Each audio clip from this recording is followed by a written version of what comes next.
Hey, Good afternoon, everyone. Good afternoon, Wooly. How are you today? all right. Uh the look outside. Snow Miser's taking his fucking sweet time. Who's that? Snow Miser? Yeah. He's Mr. White Christmas. He's Mr. Snow. What? He's Mr. Snow Miser. Source? He's Mr. 10 Below. Source? Himself?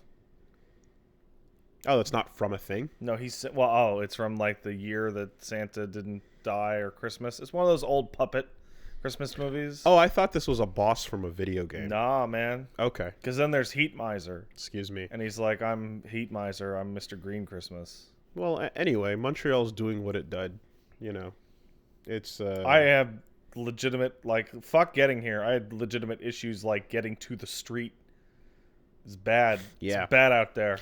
Yeah, we have that patented Montreal street sweepings tech where we've got the snow trucks that are really efficient, but The street's clear. My street is clear. yes, No one can get out of their house. but priority one is making sure people can drive. Yeah. Right. Priority two is making sure the sidewalks are clean, and priority three is the wall that is erected in between those two things. Which makes it so that you can't really get to the street from the sidewalk unless you go to the corner. Now, I'm sure that as a person of average height Thanks. that I am, Oh. I have a hard time getting over those snowbanks Oh. when they pile up and you have to cross the street and or get into an Uber. The pile of snow pushed from the sidewalk and from the roads before someone actually sucks it up into the truck is a task. It's rough for me. Mm-hmm. I can only imagine the cruel reminder that it must be for you Oh, man. as the colossal peaks over the snowbank. This is a good start to this week. I'm very glad. I mean, Yeah, well- it's got to be rough. My people evolved climbing skills to deal with these things. You got to get the 3D maneuver gear out Nah. to get to the car. It's more like a scramble. What you really need to do, actually, and I think every Montrealer has learned this tech, is you look for the footholds Yeah, the footholds, man. of the ones who came before. And you straight up keep on keeping on. You like those footsteps because someone who came before you, ideally with a good pair of boots, will kick in some footholds over those banks. And I this is literally super normal to anybody who lives here. But you walk until you find usually the opening of the busiest building on the block. The busiest building on the block will have the foothold. So you look down the street, you eyeball it, and then you're like, this wall of snow looks like it's going on forever, but that's a mall down there.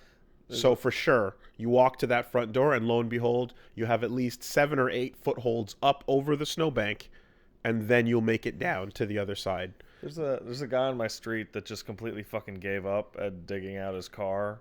Like, you can see the attempt started, but then I assume the snow plow pushed by because now the right side of his car is the wall. Yes. And it's just like, Every once in a while, someone who parks terribly with themselves way too close to the sidewalk / over with their wheels pretty much touching it, yeah. will then pull out and create a thin area where you can break through. That's true. Right? But otherwise, it is straight up Game of Thrones the wall Yeah. all the way across, and Just don't go outside. yeah, Just if you can avoid it ultimately. But if you do have to, then you have to know what to Just don't do it.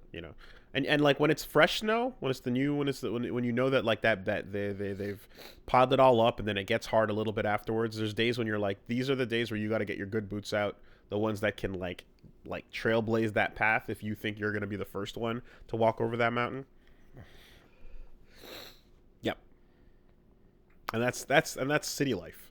I'm a big fan of snow because it gives me a good reason to stay inside. It really, yeah. On a beautiful day when you stay inside playing your video games, you're like, I should be out there. Fuck it. Fuck it. You should be out there playing in the snow? No, like on a beautiful day, like in the Oh. summer. Oh yeah. I should be out there enjoying nature or whatever the fuck. Right, but no, when it looks terrible outside, you kind of get that feeling of like, I'm doing what I'm supposed to. I remember like when all the siblings, now I'm normal. When all the siblings in my house would like cheer for like, oh, it's gonna rain all weekend, because that meant we could go to the Videotron and rent a game, because you can't go outside and play. My parents were like, what the fuck's wrong with these kids? They're cheering for rain. You got to get out there and organize a baseball team with the local youths. And we would just stare at them and go, what are you talking about? What do you... Well, more like a football game. Whatever, man. I remember one summer I was like, I want to stay inside and play Sonic 2. And my mom's like, why don't you round up some of the neighborhood kids and play baseball? I'm like, neighborhood kid? What the... Yeah. The fuck are you talking about, Mom? Yeah. They're all inside playing Sonic 2 as well. No, I had cousins that would go out to the court that would actually play. Well, if you have an active... local kids, like, basketball court's kind of perfect because all you need is basketball and the court. Yeah. And one other person? You know? Yeah, in theory. Speaking of sports, you see that the XFL is back? I did see that. And you see that they've toned it down? Then what is the point? They've basically realized that some of the over-the-top McMahonisms of yesteryear might not fly. They decided to bring it back and just kind of make it's football after the Super Bowl. So when the NFL's done, football? Yeah, we got some more for you. You know what? That's actually a half-decent idea. And, isn't it? Yeah. Right? So they did that. And then the next thing they did was they introduced all their teams and they gave the teams lore.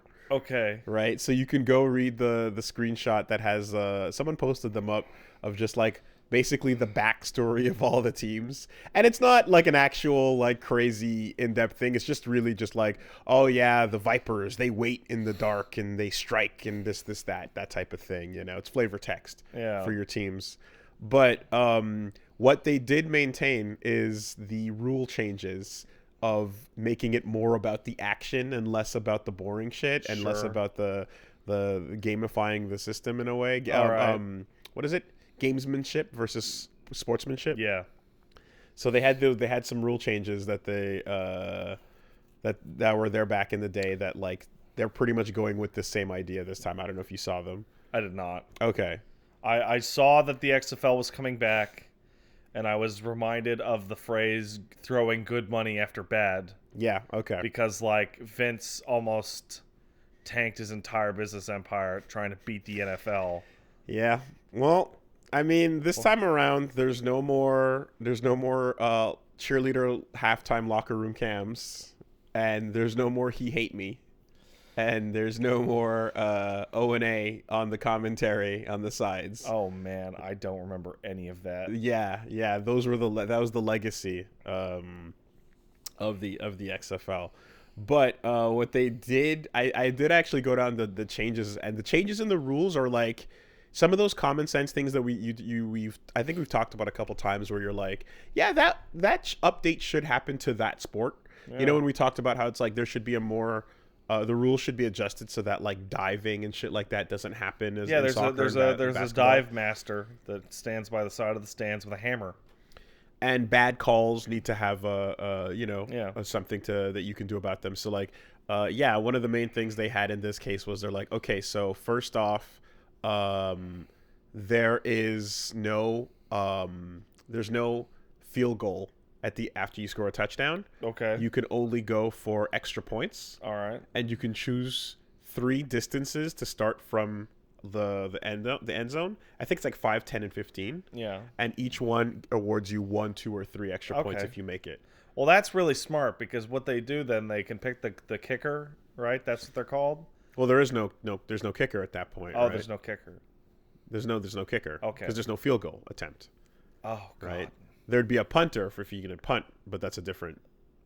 Punter's a different person. Punter's a different person. Punter's that's a weird, different but they both kick. But it's a different type of kick. That's so the field goal is the ball is set in place. Remember laces in, laces out? No. What do you mean remember? Ace Ventura. That was like 30 years ago, man. Okay, well, it was a big part of that. But anyway, so the field goal kicker has the ball in place. All right. Right? Yeah. And they're kicking a ball that's set in place when, like, it's snapped and whatever put in place there. Whereas the punter has to hold the ball themselves and then kick it out of their hand. So it's a different kind of... Is that their attempt to get the kicker or the punter that will just always kick it good every time? It's just there's two different types of kicks required, and then either way, if you can't fucking touch them, because if you do, they might die. Hey, let me ask you a question. And they've been hiring like as soccer somebody players. who clearly knows more about football than me. Okay. Why do they hire kickers that can't hit the field goal every time?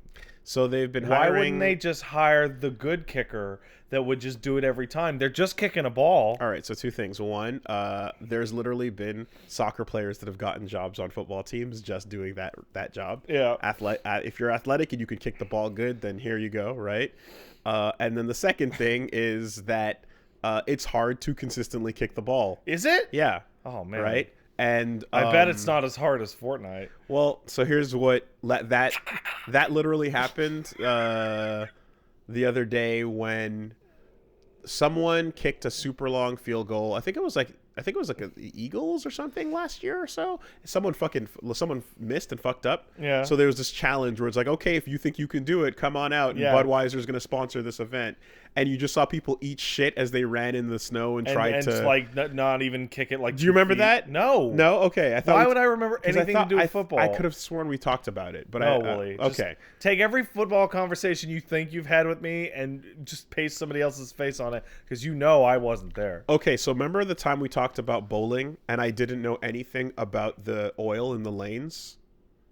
The oil in the lanes? Yeah. So, now I don't know. Okay, remember when we talked about bowling last time? And I brought it up and I was like, why wouldn't muscle memory solve bowling? Oh, just solve bowling. Right? Why would there ever be like somebody that makes a mistake or doesn't get it flawless? Because I thought that it was the same every time. Because it's hard. And it turns out, right, so people who know much more about bowling then let me know that it's like because every lane has a difference to it and the oil in the lane changes. Oh, literally the way they buff the floor, like exactly. Wow. Right? So it's almost like the way a Zamboni affects the ice in hockey, right?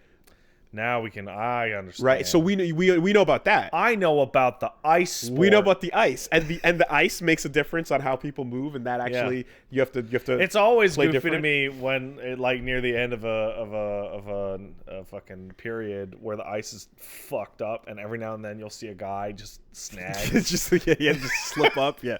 So I didn't realize this, but the lanes are oiled in such a way that, like, after the ball is rolled multiple times, it changes. You got to oil that lane, and you have to compensate in different ways. So even if you have a perfect roll for that first one, that's crazy. You have to learn how to adjust every time after that, and then there's a slight, and that's the sport, right? It's almost like chess, where it's like at first, if you're just learning how to play, you're like, I'm going to move here because I think that's the smarter move. But then later it becomes about how many patterns you can memorize because the sequences are all kind of played out. Did you see that fucking clip of that guy doing that lawn curling shit that I didn't know what the fuck it was? This guy rolling a ball and he gets a dead center. And everyone was like, this is incredible. What sport is this? I don't care anymore. No. And like... There's so many weird sports out there. Like lawn darts? Like Jesus. Did you know a kid that had lawn darts? I did not know anyone that I knew one kid that had lawn darts, and we played lawn darts once. Yep. And by once, I mean we threw it once. You learned what it was. 8, and we were like, we're going to stop doing this. That's a smart 8-year-old. It's astonishing that the lawn darts is so outrageously dangerous for no reason. That children can discover, oh, this is such a bad idea. We also discovered that they kept selling them with safer versions of it. Oh, fuck that. It's weighted and it just lands face down. Who cares? No, I want the dead version that I don't want to play. So we found that out about bowling. Yeah. And then it turns out that it's like a difficult thing that looks easy at first, but then the specifics get hard. It's exactly like that with kicking. Yeah. So when you kick, there's so much happening, and like the main one is the wind. Yeah. Right? That you can't control that in Fortnite. So a fucking badass kicker will know to feel the wind and Hey. compensate for it. What's up with Fortnite? Oh, you don't know what I'm doing here? I don't know what you're doing. Oh, because Ninja a while ago went on Twitter and like after a football game, I think his team lost or whatever, and was like, "Why the fuck do they still hire kickers that can't kick a field goal? Why don't they just hire kickers that can kick the goal every time?" And then when people were like, "It's fucking hard to kick the ball accurately, Ninja."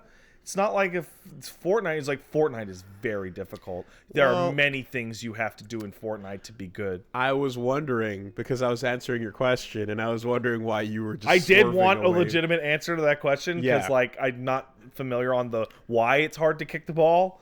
But like that was a tweet. It was out. Like the absolute epitome of everyone's job is shit easy, but mine. That's hilarious. That's really funny. Okay. So yeah, just click on their heads with the crafting gun. Mm-hmm. And I want one lesson I took from that bowling thing was that like anything that seems like it should be consistently easy with muscle memory, like there's something to it on a higher detail that you're not aware of. Don't drop that combo ever. When you're why can't you swing the same golf club every time and get the perfect hit every time from the same place? As somebody who has swung many golf clubs, I used to golf with my dad back in the day. Hitting the ball at all is more difficult than you would think. It's awkward. It's an awkward motion. Oh, you see that clip of the fucking seniors tour? I did not. Who was it? It was I think it was the old guy that's like hilarious that we all like, the old golfer that like has an attitude. Palmer? Was it Palmer? I might have been, but like he just like the dude. It was a seniors putting tournament, and this dude was like, it's impossible, it can't be done, whatever. And the dude's just like, you want me to fucking do it for you? And he just walks over and just grabs it, and then everyone's like, yeah. And then he just casually just boop, knocks it in, and it's like a perfect thing. Oh, it's impossible. And like he does it almost like nonchalantly and just tosses it back, and then fucking goes, yeah, whatever. Yeah, I mean, as you get older. Like it was with the golf, like, you're losing some yardage on your drives, but aside from that, like. So all that to say that the XFL, so they did that, right? That's their extra point thing. There's no overtime. Or rather, in overtime, there's no coin toss. Okay. Instead, you just take turns doing point conversions until someone wins. Okay. So it's a football shootout.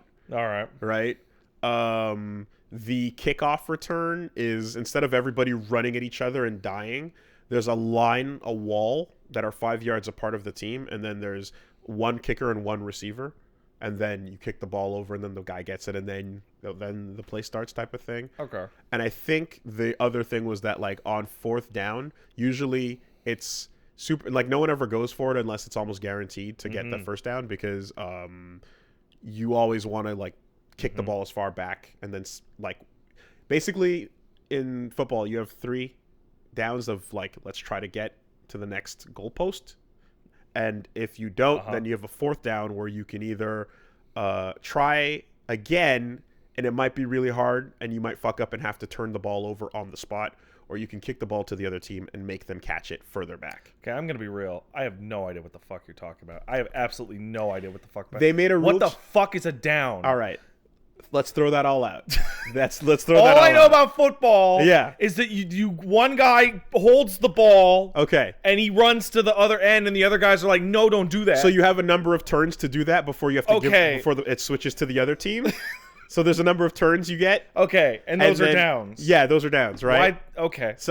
So they made a rule change where instead of being a coward that tries to kick the ball further back so that the other team gets it for sure, but it's just harder for them. Yeah. They want you to have balls and go for the high risk maneuver. Okay, see, that's fine. Yeah. So they made it so that like, it's you're less incentivized to like do a safe turnover to the other team. Yeah. And you're more incentivized to take a big ass baller risk and drop your sack on the table. I think the XFL could have a really bright future if they instituted one new rule change. All right, get your bingo cards ready. You know what they should do? Glad you prefaced it properly. All right, they should no helmets, no pads. Yeah, okay. Shorts and t-shirts. Right, rugby? Yeah. Yeah, it'd be safer. Yeah. It'd be safer if they played with no pads. Yeah. because you will not throw yourself at the other team as hard, like a bullet, and you would actually like self-regulate those injuries, and you'd still get fucked up. Like your skin would get scuffed. Your skin get really fucked up. Rugby injuries happen, and they're rough, but you're not getting CTE on the same level because the armor is not allowing you to throw your head at the opponent with confidence. Turns out. Okay. So that's not even the wildest idea. Then give them swords. Sure, Blood Bowl. All right, there you go. Yeah, you weren't as wild as you thought. I wasn't happy with the realistic answer that I got. It was actually the opposite. Turns out it was actually sort of sensible. More armor? More? Like way more? Way more armor? Yeah. But jet propulsion? Okay, sure. Okay. Mm-hmm. Oh, no, fuck it. No, the ball is a bomb. There, done. So NFL blitz. Yeah, if you don't touch down within 4 downs, the ball explodes in the quarterback's hands. Oh, one of the craziest rules, actually, that you just reminded me of. Because how did that remind you of a real rule? Because when you said in the quarterback's hands, it reminded me of another thing they changed. Okay. Which is, and this is a much wilder one. Usually, you can only lateral the ball to the side or backwards behind the line where it first starts and then pass it. Okay. But now you can forward pass twice. Okay. So the quarterback can back up, it's a little more forward aggressive. pass to something. Yeah, so you can do some crazy shit. Okay. The quarterback can literally pass it to a receiver who can catch it and then pass it to another receiver. See, it's this really goofy thing where, I mean, it's a long-standing, extremely long-standing, complicated sport with a shit-zillion rules that minor rule changes can make large differences. Mm-hmm. But to somebody like me who is totally fucking baffled, like, I'm big struggling. Like, I remember back when they fucking changed the rink in hockey and everybody lost their fucking minds. And it was like, no, that's good. But people who didn't know shit about hockey were like, well, what the fuck does it matter? It's a little bigger. I mean, I feel that sports as a whole, as someone who doesn't watch them, I commentate, of course, that the rigidity of the rules, because they've become such an institution over time, has led to nonsense like this baseball thing happening with the fucking cheating, that like it just kind of shows you that no matter, I get how expensive and big these like leagues are and everyone involved, but like for just common sense, there needs to be a regular updating of the rules. So you know what's funny? Because they clearly fall apart after a given amount of time. I'm going to use this example because it's the one I'm the most familiar with. I remember for a long time when Vanilla Sagat was ruling the world in Street Fighter Vanilla. Oh, Sagat. SF4 Vanilla, right? Oh, 4. Oh, yeah, okay. SF4 Vanilla. When Sagat I thought you were talking about Super Turbo. No. But the people were like, this is a fucked up character. Come on, guys. Mm-hmm. And the answer from on high came down. Mm-hmm. We don't want to nerf or balance things too fast. We want to leave people time to figure it out and see if it's really quite fucked up. Now you slingshot many years in the future where that philosophy gets thrown in the trash by some developers. Like League balances the game so often that it is like impossible to play at a high level to some degree because the character you're training with will change mid-tournament. Right. Shit like that. So there's like the wild difference, right? But sports go like 50 years without a balance patch. Yeah, it's rough. And there will be minor things in like response to controversies like they added the video replay when some bullshit dumb moments happened where it's like the referee was wrong, but there's nothing we can do about it. Or wrong on purpose. Yeah, well, I like one of the most egregious ones was a coin flip where the guy's like tails and the ref goes heads. It is, and it's on a mic, you know. And I was like, oh, we need cameras. We need cameras and instant. There's replays. No reason not have the insane. Cameras. Yeah, but could you imagine a universe in which like top 8 before the grand finals was not videotaped, televised, or anything at a big tournament, and the only the only like say so that came back as to the win was like the one guy assigned to watch it and denote the win, and that's it. That would be the most crooked shit that has ever been. And yet, yeah, that shit needs updating real quick.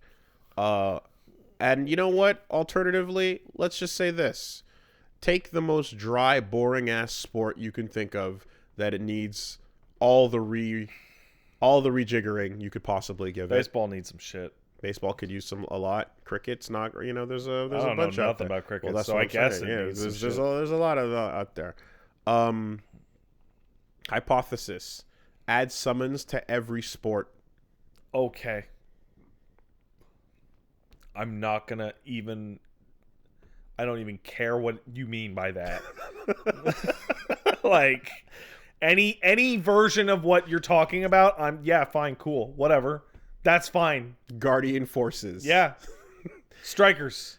I mean, the other day we was talking about having to fight the literal versions of the mascot. Yeah. Well, now you summon the mascot out itself. That's right. It's like, is that a huddle? No, it's an incantation circle. Oh man. Oh, it's Rama is coming onto the field. Like everyone's they're huddled up and they're calling the play, and then a red light shoots out from the center of the fucking circle in the huddle. That's a bold move, man. They can only call this one every 3 weeks. Yeah, but they need him now. And then Rama lines up on the line before the fucking hike. Yeah. So, anyway, XFL, Extreme Football League. It's a much better idea to not as dumb as as the you first think time around. Yeah. Upon elaboration. That being said, I can't believe. Like, I guess Vince gets the final say so and owns enough of the company, but I can't believe there weren't enough people around to be like, dude, come on. I wouldn't be surprised if he was like, yo, Shane, this one's yours. Yeah. Or something like that. At this point, if they just straight up, either he's on it because the main show is being run by Triple H and Stephanie, or I could see him handing it off to someone else as the project. Well, I think, if I remember right, I was talking to a buddy of mine who's much more into wrestling than I am, which is not at all. And apparently a bunch of like high up like management people over at WWE got fired to proactively appease stockholders because the network shit is just bombing so hard and they're losing like tons of stock value. Is it? Yeah. Whoa, I thought they were making money on it because every time I heard people refer to it, it sounded like it was a good thing. You still can't get it in this country, right? Yes. But I've heard Americans talking great about how they love going and watching all their shit or whatever. But, oh, okay. Well, they're also on, like, fucking Fox and stuff now, too. So, That's crazy. There's all that. But, yeah. It has been... Sports are weird, man. All sports are weird, man. It would be nice to imagine a world where the XFL did decently enough that the NFL had to start like reacting to it in some weird way, because the CFL happens and the NFL is like, that's cute. It is cute. It's adorable. But it'd be funny for the XFL to start putting some sweat under a collar or two. I don't think the NFL has anything to worry about from the XFL. Bro, tell me these motherfuckers. Tell me, look me in the eye and tell me that Vince himself did not sit and write a fucking note to Kaepernick. He did. Vince is Could you imagine the PR move? Vince is so stupid. Could you imagine the move to get fucking Kaepernick in the XFL? Man. If no one will hire him, if no one's got anything going on, and he's got an intro where he's on the ramp taking a knee as the anthem shoots off and the rockets red flare and the fucking bombs burst in air. That's absolutely a Vince McMahon And then move. The F-16s fly overhead and it zooms in on the knee. Yeah, just the knee. Get every pore. The XFL just embraces it, dude. Yeah, that's a yeah. Just knee, the knee slide walk? Yeah. He does it all the way Oh down my the God. field. Starts doing the worm Yeah. That's terrible. That's the Vince we know. That's the Vince we know. And the crowd like half marks out, half loses their minds. Should we equalize the discussion about sports? What do you mean equalize? So we talk about sports, and then we'll talk about esports, right? Mm-hmm. Now, the fact that there's a distinction on esports as like a subcategory of sports belies it as a lower importance, not as good sports as quote-unquote sports. Oh, are we going for our sports? I think we should go for P sports. P sports. That's right. What's a P sport? It's a physical sport. Not real sports? Not real sports, but P sports. Electronic, physical. Electronic sports and physical sports. P sports. Yeah. P sports. They're here. Equalize the discussion. I see. It's P-sports, just like E-sports. Okay. See? I can live in that world. Oh, you're a P sportsman. Mm-hmm. I'm a P sports commentator. I can live in that world. The only problem, of course, is just like now the brain races to find out what other form of sports can come into existence. M sports. For mind sports. Mind sports. You can definitely have mind sports. Yeah. Yeah. If there's a way to see ethereal, the other realm. No. The non-physical. O sports. You know, but like other sport, no, because E's already taken, so that doesn't work. You know. But you'd have ghost sports. No, it's not really that either. You know, it would have to be like an alternate reality. You know, like it's hard to say. But yeah, robot sports should definitely happen. Yeah, that would be R sports. Yeah, robotic or sports. M sports. You know, and C sports would be cybernetic sports. Okay, A sports. A sports. Animal sports. Animal sport. Yeah. Every Zebra zebra's a ref. Yep. That's really a bad joke, but I don't care. Do it. You can get it all going there. It definitely makes esports more legitimate. Yeah. At the end of the day. I agree with that. Because I'm waiting for the article that comes out that's like the Dotas this year drew in more than the Super Bowl or whatever, right? And it's like and see the people go crazy. See, the problem, if anything, is that whoever invented the esports moniker did not opt for the superior moniker of Sports 2. That doesn't really roll off the tongue quite well. I don't like it. Yeah, but people would be curious. They'd want to find out Sports 2? What's going on with Sports 2. What's happening over here? You know, what do you mean Sports 2? It's like, yeah, this is the sequel to Sports. I feel like the esports, like everything, will eventually lead to like, here's your champion, and it's like a brain in a jar, like a revengeance child, and like they just kind of dunk the trophy into the vat. Not enough things in life. There aren't enough sequels to concepts. Yeah, I agree. People don't number the sequels to concepts enough. Like Dogs or Wolves 2.0 and all their varying expansion packs, such as Chihuahua or Great Dane. Sure, but you could have just slapped a 2 on that. Yeah. You know? Yeah, because that's Wolves 2. Like Dog is Wolf the sequel. And when you're getting into like establishmentarianism, and then you have disestablishmentarianism, well, that's the opposite. But by the time you get to anti-disestablishmentarianism, you might as well just call it disestablishmentarianism too. Yeah. Yeah, you should. I agree. My brain is fucking fried. I'm going to apologize right now. My brain is dead. Okay. I have a dead brain. That's fine. I'll have some electrolytes. Let me know how those electrolytes are. Sure. That's a good review. It's been a busy week. It has been. A lot of things have happened. Yeah.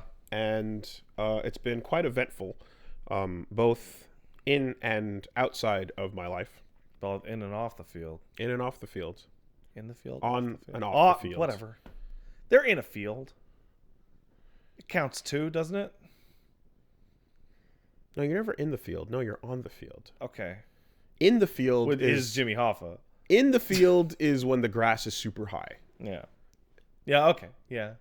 Oh, grass sports, really high, really high. Like you don't trim it. Oh, okay. Football, but all the grass is shoulder high. Football, but it's a cornfield. Okay, yeah. Oh, ooh. Okay, injuries are gonna go up on that. I like this. That would probably turn into a really slow sport. That would be really fun. Because if you run too fast, it would make noise. So you're actually like sneaking through. Oh, for sure. That's for sure. Cool. A really light-footed QB can like just stealth his way around the outside. Fox. Just around the outside and what? Huh? You said a really light-footed QB. Quarterback. All right, that makes much more sense. I thought you were narrow-toeing. A really light-footed quarterback can, after the snap, like make some noises like they're gonna go for some crazy pass. Yeah. Which, by the way, the wide receiver would have to fucking look up above the corn to try and catch. But then they could like do a full-on sneak to the outside and make a break for it. And that'd be a pretty fucking, stealth in sports. And it wouldn't hurt the spectators because you just have like a bird's eye view and you'd be able to see everything. No problem. Everything. You see the formations in the corn. That's good. I like soccer, but we throw smoke grenades on the field. So there's obscurity, and sometimes you can't quite tell what happened in the fog. That's crazy. Right? So now you got to feel your way through. And then you can almost like the ball will have these cool trails in the smoke. Yeah, okay, I'm seeing that. Yeah. That's cool. But you have a camera that can definitely like and see it changes what's going on. It changes diving into like I'm diving, I'm hurt, no, I'm not, to oh my god, what happened? Oh no. We don't know what happened. Oh no, we don't know what happened. Where is that player? Yeah. They're gone. Yep. They're not here. They left. They've disappeared. Yeah. Let's get some Willie Pete on the field. I mean, listen, adding obscurity adds difficulty, and it raises stats like awareness and stealth become much more valuable in stealth sports. That's legitimately fun to watch. Stealth sports would be cool. Stealth sports would be legitimately fun to watch. Yeah. Like as if you wanted any alternatives to any version of something. Sneaky people. Right? Yeah. The sound of footsteps. And then you're watching your stealth sport of choice, and there's always that booth, the season box, and there's always a bunch of G-men in there looking for people who are the sneakiest. Oh, that guy looks pretty sneaky. Maybe we should give him a job sneaking around. People that had like voice carrying abilities. Yeah. Or like distraction abilities, tossing little noises. Oh man, you could throw your voice. That's really strong. That'd be insanely strong. Yeah. That's good. I like that. That's very good. That would make money. So anyway, there's a wide variety of non-existent and possible changes to sports that would be very exciting. And I think if people listen to us, they would make a lot of money. Injury rate would probably be pretty high in stealth sports. Well, you'd figure it out. Yeah, you'd figure it out. It would all work out. A sport with high injuries is a sport that has lots of room for rookies. Again, you iron out the kinks as you go. You know, so, we can. Oh well. Oopsie on this season. You could have different maps. The home field advantage is more than just the crowd. You know. Yeah, it's tough to do the stealth sports in the Louisiana cornfield. Everybody's real nervous due to the possibility of gators not being adequately swept off the field.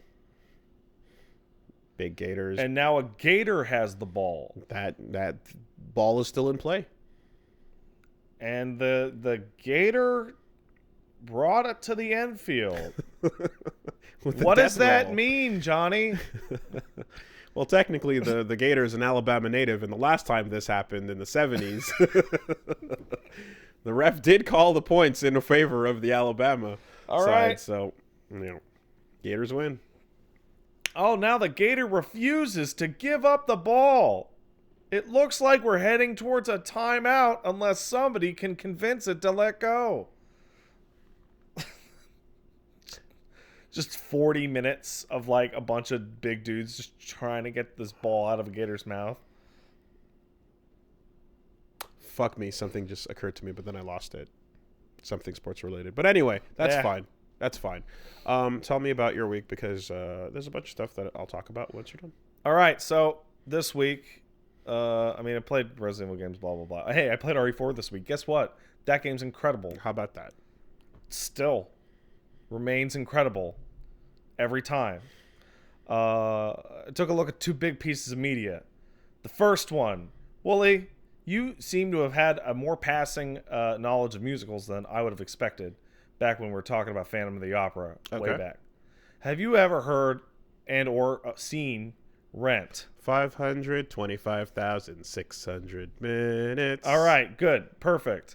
So, I took a look at the behest of my wonderful significant other, Rent, the film, which she described as the saddest version, as it is all original cast who are clearly in their 40s pretending to be 19. Why is everyone in Rent a terrible person? Just the worst people that have ever lived. I am aware that 85% of the cast is unfortunately dying of 1989's version of AIDS, which was fucking for real. Yeah. Compared to today's one where you can probably live a normal life, yada yada. The big goner. But, like, the premise appears to be our buddy said he wouldn't charge us rent, but now he has to. Because his father-in-law, who technically owns the whole neighborhood, is like, dude, charge some rent.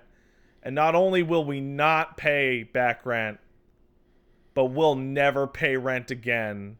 God damn it, you sellout. Well, I thought that that Matt and Trey covered this with Lease. With Everyone Had AIDS. Yeah, the name of that play is, I went back and checked. It's called Lease.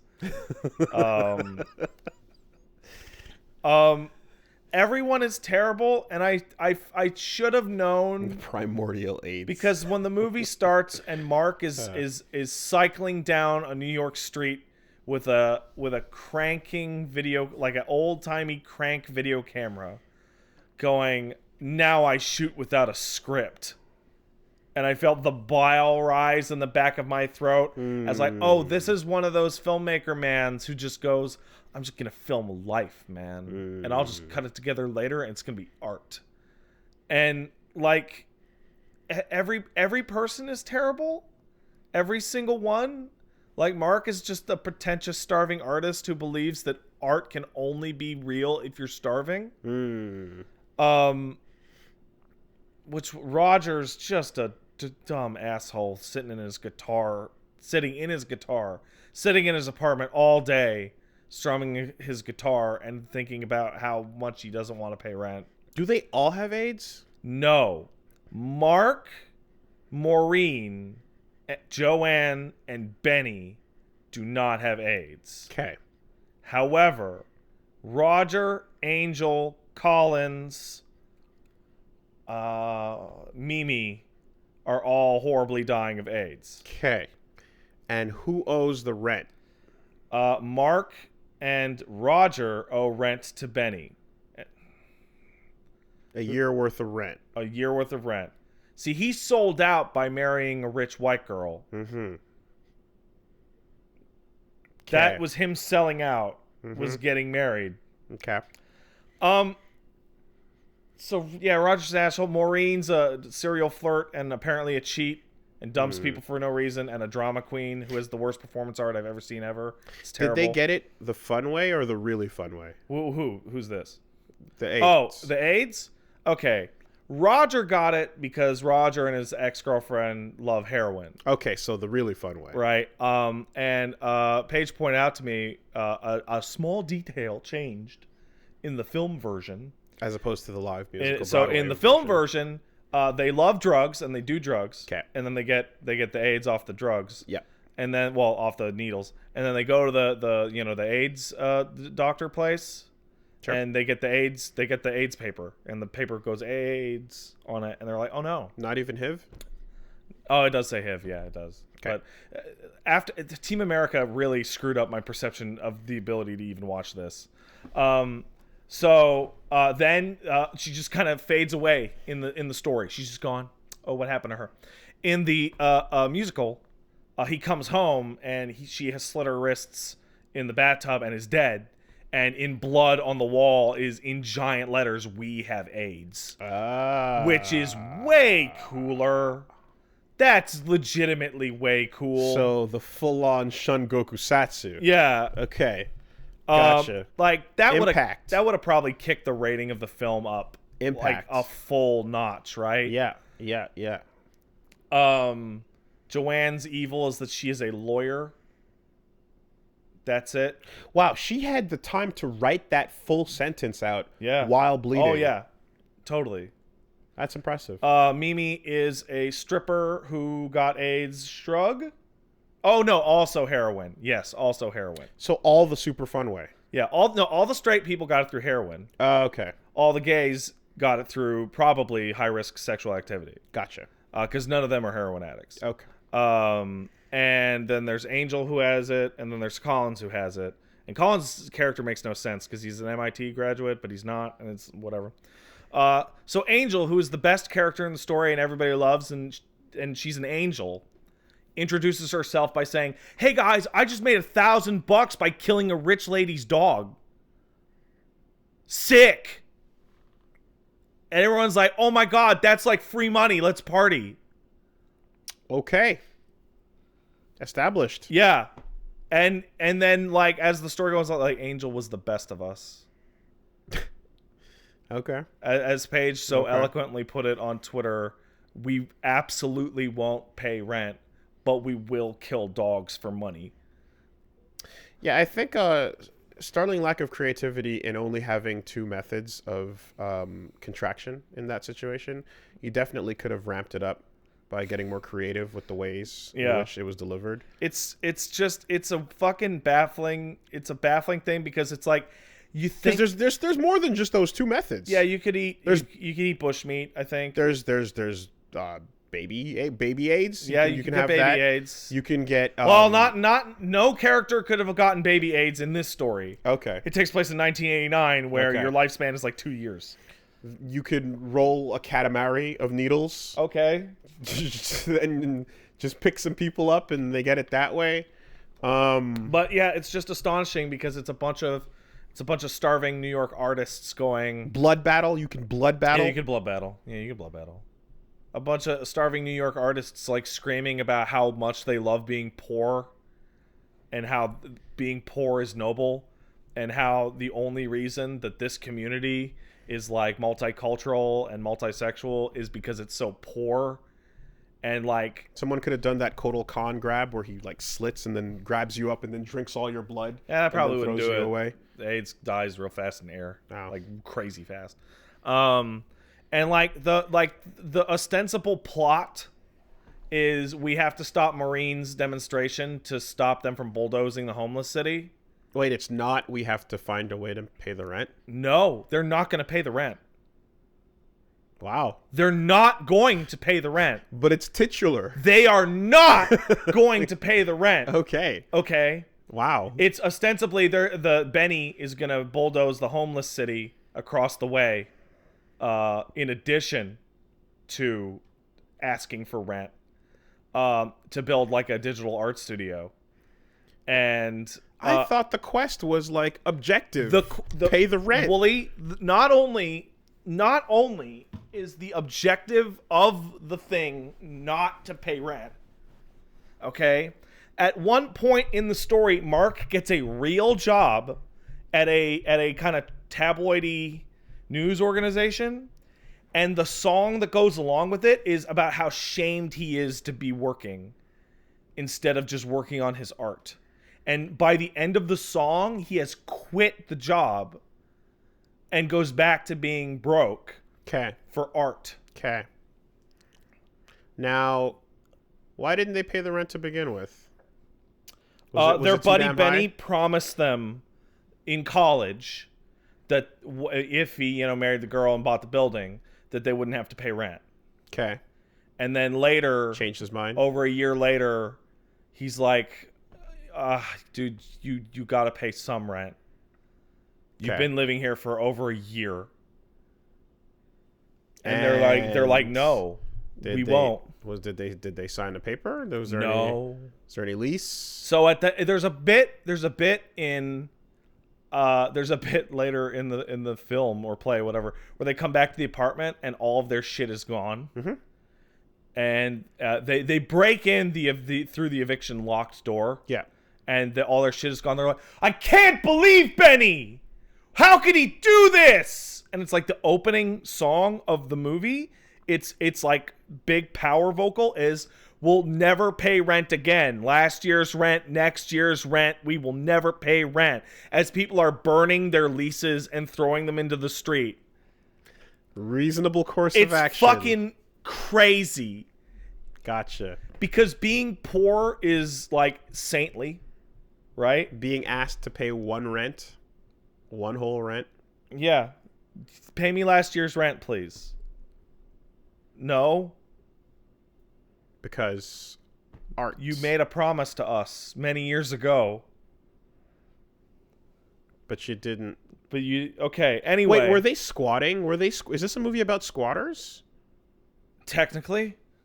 Because in fact, a discussion of squatting comes up. Well, because if you weren't paying rent, were you even moved in? The lawyer friend points out that once they break into the apartment, that they're technically squatting. So this will give them squatters' rights. This will give them squatters' rights in order to stop Benny's evil plan of kicking them out of their home. It's crazy. It's fucking nonsense.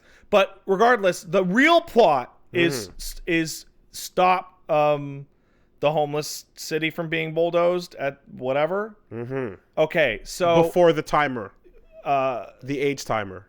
Yeah, but you never see it. The timer? No, you never see the homeless. Oh, okay. And then they go to the demonstration, and there's a riot, and Maureen is very upset that there was a riot at her demonstration.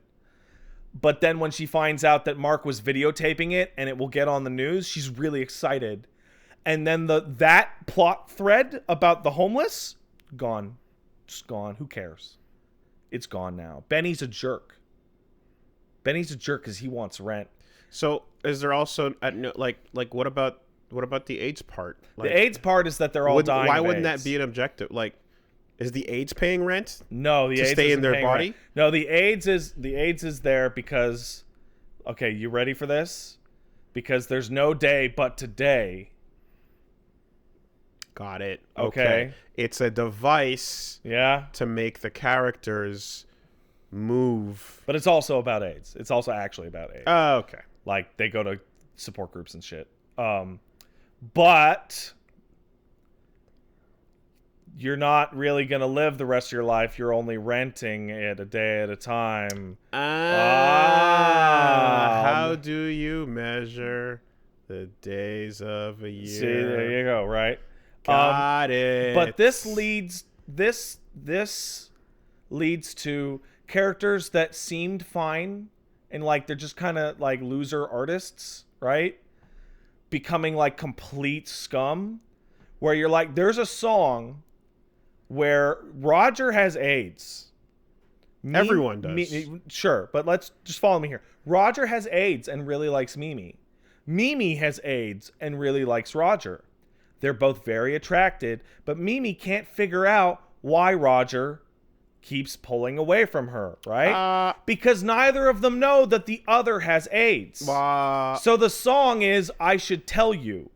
And the whole plot line with them is, I should tell you. And then they finally do, and that's like, oh my god, now true love can reign.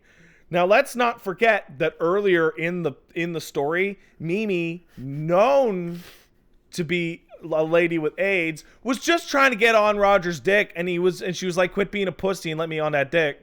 Straight up. Yeah, absolutely. And he's like, no. And she's like, whatever. No day but today. But she didn't know that he had AIDS. So what the fuck, Mimi? So she's just Roger's being responsible. What, you're not a bug chaser? You're not coming after some of this? It's fucked up. It's fucked up. Everyone, okay, and then at the end, where everyone's quit their jobs, because that's not fucking real, man. Okay? And we're all back to where we started, and Angel's dead. Angel died from AIDS. Sure. And it's very sad. Yep. The best of us, dog killer. And they come in and go, hey, Collins, how'd you get this money, man? You know, because there's no heat and we're starving. And he's like, don't worry about it, man. I hotwired the ATM by the food mart. Oh, shit. It's, you know, all you got to do is type in ANGEL. Yeah, that's right. So the prior, like, one guy that was, like, the actual only genuinely good person is like, don't worry, man. I got us covered. I'm stealing this money. Gotcha. All you got to do is type in the name of our favorite dog killer. Got it. And it's cool. Cool. And then they stand around and watch Mark's shitty movie. And they're like, incredible. But oh no! Mimi's become homeless and is now straight up dying of AIDS. And they bring her in on a dramatic table. And they're like, oh god, no, she's dying. What do we do? And Roger, being the penultimate shitty artist that he is, recites his fucking garbage love song to her that he's been working on for a year, and she fucking comes back to life.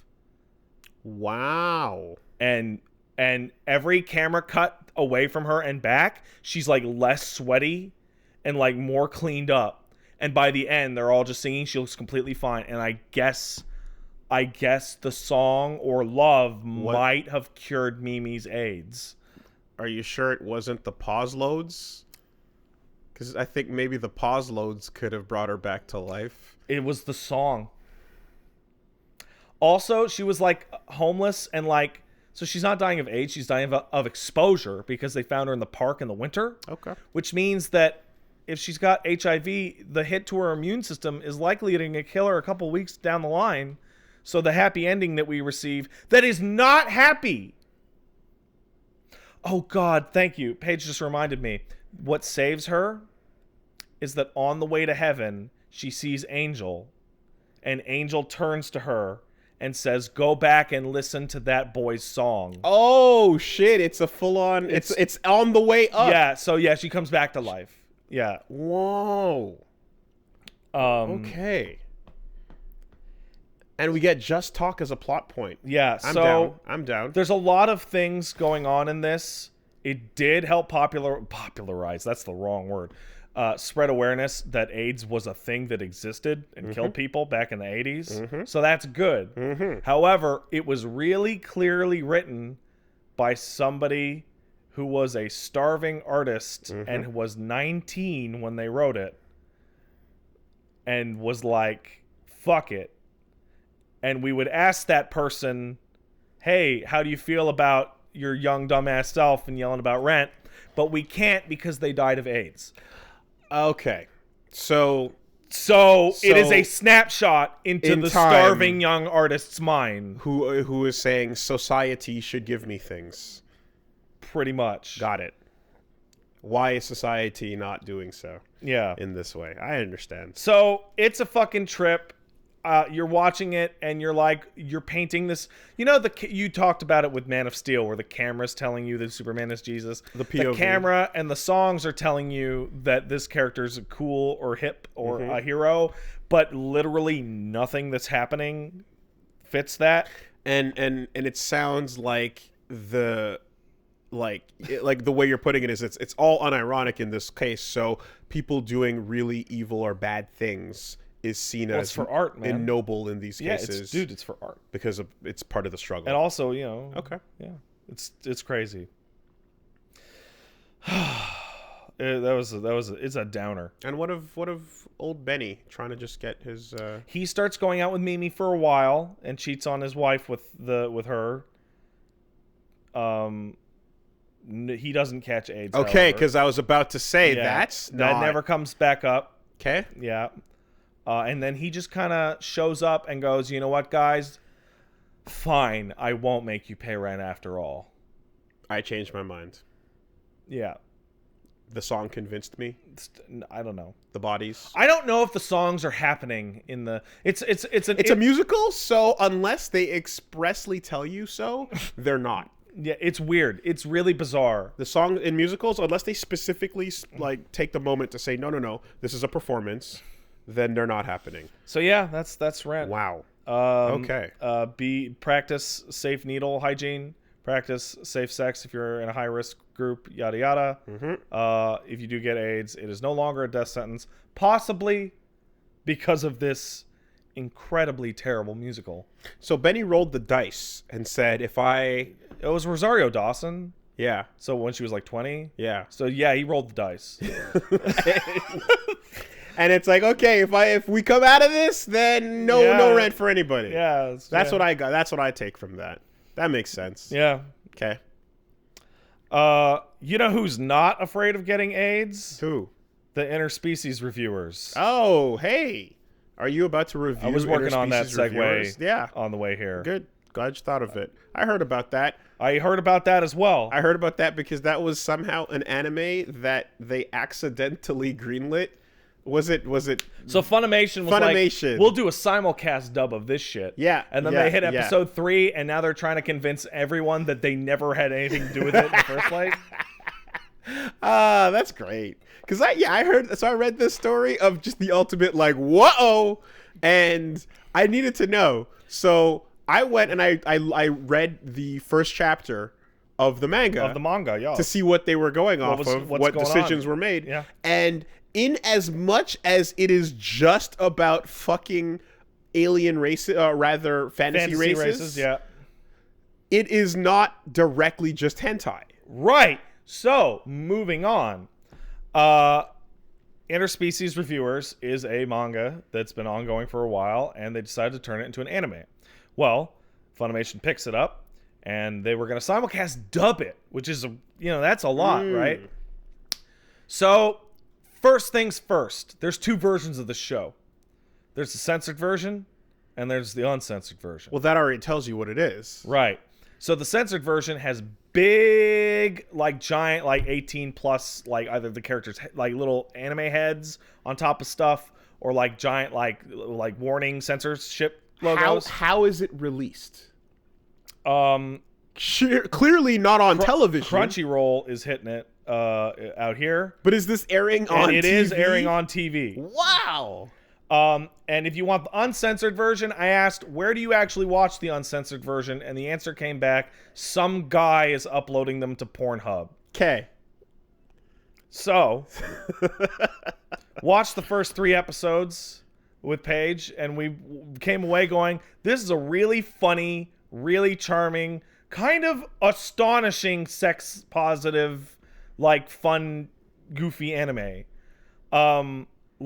It's genuinely like lighthearted. Now there's 3 or 4 bits where you're like, haha, it's a Japanese show. Yep. But overall, it's pretty good. But then you hit episode 3. And because the whole time you're watching it, you're like, so what was it that killed it for Funimation, right? So the first episode is like, okay, that's true. It wasn't immediately after the hentai episode. They got the versions. They got through the first 2, and then they canceled. And they were like, "Yeah, we're all fine." Right. So first of all, the uncensored version, it's just porn. Yeah, it's just porn done by a professional animation studio. And someone with access to that is releasing it on Pornhub. Yeah. But otherwise, it's only censored on TV. Pretty much. That's the only other version. Well, in Japan, I think you can see it uncensored on TV, but it runs at a different time. Probably later at night. It's just porn. If you're watching the censored version, it's softcore porn with a funny plot. If you're watching the uncensored version, it's just porn with a funny plot. But so okay. I would have assumed at that point Funimation would be like, this is not very fun. So here's the thing. Episode 1, record scratch. Your premise is pretty funny. It's, hey, these two dirtbags and their new angel sidekick want to go around and smash some ass, as much ass as they can get. Turns out their tastes are all different. Crazy, right? Turns out the elf dude loves old ladies because that's like young in his race. Totally. Whereas the human dude loves older elves, but older elves just look like young humans. Yeah. Therefore, what's the problem? Yada yada, right? So, okay, goofy. We got some dick jokes in there. We got some haha sex, but it's all like pretty positive. Okay, episode 2. What's episode 2 about? Hey, let's go fuck some Tinkerbells. Let's go fuck some fairies and talk about how the human dude literally fucking can't with 99% of the chicks at the whorehouse because they will die. Yep. Okay. Yep. And haha, and then it's like, the angel dude's dick is so big. It's crazy, right? Pretty fucking raunchy. Okay. But still like, okay. All right, episode 3. All right. Human, elf, halfling dude, who, by the way, the halflings are lollies. Okay. And angel, they're going to go down to the Gender Bend Hotel, take potions that turn them into chicks. And have graphic sex. Okay. Okay. Including a scene in which Angel Boy loses his junk but keeps his girl parts and gets railed by a hyena bitch with a giant clit. So, but what about, how do you censor, what about the censored version of that? The censored version literally cuts to black and says, please enjoy the remainder of this scene without visuals. And you just hear the sounds. And you just hear it. Okay. Okay. And they give you like, they fade back in on one suggestive frame, and then they fade back out. Okay, and then Funimation taps. It was probably the time when the halflings, who are lollies, are bringing out the Vibotron. Yeah. And graphically inserting it into one of each other. The Sibian? Yeah, okay. That Funimation was like, you know what? I don't think we can find somebody to dub this shit. Eject button. Yeah. We need to get out of here. Well, because usually, I mean, again, you sign up for what you sign up for, and you'd have to imagine that everyone that they hire to simul-dub, which is a crazy fucking... That's tough, man. That's insane to do it the week of, right? Or whatever the short notice they get on it. But, like, you would imagine they hire everybody in advance and everyone kind of knows what they're in for. So, get this. There is one... So, Funimation, by the way, they're acting like dirtbags. They're making voice actors sign NDAs to say they were never on it and all sorts of shit. They're trying to bury it. Just never happened. There is one thing that I will kind of feel bad for Funimation on. The manga is not like this. The manga is not graphic. Yeah. The manga is not pornographic or sexual anything at all. It doesn't show anything. That's what I read. It was the anime studio that went, fuck it. Let's get paid. Let's make some porn. Let's get paid. Right. Yeah. That went. So when they greenlit it, they probably greenlit it based off the manga, which is where I was going. Which is fine and tame and just goofy. And they pretty much play up all the jokes. Yeah. And it's a lot of innuendo. And then that's it. Right. Yeah. Yeah. And then the animation team was like, "You want to see these bird titties flopping around? Hell yeah!" So what does this say about boner culture, Pat? I don't know what it says about boner culture, but it's a pretty enjoyable show. And when we were watching it, I pointed at it and I said, "You know what this is? An excuse." Like, this show, even the animation team picking up this show is an excuse for a bunch of animators to just draw a bunch of porn, but it's not porn, man. Sure, it's a real anime. Well, there's always those shows where, like, I remember hearing about, like, I've never watched it, but I heard, like, Kite is, like, a thing where it was a story that they had to insert porn into, otherwise they couldn't get it greenlit. Yeah, which is hilarious. And the other thing that creator made, same idea, right? Mezzo Forte? Whereas, like, otherwise normal anime, except for there's porn in it because they had to get the money. So, but in this case, like, is that what the anime studio did? If the There's original. there's no way they picked this up with any idea other than, oh, sick. Let's do it. It's a pretty fun watch, but depending on your home audience, you may or may not be able to watch it around people in your home, because that would become too awkward. It's funny too that they decided to go that way with it, I guess, because you can definitely have shows where you push it to a limit but you don't actually cross it. They are on the legal limit on this one, in terms of like what they're showing, because like, you know, the Japanese censorship fucking obscenity laws and all that shit. They're like the most carefully placed feather in the foreground, like kind of shit. Because like Prison High School is an example of a manga that came and got adapted that is like pretty on the edge, ecchi. Yeah. That never goes full blown. You know, manages to stay within the like you can put this in the normal manga shelf. It doesn't have to go into that. Doesn't have to go into the dark corners. Exactly. Yeah. And I guess if the TV laws are not going to actually hold them back from going all out with it, then they can do whatever the fuck they want. Yeah, pretty double much. dip, you know. But yeah, that's a fucking that is a hilarious, like, the show's blowing up in popularity because of the controversy. Because Funimation canceled it. No one would have cared. I would have never bothered to check that out. I would never have heard it. No. And then I'm like, well, what's so raw that Funimation can't? Oh yeah. If I was a man wearing a suit and tie in an office and somebody brought this into my office, I would say, get that shit out of there. It's company. I mean, even the fucking, even touching on the subject matter with the potion is already like, ugh. Then everywhere else it goes, and who knows where it goes after that. I mean, apparently episode 4 starts with them all dead. Okay. Interesting factoid from this universe. Number 1 with a bullet. Worst fantasy race voted on by the characters to have sex with is the undead. Even worse than them is the undead that are skeletons. Wow. Dead last. You'd have to be some kind of fucking freak to be into that shit. Sounds like somebody's not going to be happy with that review. Somebody was not happy with that review. That's the Vanquish 4 on 10. Yeah. of species reviews. Yeah. I see. I gotcha. Okay. Well. It's did you watch Konosuba?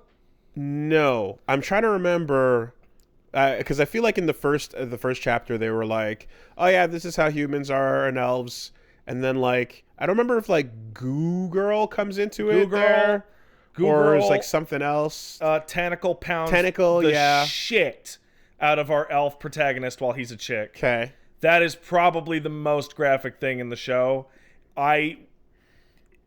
Wow, it's real. They're in there.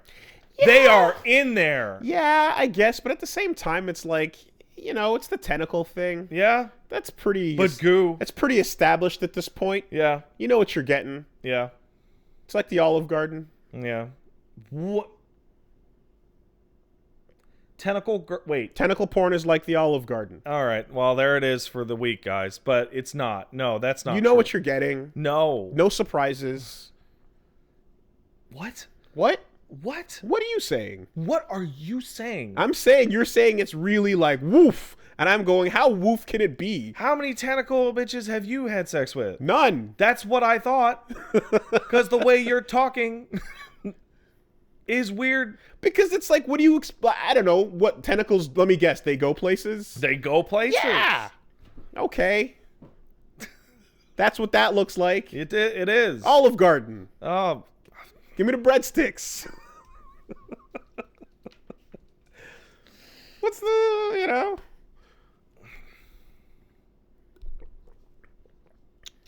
What, are you going to surprise me?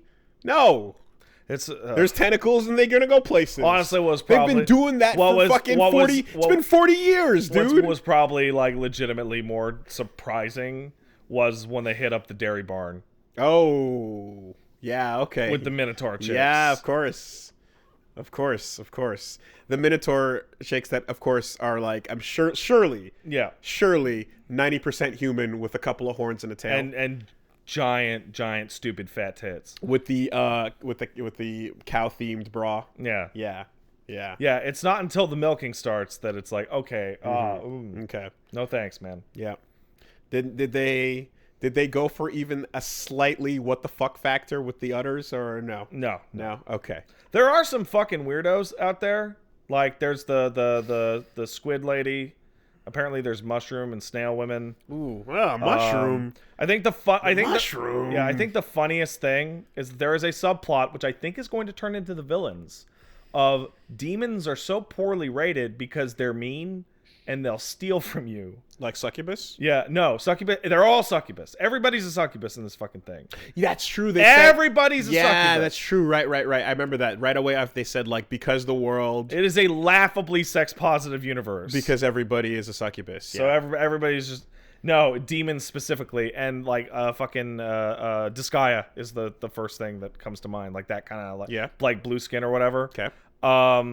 They're mean and they rob you, and their whorehouses run scams, so they're poorly reviewed. Okay, but then they're like, "Oh, dude, can you do us a review? It'll help the election if people think that demons are hot to fuck," and then they don't do that review. Well, maybe they shouldn't be robbing people. You know, like if you go, flame elementals are ranked higher than demons. And therein lies the bit, right? Yeah. Basically, the creator of this can just go and grab any ridiculous version of a monster. It's literally anything. Yeah. Like cyclopses and ogres and the orc type is the pig orc type, like a Ganon. Yo, Captain Kirk's favorite manga. Yeah, probably. Yeah. Captain, like mandatory reading. Captain, what the fuck is this? Essential. Yeah, all in all, a good time. If you are living at home, watch it when your parents are asleep because it's bad. What about just reading it? Why would you read it? Because the first chapter was pretty funny and quirky. We just finished describing how the manga isn't rife with porn. Yes. So it was a quirky little funny chapter. Why are you gonna read the weak version? All right, well, take it as you want it. Like, no one's gonna walk in on you and go, "Oh, you're reading that horror review manga. Huh, good thing it's not porn." I mean, if someone walks in on you watching Eyes Wide Shut, yeah, it's a legitimate movie with legitimate actors. Is it? Directed by a legitimate director. I don't know. And it has subtext, and it has actual metaphor, but it's also just fucking people fucking. Yeah. But there's a whole thing. There's actually a full-on breakdown analysis of the movie. Of the hidden meaning. Yeah.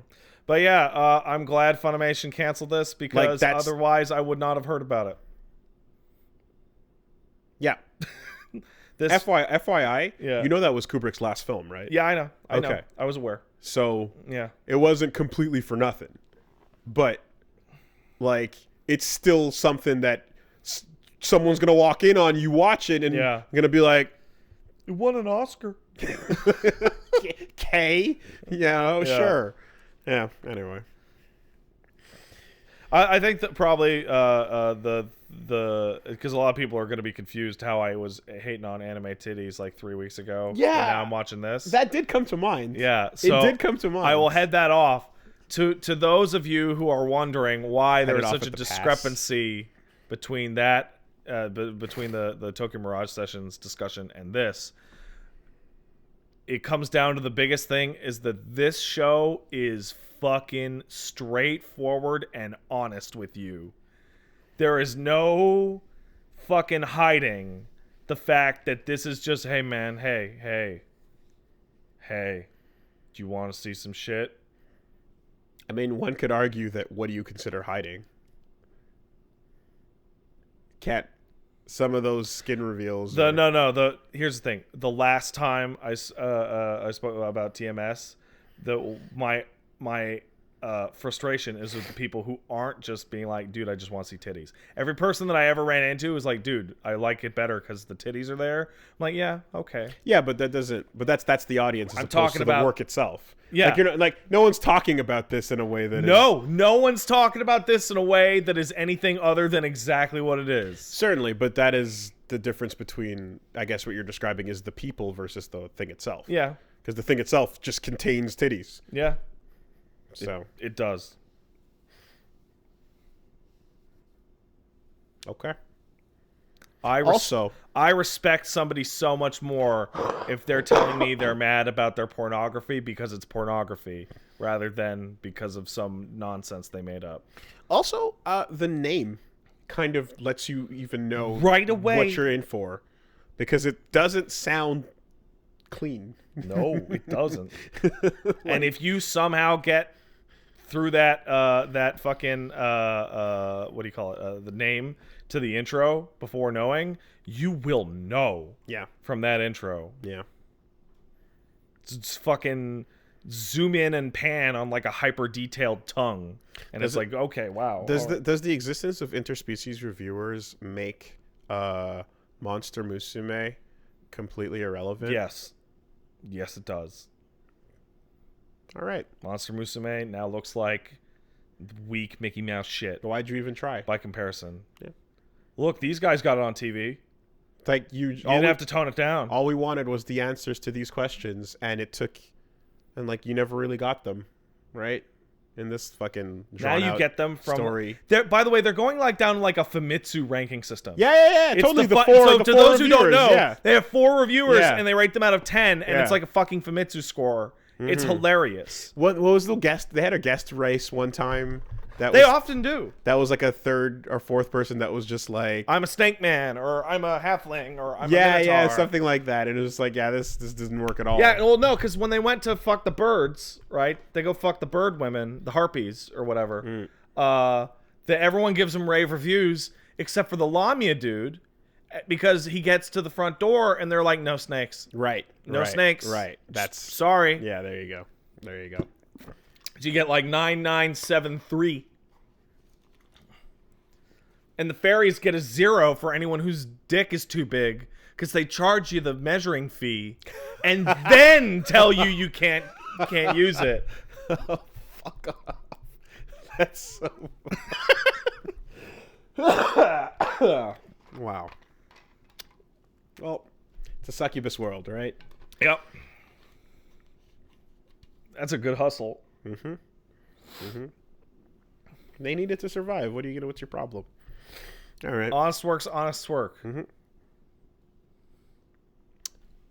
Okay. That's it for Pat. If you want to check out more Pat, whatever, it's going to be RE5 this week.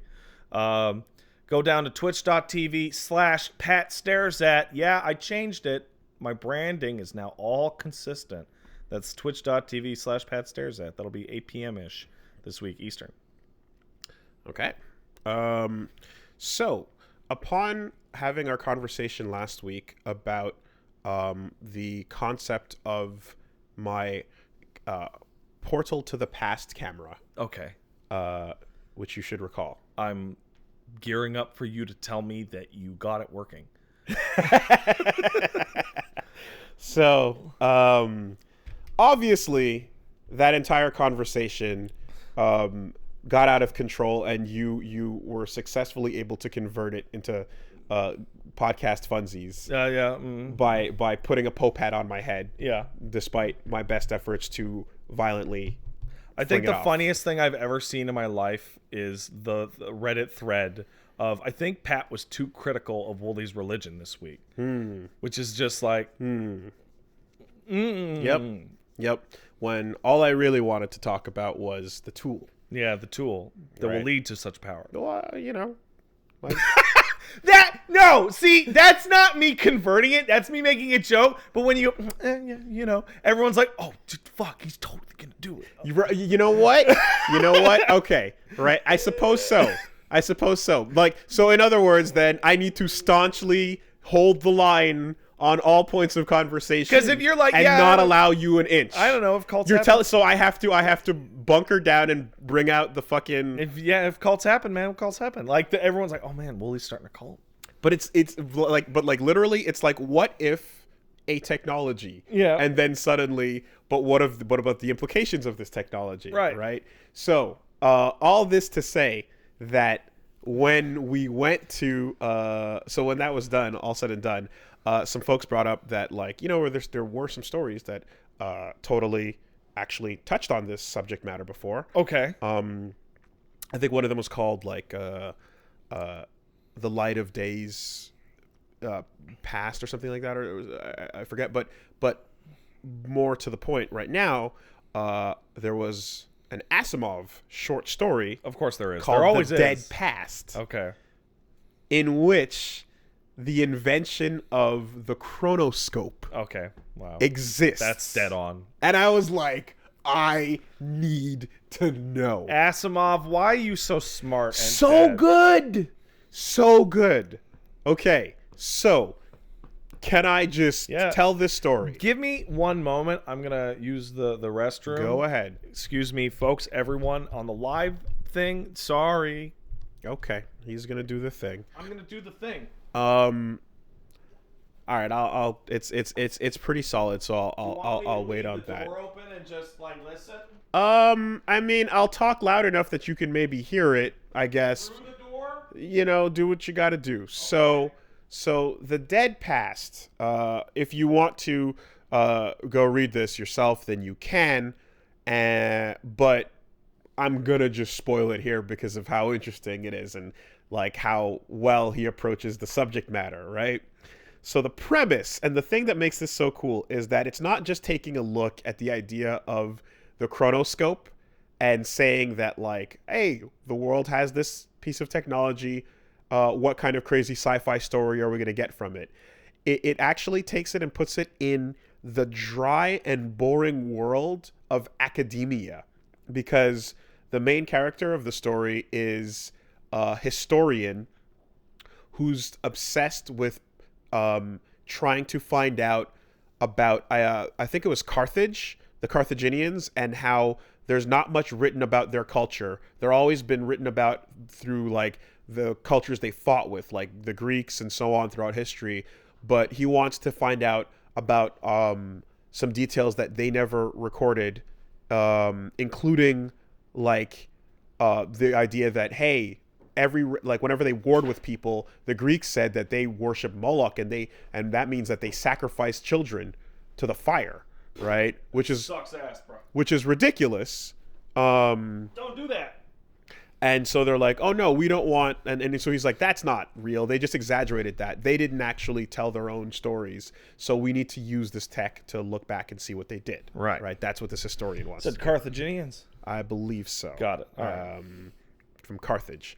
So, and what you kind of end up with is, so you have this historian that has this. Now, the tech exists in the world, and the government pretty much has control over it. Mm. Science in this world is more or less controlled in such a way where you don't just, you can choose what you want to go into, but like they hand out research grants to people to do specific things. Fair enough. And chronoscopy, as it's called. Don't like that, but all right. Well, chronoscopy and neutronics. Neutronics is the study, the field that directly relates, because the neutrino particle allows you to use a chronoscope, which lets you view the past, right? So what they do is the government basically puts out these little monthly bulletins that are like, hey, we looked back a couple thousand years and we've discovered this fact about this thing. Cool. So here's a little update on that, right? Yeah. And they're all little minor things ultimately, but it's been like 50 years since the discovery of this tech. Nothing crazy. And nothing nuts, right? Okay. That's about it. So no, Hitler was a space alien. Nothing wild like that, you know? And so like people just got used to that as thing where they're like, okay, well, the government has this tech, and get some cool there's some science people working on it. Factoids from now and then. But that's it, right? And then basically this guy, this historian, he's kind of obsessed with proving this thing about about Carthage, because and he has like this aversion to cigarettes the entire story. Yeah. You eventually find out that like it's because he lost his daughter at like the age of 3 or so. Yeah. And that like technically he was responsible because his lit cigarette burnt the house down. Yeah, that happens. So the whole idea of them sacrificing children in the fire is a thing that comes back to haunt him. So he wants to prove it with his work. Okay. Right? Don't smoke. Okay. So he eventually is like, well, he goes to apply to use the chronoscope, and then they're like, nah, fuck off. Man. And he's like, but like I have some important things to prove, and they're like, yeah, doesn't matter. Sorry.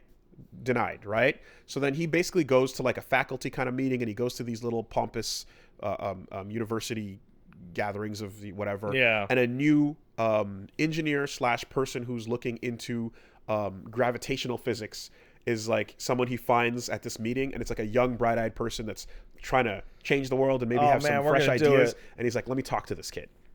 And then he talks to him, and they kind of make friends, and he proposes to him. He kind of basically slowly convinces him and goes like, hey, why do you think nothing's happened in this field? I have no idea. I'm a historian, but you're someone that could actually go in and learn the details of this. What's up with that, right? Yeah. And the guy's like, oh, dude, you're thinking dangerously, man. The government doesn't like that stuff, you know? But then he's like, but why haven't they had any breakthroughs in this tech, right? What's up with that? And then they kind of find out that the government's been stifling it. Of course it has. Okay. So yeah. Right. So it eventually leads down this path where he's able to go and use his uncle's connections to build his own. Yeah. This is the premise, right? And immediately the historian's wife shows up and is basically obsessed with the idea of this thing being created. And then historian's like, oh fuck, she just wants to stare at the 3 years that our daughter was alive, of course, over and over and over again. This is a bad idea. We need to back off, right? Because you have to watch it in real time. It's not, you can't fast forward. All right. You're like, a day is a day. It's you know what I mean? Eventually he goes, hey dude, you need to stop making this thing, right? And then the guy's like, nah, the government censoring this is not right. We have to know, man. We have to know, you know? Tell everybody. And then he turns it on and he notices, he's like, okay, so here's what we know. It only goes back about 125 years. Okay. It doesn't go back thousands of years. So the government is super lying. Got it. Right? What the fuck? All right. Dude's like, a historian is like, abort this, right? All right. And then he's like, nah, fuck you. They get into a big fight, go their separate ways. Eventually, historian comes back and government agent person is with him. Sure. And he goes, dude, I'm sorry, but like people are just going to be obsessed with the dead past, right? They're just going to be staring at their dead kids or their lost parents and things that, you know, and like this is bad, right? And then they basically have this showdown with the government agent who more or less goes, dudes, like yeah, you guys are going to just go to jail. Yeah. You're going to not have a trial. And we're going to survey you and make sure that nothing ever comes of this. The end. And they're like, what the fuck? But we live in a society that is open and free. Now, we live in a society. And then the guy's like, yeah, I don't care. You guys are going away forever. Fuck you, right? And then physicist goes, well, it's too late. I've already sent the designs out to a ton of people. Everyone's going to have it. Right? And then motherfucker's like, asshole, the idea of the past, you think of it as, let's say it's 125 years ago is what we've been saying. We've been feeding people the idea that it's thousands of years ago because the idea of it being current is not okay, right? And when you think of 125 years ago, you go, oh, I can find out what 2 people ago, what was happening, right? Sort of recent-ish history. But then also you think of what's the past to you? Your childhood, right? Your best memories. Sure, everyone gets obsessed with that, right? But then eventually maybe people stop getting obsessed with that. What is the past? Is the past like when you were 10 years old, when you were 20? What about an hour ago? What if we set this chronoscope to watch what happened 1/1000th of a second ago? You can now watch everything. What's the difference between that and the present? Nothing. You can now watch the present and everyone can see everything. And society is effectively ruined because every moment you ever thought that was private is no longer private. Nothing exists anymore. And then he goes, and then like the reveal of like, yeah, that the tech is out there happens, and then government guy goes, well, happy goldfish bowl to you, fuck you, I hope you burn in hell, arrest rescinded. So the idea of the whole story is that like if you can view the past, there's no hard limit, right? Or rather, if you can view the past, you can view 1 second ago, which is the present, which means people's lives get super fucked up. Yeah. Because everyone sees everything and the very concept of privacy disappears. So here's what I thought was going to happen. Super good story. I thought what you were going to say is that he goes back and looks at time and sees them sacrificing the kids to Moloch, and Moloch is there. And then the government shows up and goes, Moloch doesn't like what you're doing. Okay. So, one, can we acknowledge that Isaac is a fucking god? Yeah, Isaac Asimov is a smart sci-fi man. Okay, two, right? Within the world that we've created with this story, that's so interesting.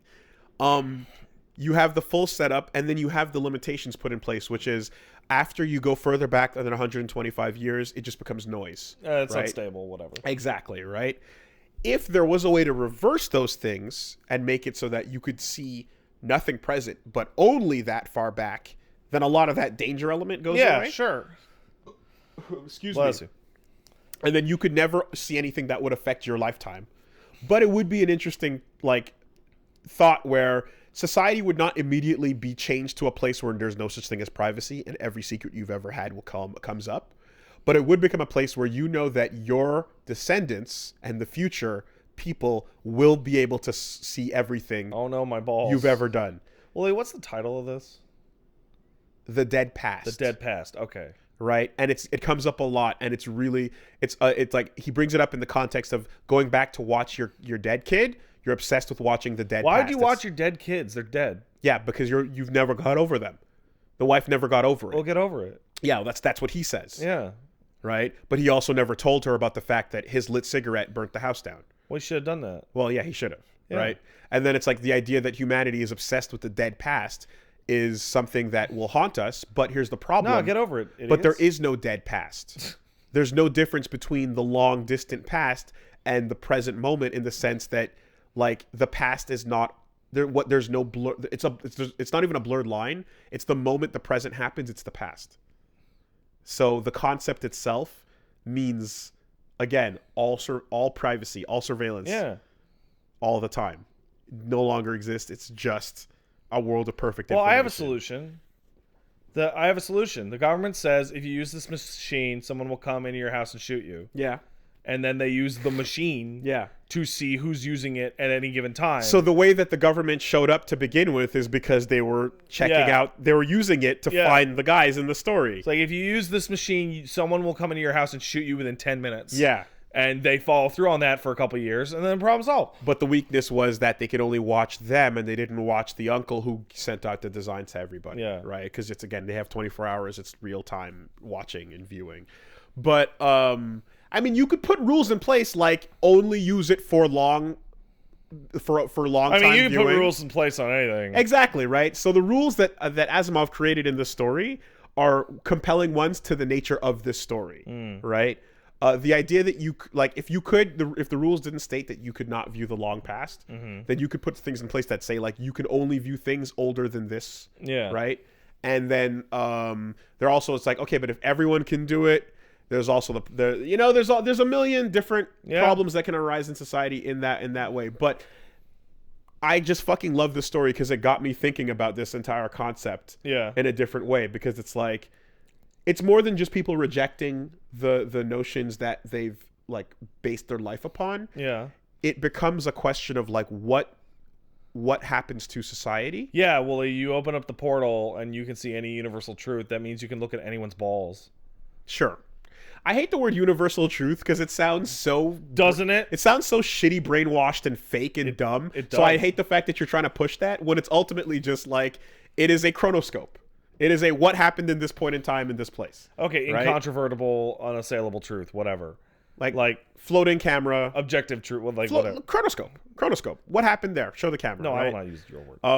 No, because the words universal truth are just so ripe for the picking that like 80 different comics. That's why they picked it. But because it's good. Yeah, but like 80 different stories and comics were like, oh yeah, here's that Church of the Universal Truth from this thing where a bunch of assholes are convinced that their way is the only way. Stop staring at our balls through the window. And there's a million things, like there's a Spider-Man fucking gang that runs by that name, you know? So that's an awful name. Even the word truth there is like, it's almost like, hey, these are the languages, this is the words that religious assholes use, you know? So let's not even use those. But yeah, chronoscopy, if you would, in this context. Yeah, I'm not saying that. That's fine. But the idea of the camera that can point back and look at a thing, you cannot let that view the immediate past. No, of course not. You know, it needs to have but wouldn't that solve every problem ever? But if it did exist, like let's say that happened and you couldn't do anything about it, happy goldfish bowl to you and me. Yeah. You would then have to start living a life, and society would change on the dot to the idea of, well, Big Brother is forever. Did you see Minority Report? Sure, I did. But it only showed crimes. It didn't show every moment of everyone's. They just chose crimes. And of course they had to sacrifice someone to do it. Yeah. So, it's a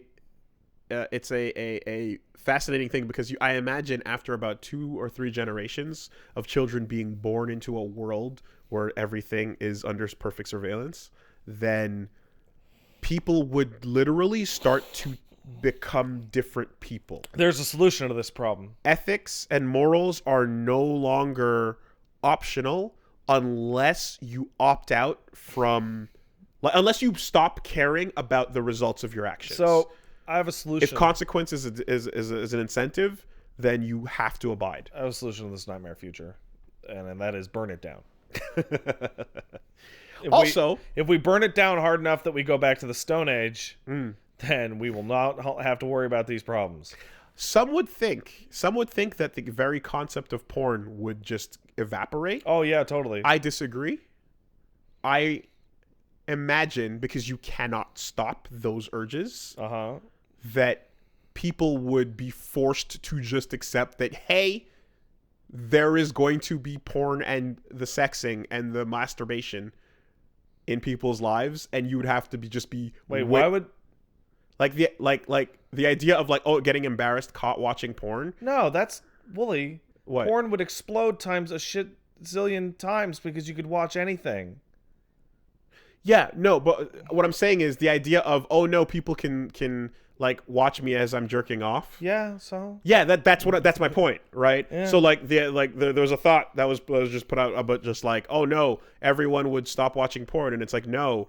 No, people would watch porn at a rate never before seen. And everyone would just have to stop caring about whether or not they're being, that's right, voyeured. Yeah. Everyone becomes a voyeur. Every shit you take, someone's in the bowl like Chuck Berry looking at you. Those who want to be. Yeah.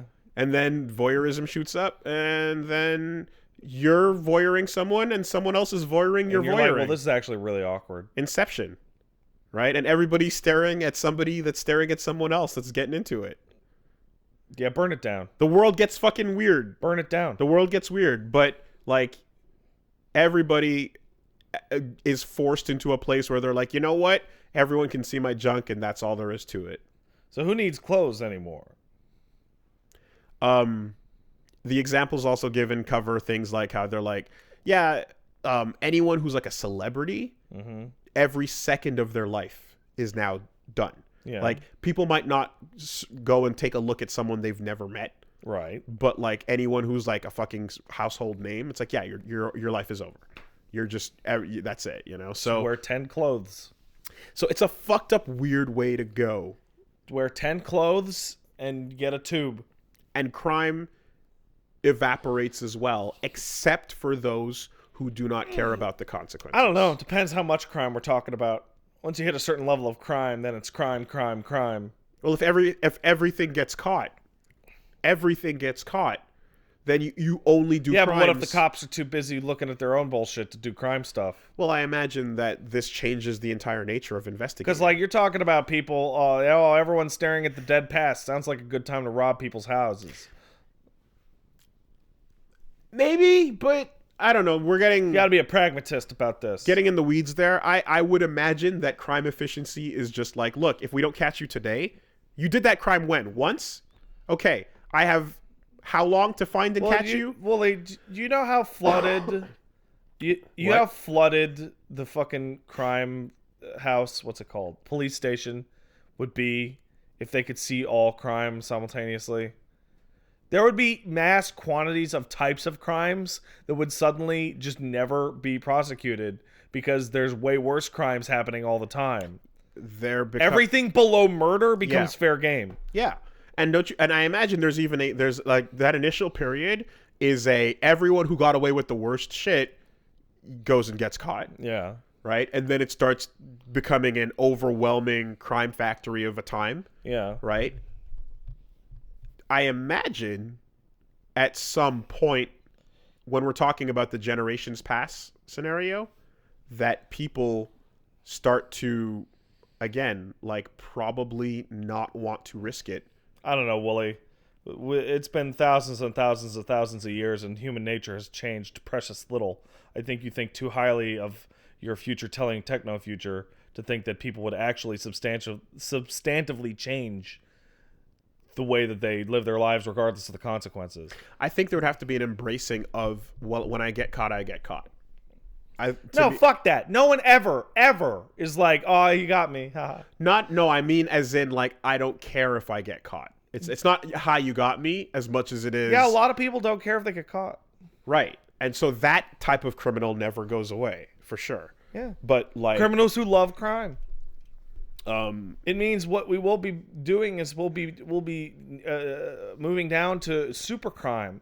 As the only people doing crime would be those that love it as a career. Remember, the punishment is for crime is an incentive to not commit the crime. It can't stop the person who is dead set on committing the crime. That's right. From doing it anyway. Yeah, if you're saying to yourself, boy, I sure do love doing crimes, it's very difficult to convince that person to stop loving crime. If you're a crime purist, yeah, you will continue to be that in this perfect surveillance world. That's correct. Right? But if you were like... You're making me want to go out and do crimes.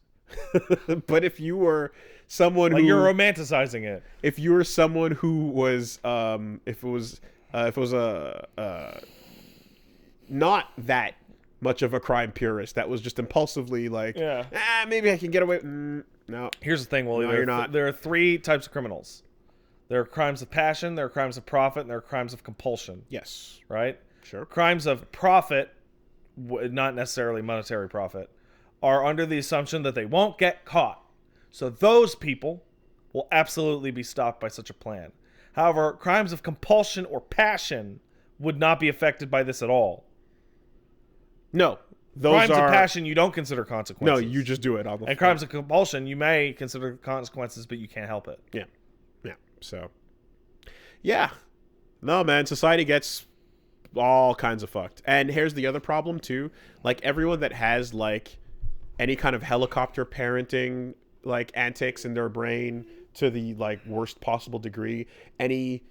paranoid girlfriend that is like, where the fuck were you? You know what I mean? Like all of those get fed to infinity, you know, in this type of scenario. I don't know. You'd be like, hey, honey, where are you? Where were you? Were you with that bitch? No, I was with my friends. We were playing pool. Really? Yeah, use the time machine, dumbass. Yeah. So, all that to say. P.S. I'm out of here. Yeah, that's correct. All that to say that even though blah. All that to say that there is a really great story based on this concept that touches on some really fun ideas, and it creates like in-world limitations that cause what I was talking about to not be possible. But I think it's a much more interesting discussion when you look at it from Asimov's point of view. Well, Asimov's a genius. That's not fair. So, yeah. What if robots? You're right, Asimov. like. Yeah.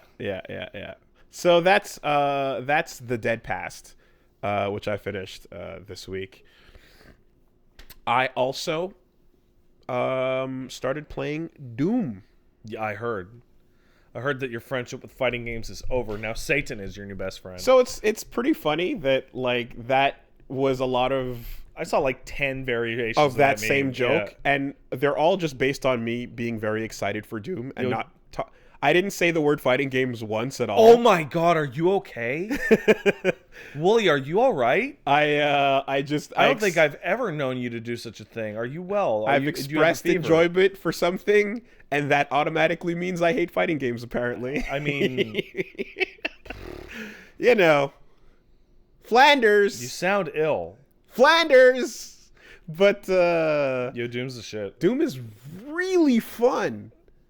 And the music is fucking incredible, and it's everything that I was told it was 4 years ago. It's incredible what you can do with a character who's not allowed to speak with just some first-person animations. The tone is set in that first level, like fucking PDA. And Hayden trying to talk to him, and as his hands are literally shaking with piss rage, or like he's like they're talking about the Argent energy converter and how important it is to disassemble it properly. And he's like touching it and taking a look, and then he breaks it open and fucking doesn't give a shit because it has to do with hell. Fuck you. And then he's also the one who, upon arriving to hell, they're like, he's here. And then the whole the lore about the Doomslayer and the one who rose up and the vengeance that he has is like this insanely. It's the most metal shit ever. Yeah. But also he's grabbing an action figure and giving it props. Yeah. It's great. The tone is perfect. Yeah. There's a throwaway little piece of text in that game about Samuel Hayden. And they're like, okay, so he's Optimus Prime. So he was a scientist, right? And then he was gonna die, so he put his head. I didn't get there yet. Yeah, he put his head into a robot, right? And it's like when we asked him, "Hey, why didn't you put yourself in a robot that looked like you? Why'd you put yourself in a 9.5 foot tall, gigantic, imposing, badass robot?" When you're just going to be doing science shit all the time? And the answer is, fuck you. I want to be in a 9.5 foot tall, badass robot body. Cool. That's it. Period. Give him that fucking Optimus voice. He's got the... It's very cool. Hearing him talk is good. Yeah. It just, like weapon upgrades are fun and frequent. You pick up guns very frequently. Yep. They serve different purposes and you just get used to the flow. Healing by going in is very Bloodborne. Or Doom. Doom's fast. Like, old Doom is fast. Yeah, but did old Doom heal you by doing that? They wanted to give you a reason to move towards enemies. Yeah. So they were like, what if the... But that's not something that the old Doom games had specifically. Doom caused that by having you move at, like, light speed. Yeah, sure. But here it's an actual game design. In Eternal, what they do is they give you a flamethrower, and if you kill things with a flamethrower, it drops armor. Okay. So that's the trifecta. The chainsaw gives you ammo. The glory kills give you health. But it's not the most nonsensical comparison in the world where it's like the mechanic literally heals you. Yeah. Right? Of doing the melee. So, and that, of course, leads to shotguns becoming amazing because guess what? Go in, So, yeah, I'm just enjoying a lot of that flow and Mick Gordon.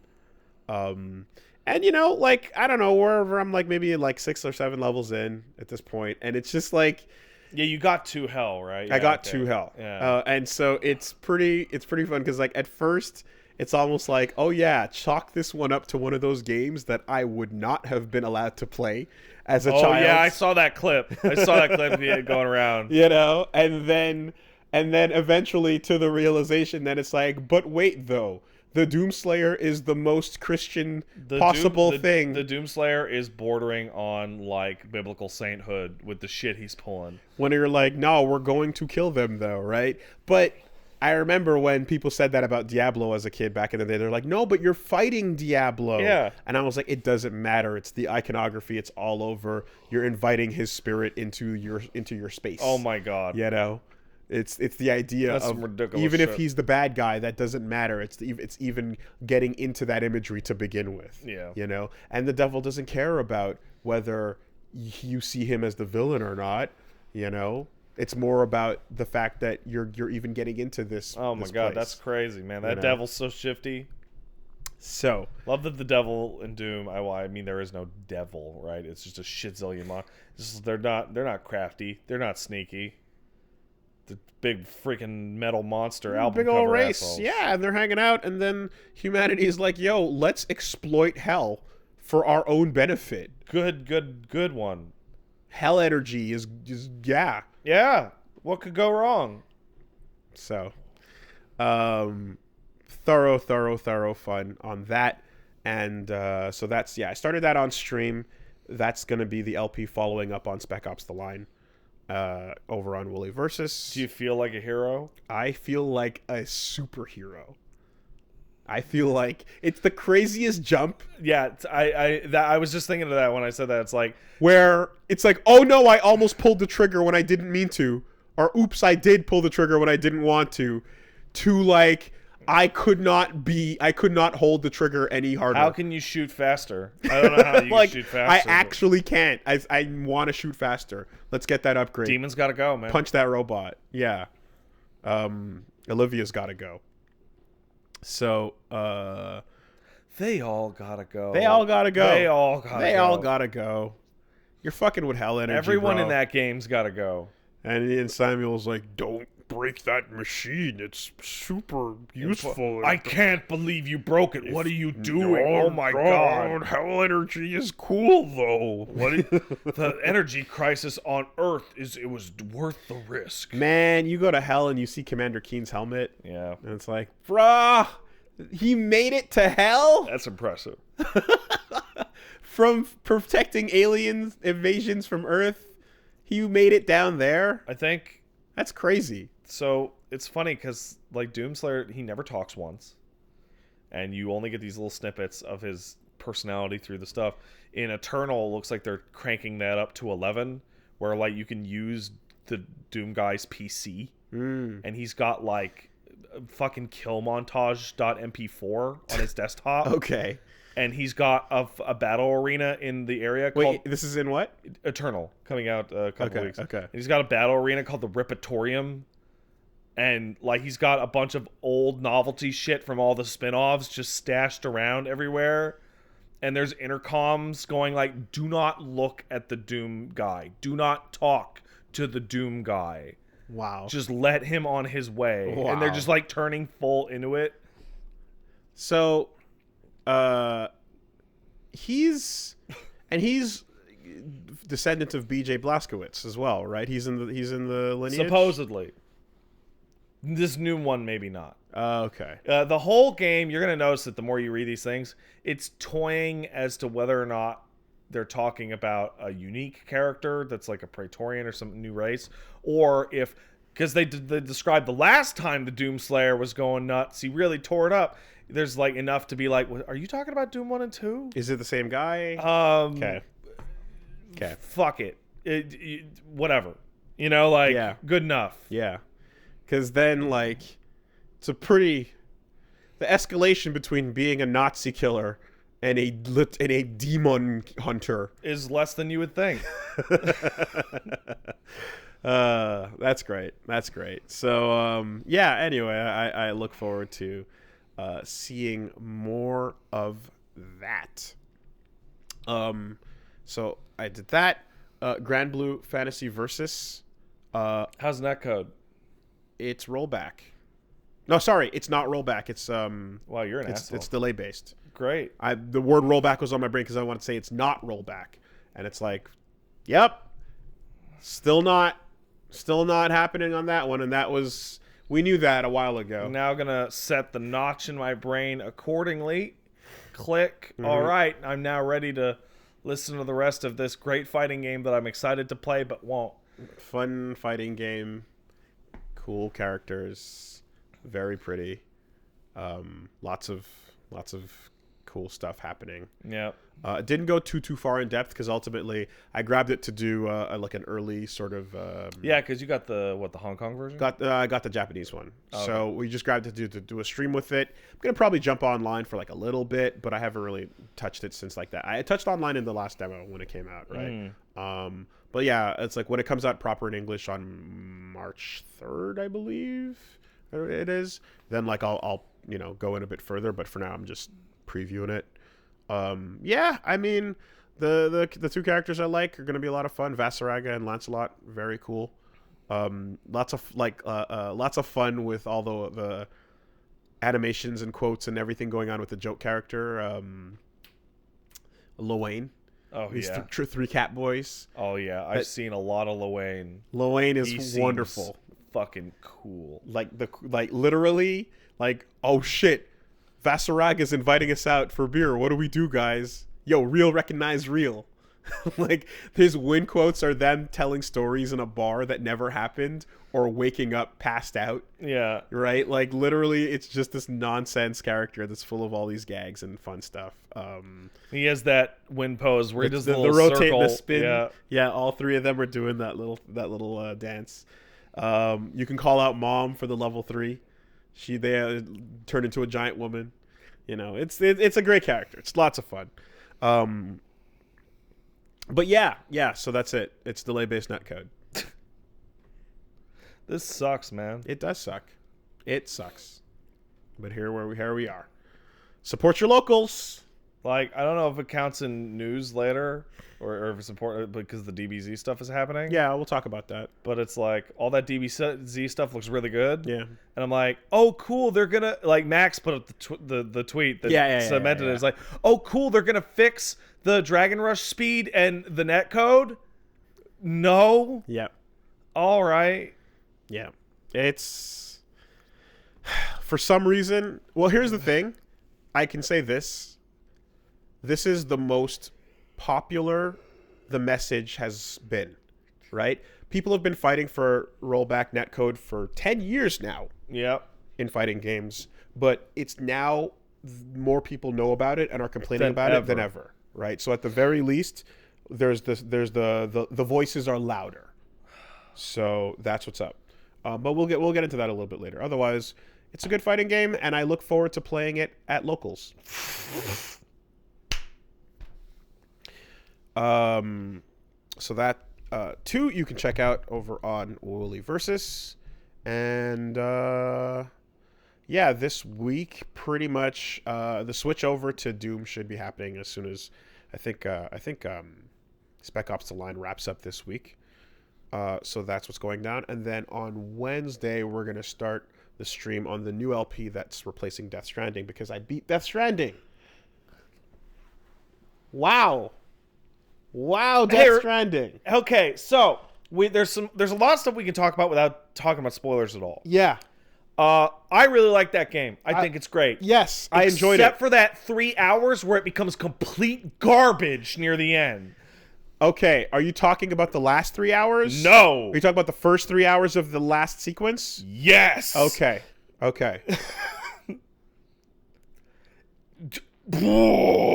That it's bad. I didn't mind it. Oh, really? I didn't mind it. Oh, you're... I was okay with it. It was fine. I like... There's a point at which... That whole talk on the beach is like the worst thing Kojima's ever done. So that is the point at which Kojima's like, time to get meta and do the things that only video games can do. But also, like, I'm going to put this in here in the game in a way where I'm going to acknowledge that not everyone's going to like this. In fact, some people will hate it. Yeah. Knowing how absurd the journey has been up to that point, I was waiting for an absurd moment of gameplay. Yeah. And that was it. But without going into any spoilers, finally upon seeing, where the characters arrive, what they do, what means what, I enjoyed it. I liked the setting. I liked the world. It was very cool.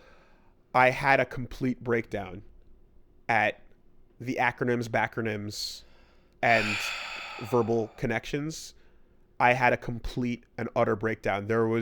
I forget which one of the last two major ones. Oh, I know which one it is. It's the French one. There was no that I called immediately. Really? When that I called it hours before. It wasn't that one. It's so bad. It wasn't that one. There was another one where it was just like, okay, I had to basically explain, and you'll hear it, right? But I kind of was just like, listen, man, this trick that is something meaning something else or something being connected to something else, it works really well when used sparingly, and it's right in front of your face, and you go, oh my God, I couldn't believe it, right? There's a famous moment Would you kindly give me a good example? There's a famous moment in Mega Man Command Mission in which Liam and I completely brains exploded at the same time when a name turned out to be something that we didn't think, and just completely lost it, right? When you do it nonstop, it loses weakness, it loses strength every time. And this game, the first hour, it dries up the entire concept and it keeps going the whole game. And then it never stops. And then they give you like a double dose near the end. Yes, and then they triple dose you. Yeah. And I actually got to a point where I said, what did I say? I said Bridget Bridges almost, and just went like, oh God, no, wait, what? And confused myself. Yeah. Because it was just going so hard in on that concept that I went, this is not good. It's not good. This is not good, especially when it's not subtext, it's not even text, it's hypertext. It's ultra text. It's the kind of thing overtext that I imagine reads way better when your primary language isn't English. And furthermore, and I thought about this, right? Not only is that what possibly sounds better, but your language is one where the kanji usually have more than one meaning. They can literally have multiple meanings. So the pun of someone's name or something actually being two things is normal and oftentimes used to have So the Japanese love puns. This is a known writing thing. A lot of Japanese stuff, they fucking love puns because they have a language that punifies very easily. So you'll see something where a main character's name is two symbols that, if you read the alternate versions of them, creates a totally different idea. Oh my God. And then you go, oh my God, I never would have thought about reading this the different way. Right? So, wow. So, one, it doesn't work nearly as well in English. It works infinitely worse. Two, it's overused in English. Every single character has a flat name that isn't like a normal human. Because it's obvious. Yeah. And then three, when you make one thing when it's a double entendre, it becomes like, okay, there it is. Yeah. When it's a triple, you're like, K, and then you go for the quad, and you're like, what the fuck is wrong with you? Stop it.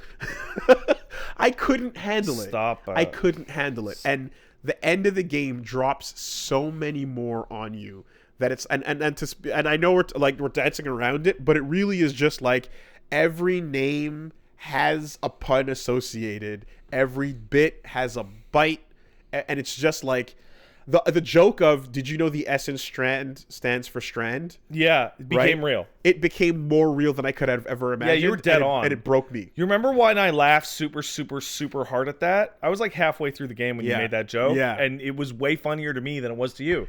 There is one, and I repeat, one that I love that is wonderful. A perfect one in the game. And did you ever get the final emails about, like, I got a couple. I didn't go through all of them. What happened to every character and what people in my chat told me what it was. Okay. There is one where you see the character's, like, Kojima name. Yeah. And then you see their real name, and it's fucking beautiful. I'm going to text you. Yeah, I was about to say, could you text me? I'm going to text you. I have, like, massive, crazy problems with the beach at the end of the game. That, like, big problems. We'd probably have to go into spoiler talk to talk about it, because it's fucking bad. But It brought the plot of the game down to almost nothing, only to have it be completely saved at the end by one. Yes, that is the one. That is the one. You're completely right. That one is so good. Yeah. There's one that's so good. Where what's his name? Tommy Earl Jenkins? I'm not gonna spoil it because there's people that this is not a spoiler cast for them, so what's a Die Hard man's sorry, name? everyone. Tommy Earl Jenkins, the actor. Yeah. That's a good acting man. Yeah. Wow. Yeah. I talked about it when I beat it. Yeah. But I want to bring it up again. Yeah. Die Hard man with the fucking Oscar chops. Because I feel like the game was like kind of falling apart an hour or two before that, and then you get to that scene and you're like, okay, you're bringing me right back. Because it pretty much ends on that scene, and he kills it. It's like a debriefing. Very good chops on that. Act good, man. Yes. Yes. I called him. Well, whatever. Anyway, John Goodman. Yeah. But there's a very clear reason why you're like, and this is why Kojima hired this person. Yep. So he can act like crazy. Guess who else can act? Mads fucking Mikkelsen. Yes, he can. So yeah, all in all, really enjoyed the plot and where it went. Really enjoyed the gameplay and where that went. Fun, very unique tasting game, and fun thing to do with your brand new idea and world and studio. Yeah. Right? Fun thing to do. Fuck you at the idea that just because someone's into something really hard, they become homo ludens or homo fucking science or homo this or homo that. The idea that you are no longer a homo sapien, but you are a homo my hobby. A homo hobbyist. Fucking sucks. Yeah. I hate that shit a lot. But I really do like, oh my God, fucking Ludwig. Yeah, you did a good job, buddy. Oh, that last vocal theme that hits. The music. Oh my God, the music. It's very high quality. The music builds, and then there's like fucking musical payoff that is the strongest. It's so very strong. high quality. So, in any case, we really, I really do desperately need to talk to you about the argument that happens in that game. The final argument between two characters. Yeah.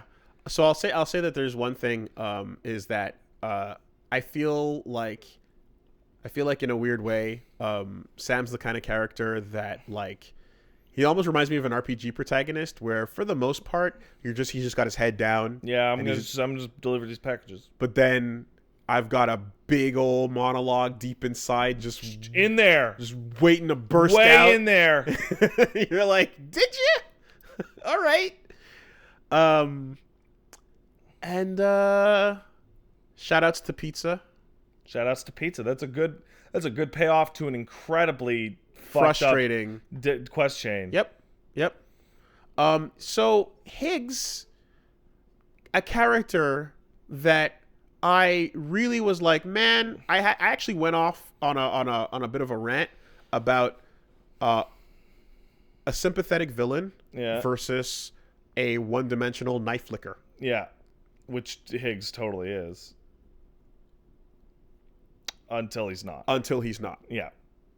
You know? And I was like, thank God for... They save him right at the end. At the last possible second. They squeeze it in. Like, you ever see that gif of, like, the guy who picks up his beer and then the bartender tosses a coaster underneath it and it goes, boop. Yeah. Right, like, at the last second, they fucking give you what you need to turn Higgs into a real boy. A good character. He gets Pinocchioed. Yeah. He gets Pinocchioed. So but what that means is, I mean, I remember seeing reviews going like, Higgs is a really one-dimensional shitty villain. And I'm like, well, yeah, if you did not finish certain things in that game, he remains kind of shitty. Yes. You actually have to go... You have to do your work. You have to do Kojima's work for him. Now, here's the other problem, right? Of course, there's a lot of emails in this game. There's a lot of emails in this game. We had the same discussion back in MGS5 about audio tapes and show don't tell. Yeah. And I still maintain that show don't tell is my preferred. Yeah. Right. But like, if it's one of those bits where you're like, hey man, we only got Troy for 80 hours. Yeah. So there's a real element to this game where MGS5 had the tapes and this has the emails. And all I can think of is like, boy, I bet we would have been able to have tapes you could listen to on the road if every single actor wasn't a Hollywood celebrity. Pretty crazy. Right? Yeah. Because it's baffling that you have these emails that are long. Yeah. That you can't, that there's no audio version you can't listen to on the road. Yeah. Which is why I got more than one person going, yo, thank you for reading the emails on my 0.5 episodes, because it's like I didn't have time, so this is what I wanted. There's a lot. There's a lot. We read through all of them on the LP, and those episodes are marked as 0.5, so you know exactly which ones if you wanted to listen to us going through them and discussing what we read. But they flesh out some characters in really good ways, and they do the things that the audio tapes did to MGS5 and to Ground Zeroes, where you get like tons of depth where originally there was zero.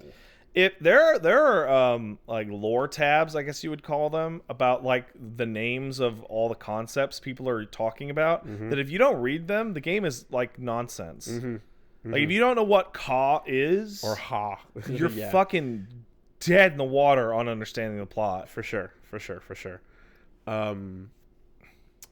Yeah, I mean, you know, there's a bunch of little bits here and there, and there definitely comes a time in the game when you're just like, there is no longer any kind of problem that I cannot overcome with my equipment and my, you know. I got this. If I have to walk there at all. If, you know. And there's also a couple of moments of like, are you going to think outside the box? You know, where I was like, oh yeah, and like, to me, I was like, I managed to figure out those moments, so I was like, hey, we gotta switch over to spoilers. Okay. I got some shit to say about what you're talking about. But before we do, the final sprint of the game turns into the final sprint right at the end. Yep. Good job fucking with me and my prep for that moment. Appreciate it. And the game basically turns into Dragon's Dogma. Like that's the final sequence in Dragon's Dogma as well. Okay. It's like a final fucking go. All right. So should we set a clock? Yeah, let's set a clock. Well, how much do you want? I don't think more than 5 minutes is needed. 5 minutes? Yep. Okay. So I'm going to set a stopwatch. Nope, that's not it. I'm going to set a timer for exactly... I'll use a stopwatch. 5 minutes. Starting 3, 2, 1, 5 minutes. Amelie is the fucking worst. She is wrong. That's the problem I have. I wish you would give people more than a second. No. Just give it a we did give them a second. We went 3, 2, well, they had plenty of time. Right. My problem with that game is that Amelie is wrong. Her fucking theory on like what extinction is wrong. Yep. It's completely wrong. Amelie sucks. Right? She's the worst part of the game. Which is terrible, right? The whole time, absolutely, right? So, and not only that, but like, she is wrong, and she is selfish, and she is evil. She's evil, like, evil and manipulative, and just an actually evil without convictions, because she can be convinced to change her mind. And also, she's playing both sides because she doesn't know what. I don't know. But, and this is the biggest thing for me, her blame is directly proportional. The exact percentage of blame she takes is directly proportional to how human she is.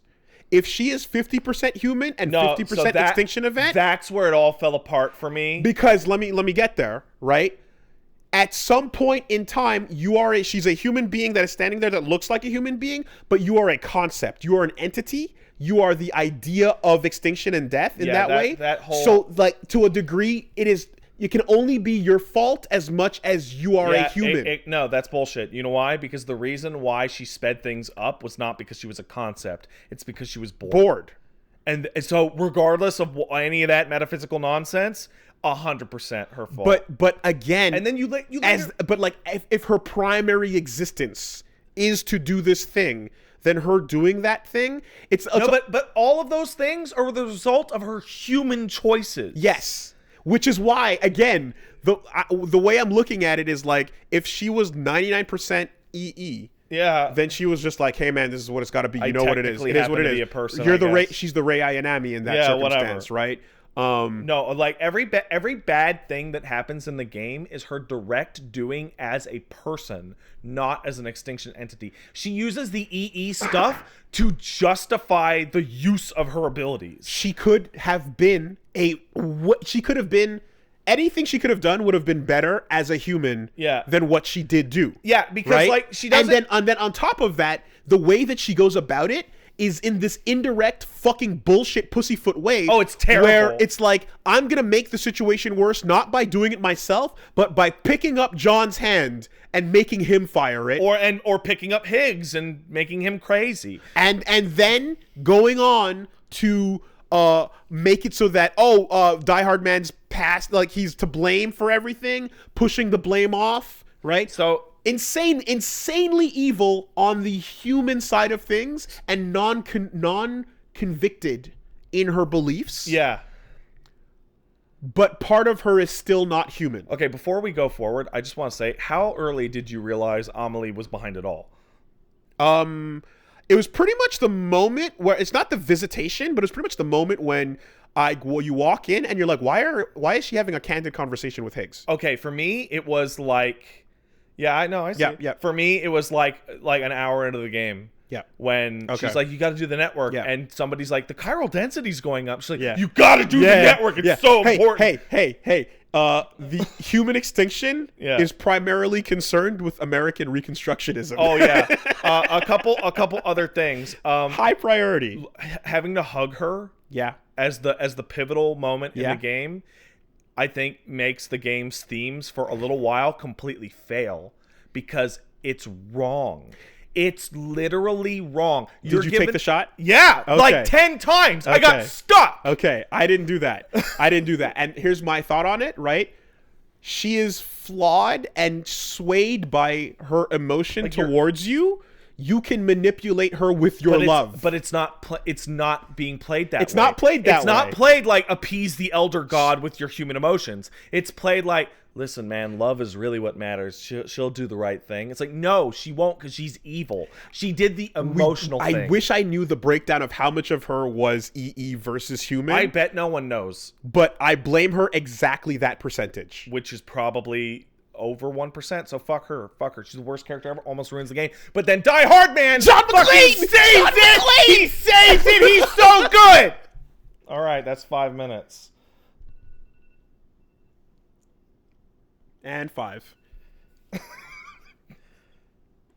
Great. Spoilercast. Yep. There you go. That was that. You know what? That's the most important discussion to have about that. It's the only thing I want to talk about. It's the only thing I want to talk about. Death Stranding, everybody beats it. Everyone I've talked to, by the way, I'm going, so how about that one part? And they're like, You see, but the other thing, beyond what we talked about, though, there's, like I said, there's your meta confusing gameplay moments, and then there's your, like, people are going to be talking about this for a while, because it's like, Koji went outer space, with everything about that ending, well, not literally, but and then in the end, like, this is a world that I really like because it has so much meat to chew on in terms of ideas. It goes into places that it's like, okay, so let's revisit this concept of the Death Stranding and asexuality as a result of isolation. Oh, Jesus Christ. Really? That's a thing, huh? Okay. Well, anyway, whatever to that. But the ideas that he puts out there are like, there's some shit to chew on and to talk about and discuss. but I am never gonna play this again. Nope. This is the When I was playing through it, I'm like, this is a great game. I will never touch it again. It is the fattest, thickest, deepest single serving game I've ever played. Yep. I put a lot of time into that game, and I think you put even more, actually. I completed the full road. You got more done. And I created the entire zipline network. I think I did 80, 100 hours, something like that. Yeah. I got my value. Yeah. And I enjoyed it. And it was also work. So win all around. No desire to ever play. Because hit the fucking credits, bro. And I went over and I'm like, hold on a second. What happened? And then I realized Heartman was on 4.5.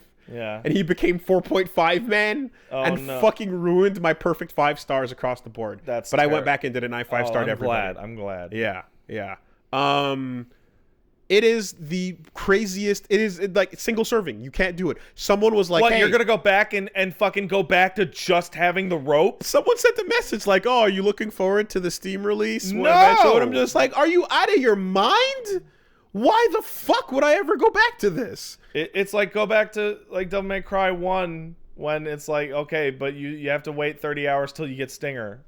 Like, no way. The whole point of that game is to build up infrastructure to circumvent toil.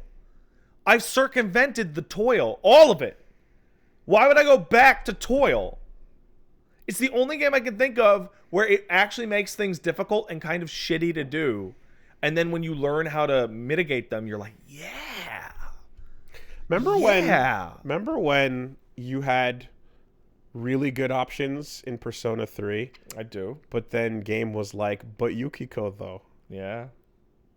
No. I'm sorry, what? Sorry, wait, Yukari.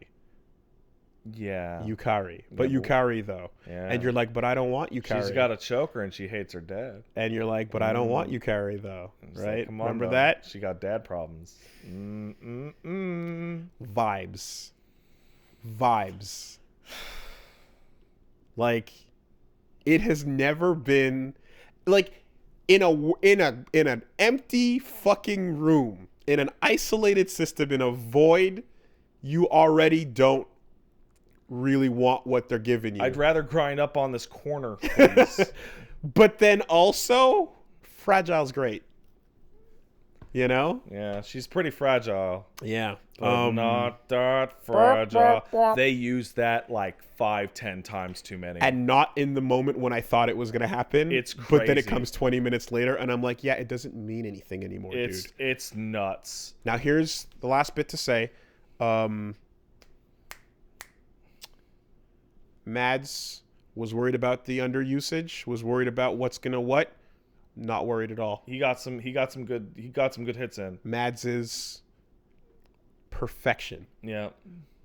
Absolute perfection. And goddamn, his face is so fucking just unique. Yeah.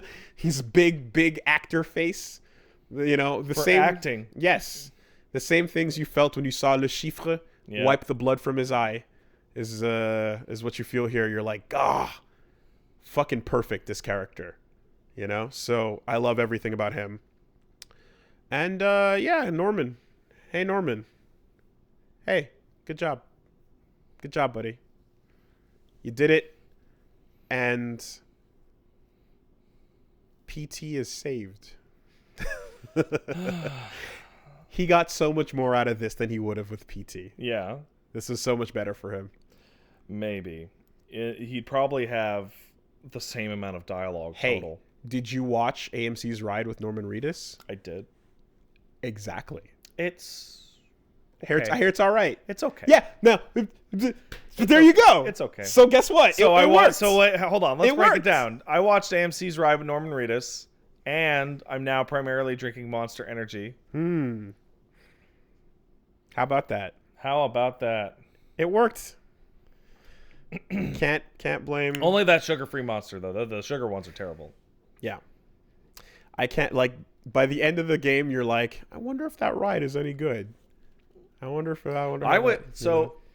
it's been a long-standing thing with us where, like, if a character falls through the floor in a game, whereas many people go, oh no, we're like cheering and hooping and hollering, right? I was like, riding that AMC ride with Norman Reedus bike as much as I could and being like, say the line, Norman. Say it. And whenever he did say it, when he was like, man, I feel like a badass, like I'm on the ride, I was like, yeah! I literally he said it. I fucking screen capped them so that I could show Reggie off, like back when we started the recording up again. I'm like, I got him to say it. He said it. There it is. So yeah, it reaches pure parody status. Say the thing, Norman. Yep. Good job, Koji Pro. Genius Kojumbo indeed. Genius Kojumbo. Where'd that come from? I don't know. I'm gonna guess 4chan. It sounds like that kind of thing. Sounds almost like it. That game is so like we now get to know exactly what Kojima looks like with no filter. Yes. He won't stop with the pun language shit. He zooms in infinitely on his subject matter, and he finds one detail, which then explains why all of reality exists. He's scientifically literate, but not that scientifically literate. And he's willing to, make leaps where it's like, he's willing to hand wave, like, broad things, so that small things work better. There's a bit in the ending where people are talking to you about like the ghosts and shit, and they start talking scientific stuff, and like I'm almost coming out of my chair of like, that's not how that works. Right. That's super wrong. And bonus, this is my favorite part. Just a few weeks ago, it was discovered that there was, in fact, another mass extinction between the 4th and 5th extinctions. Ruh-roh. Which makes the entire plot of the game make completely no sense. But don't worry about it. Don't worry about it. Can I say this? You know the first screenshot of the game we saw where he's standing on the beach? Yeah. And then you see the floating figures in the distance? Yeah. I fucking love that now. Yeah, it's good. That thing is so cool now. It's very good. But yeah, the most like talking about the way he handles these types of details, the purest moment to me of that exemplifies that is when it's like, hey guys, did you know that like this one weird bug worm, when it dies it glows blue? That's why blue is the color of death. So the whole game's blue. Really? Is it? Is that really? And it's like, okay, got it, right? Hey, did you know that the Egyptians figured this one thing out and this is what they called it? Therefore, that's how it really is? That's how it really is. Turns out Egyptians dead on. We could have picked a random other culture, but we picked this one and it worked out. You know why we picked it? Because I want to make some puns, and because I think that Higgs's Egyptian-themed costume looks cool. And it does. It does. It looks really cool. Death Stranding. Well, anyway, so that's where I that's at. eagerly await the next Kojima Productions game, which I assume will be very different from Death Stranding. Which I assume will be a movie. Well, that's just a bummer to me. Well, that's what he said he wants to do. After watching and playing Death Stranding, I am terrified of the kind of movie this man would make. Oh, yeah. Just legit. Oh, yeah. Horrified. Just terrible. Yep. Super scared. Just all this shit. Super scared. All this story stuff we're complaining about is pretty bad in a video game. It would be unwatchable in movie format. You know how, it's sad to say, and I'm the kind of person that doesn't need this type of thing. I always am like, do the original bit. But the thing that would probably be the least offensive would be if he just expanded on a detail from an already existing world. Sure. Right? If he did the Yorha stage play shit. Oh, I thought you meant like Hideo Kojima's Transformers. No. No, God, no. No, God, no. Please, no. No. No. I meant as in, like, let's go into this world and pick a moment or a character and elaborate on them. Like, Mama's story. Heartman. Yeah. As an hour and a half. Literally just, hey, here's the day that Heartman lost his heart. Sure. Right? Then you would go, all right, we could make that work because we already know the rest of this world and believe in it. But to start from scratch and do things the way he does, I'm scared. I don't think he has enough time in a movie to set up anything he'd want to do. He'd hand you a pamphlet before you watched it. All right, here's the deal. Hey, Kojima, you're okay. You're okay. He said it. Coulda. Guillermo did the thing. Really? Lent his body for a good cause. Kojima needs somebody who is talented to stand right next to him and go, "That's fucking stupid." Okay, but it's the David Cage effect in opposite. Yeah. You know? Like, it's like you are Kojima is losing the forest for the trees, right? David Cage He's losing the trees for the forest. only sees a forest. Yeah. And it's really just a low resolution green blur. What's the name of that forest? Emotion. Like, there is not a tree to be found because all he sees is Cage has as the most the forest. primitive view of art. He went to art school at some point, I'm sure, and somebody said art is anything that makes you feel something. And he views like the highest form of art is something that gives you a big emotion. Yes. And the only way to give people big emotions is to show them big emotions. And it's like, it can mean something or just be generally enjoyable, right? These are also options. Yeah, fine art and fine art teachers will argue that, like, when you look at ready-made art, which is the McDonald's bag on the seat, yeah, that has a name tag attached to it, whatever you feel upon seeing that makes it valid. So if that disgust you might feel, that frustration you might feel when you hit the 2H hallway of Dawson College, and you see someone's submitted homework, which is literally a McDonald's trio with a name tag attached to it. I actually got into like an almost art theory. So remember a few weeks ago when Pat's Not Creative? I got into almost an art like intellectual discussion about like what is art really? Well, everyone's artistic in their own way, and it like you run into people who are just like everything is art. Everything you do in this world is art. And I'm like, well, now we're just destroying words. Like now like words are losing their fucking meaning. Like things have to not be art for things that are art to be art. Like, come on, guys. Yeah. Like the idea, of course, is just that, like, if someone decides to take anything in any place and frame it, that's deep, man. Banana on the wall. Right. My art history teacher argued that anything framed is art. Right. Frame a picture of your asshole and submit it. 100%. Interior semiotics. My fine arts teacher argued that it was whatever made you feel something. Punching the dick makes you feel something. And both of them came from a point of view where it was ultimately, as long as somebody calls it art. Oh my God. Then it ought the actual worst. So, right, and it's like, okay, well, if that's the world you want to live in, this then is the actual. I mean, world. You can live in that world, but not everyone has to give a fuck about every piece of art. I mean, I just got off watching Rent, in which the only art worth arting is that Born of Suffering, and it's like, go to hell. So anyway, man, thank God when I watched Rent, I wasn't a poor artist, because I've never been an artist. Or 19. Or I was never 19. But like if I was like somebody like, on the Patreon grind, trying to make ends meet and being poor, like that movie would send me into a fucking conniption, because they're like, oh man, being poor, it's the true way.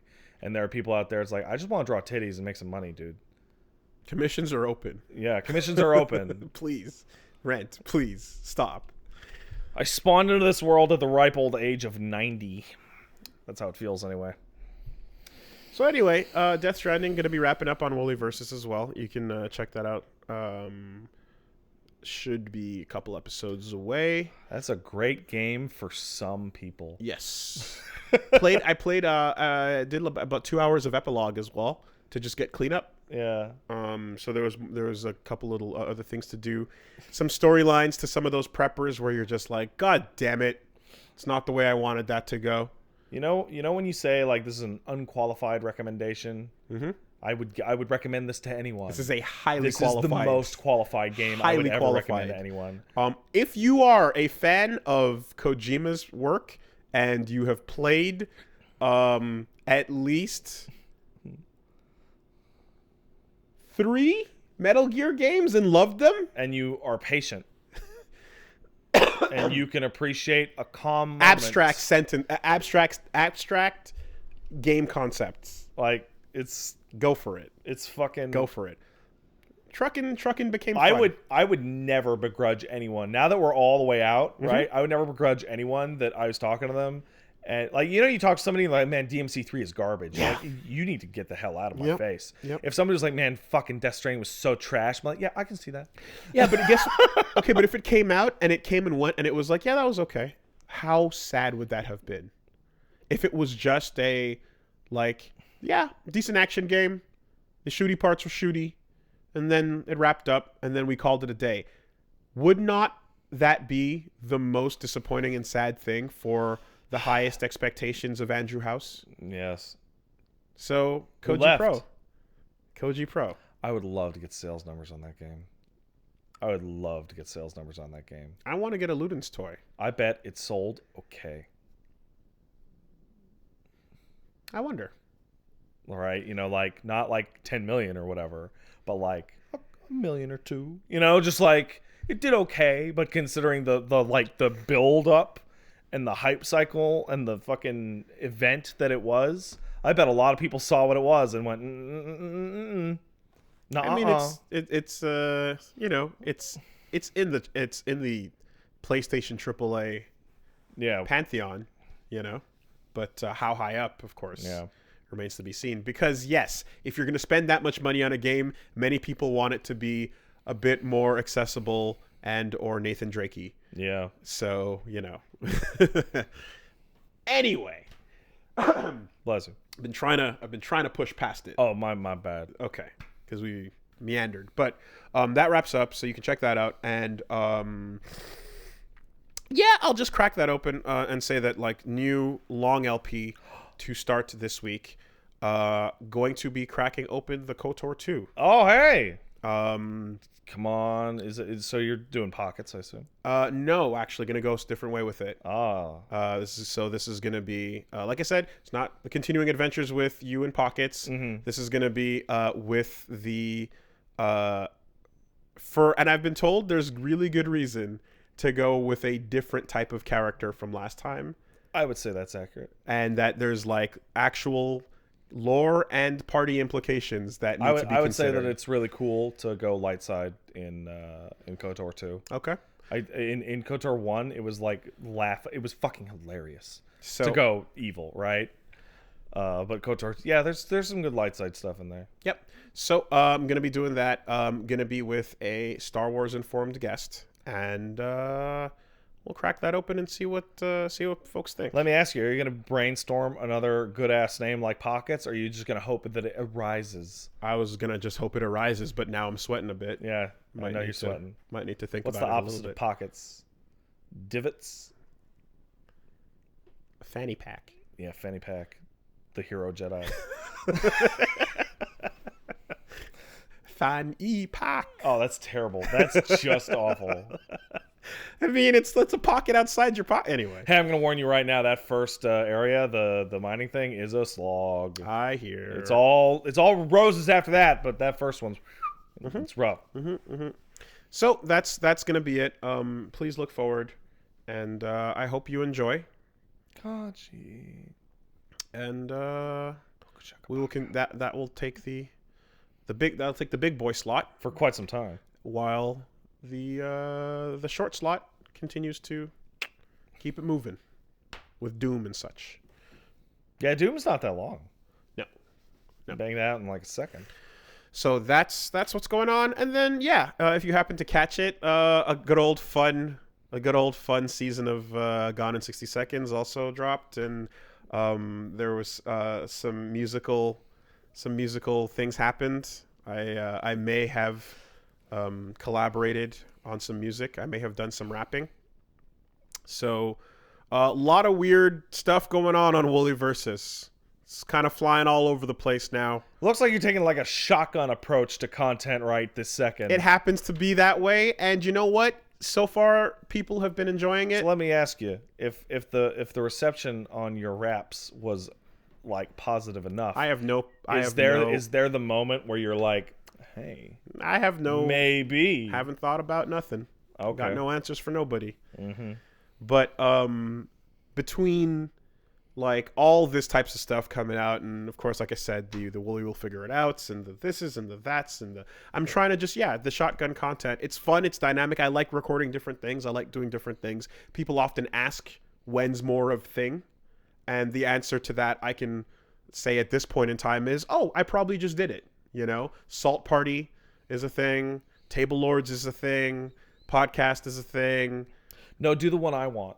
Yeah, you know, Gone in 60 Seconds is a thing. Fucking music videos and rapping is a thing. Like I'm going all over the place with this stuff. Fighting games is a thing. Or is it? Get into for fun and for glory. Your video series. Yeah. Okay, your video series yes. about fighting games is totally a thing. I don't know if fighting games are a thing. So, you know, I'm having fun with that. Things are pretty cool in that regard, and I hope everyone continues to enjoy the diversity of content, and I hope that people can be like, yeah, I don't have to ask for thing because I got it. So yeah, that's it. Shall we take a quick word from our sponsors? Let's take a quick word from our sponsor, shall we? Okay. This week, the podcast is sponsored by Manscaped. Hey, Manscaped, what's up? Well, I'll tell you what's up. Folks, you know what's up. You should know what's up. Your balls. What's up with them? They don't smell good. They can, in fact, not smell good. Left to their own devices, left to their own malintent, left to their own activities, they will betray you. They will stew. Do not allow the stew. Don't allow it. You can fight back against the stew. You can. You can do it with Manscaped. I've done it with Manscaped. The Lawnmower 2.0 is the easy way to safely clean up the area to which you would like, you know, good things to be happening. You want good things happening around your balls. And, you know, would you invite anybody into a home that was littered with trash and garbage and the worst smelling dumpsters open? No. And waft it towards them? No, I would not. Well, I might waft. Okay, well then I may have been guilty of wafting my disgusting balls at people. Well then why would you invite? Okay, well that's the point, is to not do that. Okay, don't do that. Okay, for people that you want to be around. Yeah, no, I want to be around the people that I do that to. Okay, well it's to annoy them. Okay, fine, but but then when you sometimes you don't want them to go away. People who have class. Sure. Whatever you use as your distinguishing thing. Yeah. You want people. You gotta clean your balls, man. Yeah, I know. So you clean your balls, and you should do it using the Manscaped, because they got a premium skin safe. They got skin safe technology. You've got a battery that lasts up to 90 minutes, so you can take longer to shave precisely. You've got an LED light which illuminates the grooming areas, and you know, what's this called? They got quiet stroke technology. Okay, that come on, guys. Really? 7,000 RPM motor. Really? With quiet stroke technology. Come on. I mean, let's just talk about the tech. And of course, the charging stand. You know, it's all in there. You've heard us talking about it for a bit, but that's because it's good and it's clean and it works. And I can say that as a currently properly trimmed and like comfortable individual. So comfy? I'm very comfy. That's good. Very comfy. So you can get 20% off plus free shipping with the code SUPERBEAST at manscaped.com. As always, your balls will thank you. Once again, get 20% off with the code SUPERBEAST at manscaped.com. That's 20% off with free shipping at manscaped.com. Use the code SUPERBEAST. Thanks, Manscaped. Thank you. All right. And Castle Super Beast is sponsored by... By whom? Shudder. Shudder? Shudder. AMC Network's Shudder. What is Shudder? Shudder is a premium streaming video service. It is straight up the place where you can go to get great thrillers, horror, supernatural movies, etc. Okay. It's like Fear, like Shudder, like It's yes. Okay. Yes, not Shudder, Shudder. Okay, with that a makes D. perfect sense then. It's basically the Netflix of horror. Okay. So this is where you can go for all of that. They've got the largest, fastest growing human curated selection of thrilling and dangerous entertainment. So it's not some goddamn algorithm. No. And like taking a look, there's some good stuff in there. They've got a basically like again, like the Netflix of horror is the perfect way to describe it, because you've got your solid selection of things that even like scrape into like not just the traditional horror, because you've got your Child's Play in there and whatnot, but I also flipped on, I was like, oh look, it's Old Boy. And then when I went, I went to go take a look, and I was like, yeah, they got like the whole Vengeance trilogy. Oh really? Yeah, That's so that you know that's all in there. And I even like went past and saw like Escape from New York, and I was like, whoa, okay, right. So you got all that in there, in addition to like things like Creepshow, the TV series, and horror classics, original films. They've got The Deadlands, which is a new exclusive show premiering on January 23rd, featuring a slain Maori warrior. okay. So I was like, oh, that's all cool. right. I know about the haka. I know about a little bit, a thing or two. Somebody didn't haka hard enough. About the cool traditional New Zealand cultures. And yeah, they have that coming out soon. And is essentially, it's a sent back to the world of the living to redeem his sins. So Is that Guacamelee? not quite. Not quite, but It's the Maori version. but kinda. Yeah. I saw the trailer. I saw someone do like a pukana face, and I saw someone speaking in Te Reo Maori. And I was Okay, like, wow, that's all right. cool. That's cool. So, yeah, you can stream it on all your devices, iPhone, iPad, Apple TV, Xbox One, Amazon Fire TV, Chromecast, Roku, Androids, whatever. Like, it got you covered. You can get your horror fix anywhere you want to. So, I definitely would not sleep on that Vengeance trilogy by Chan-Woo Park if you haven't seen it. I highly recommend. And you have a strong soul. Yes. Old Boy is how I started, and then I went back to sympathy for Mr. Vengeance, and then sympathy for Lady Vengeance. So I think you really should watch those movies. They're fucking good. And don't plan anything else that day. You're gonna be tired. Yeah, you're gonna be a little bit worn out, but that's a good ass trilogy. Maybe don't do them all in one shot. Yeah, probably not. So yeah, get started streaming the best horror, thriller, and supernatural content.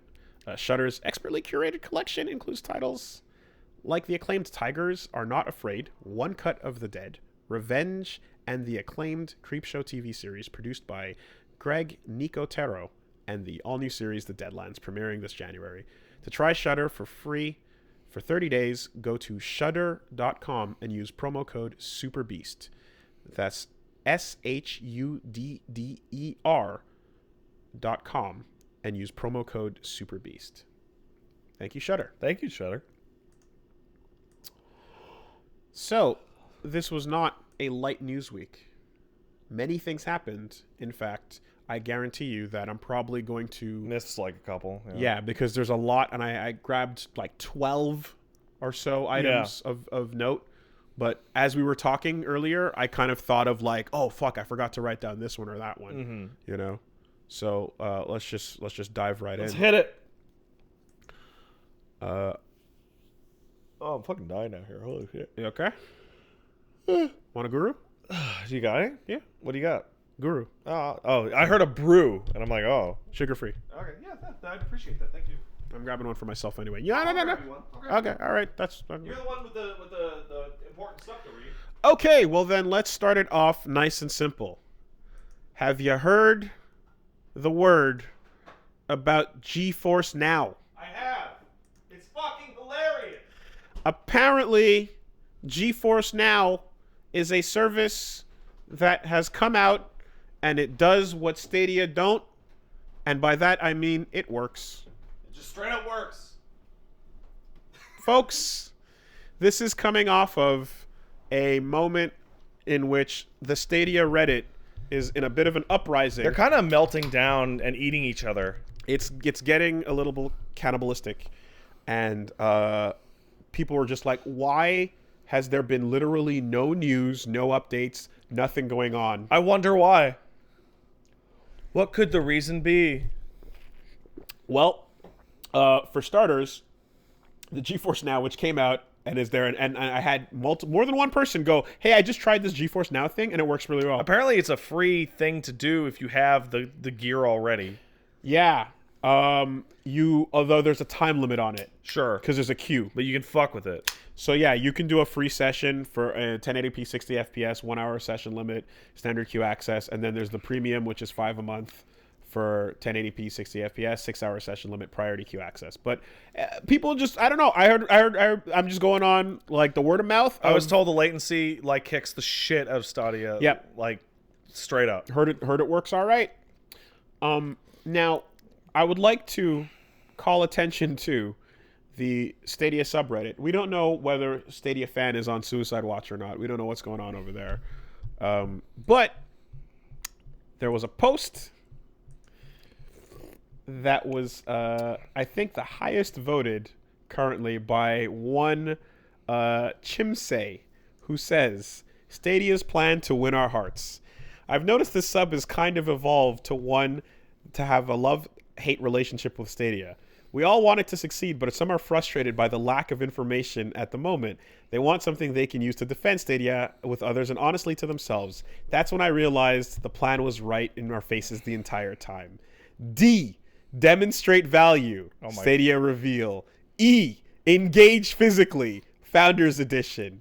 N. Nurture dependence. Weekly update plan announced. N. Neglect emotionally. Don't actually update on a weekly basis. I. Inspire hope. 120 games. S. Separate entirely. Oh my god, it's the dentist system. It's the dentist system. That's incredible. That's incredible.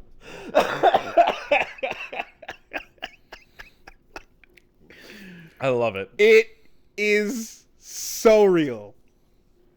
Like, right on its flat face, even if Stadia and GeForce were identical in, like, service or whatever, I expect GeForce to not drop its shit in a year. And also, like, I don't need a Pixel to use GeForce. You know, like...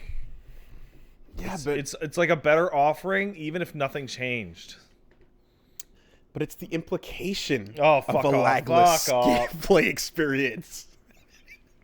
It's the implication of no dropped packets. Yeah, so Google Stadia is getting fucking trounced by an NVIDIA side project.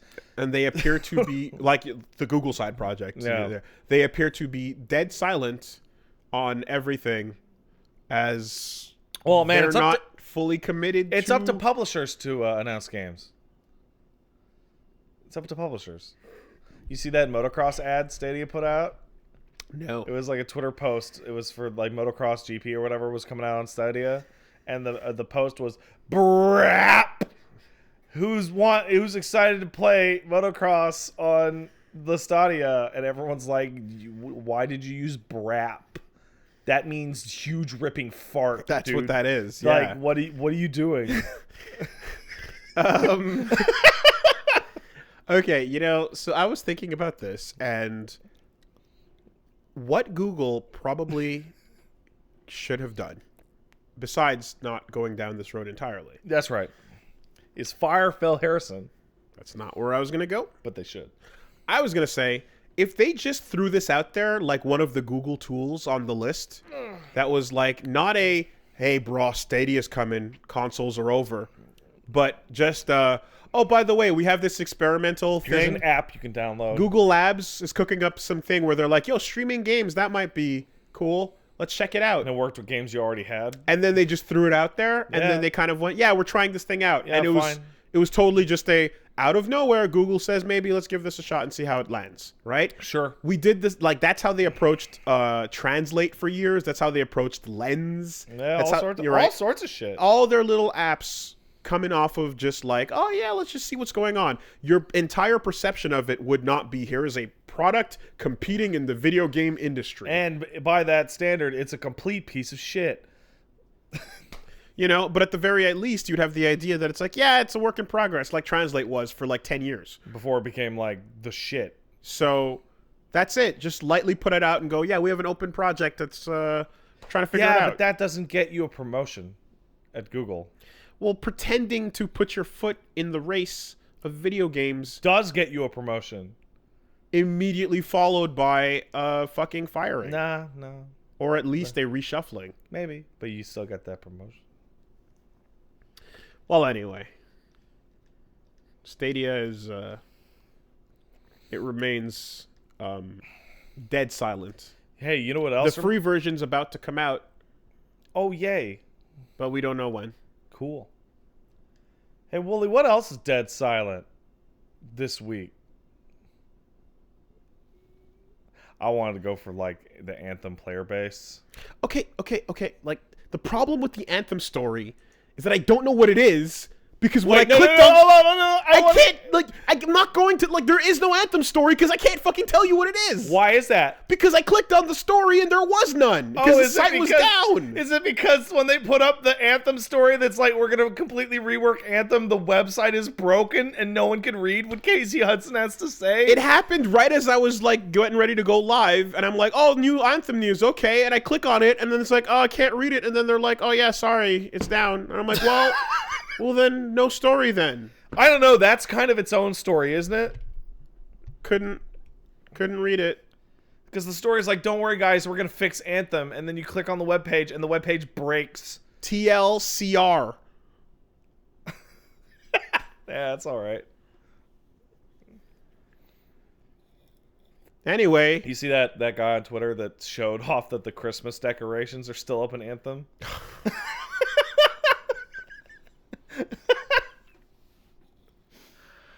That is like...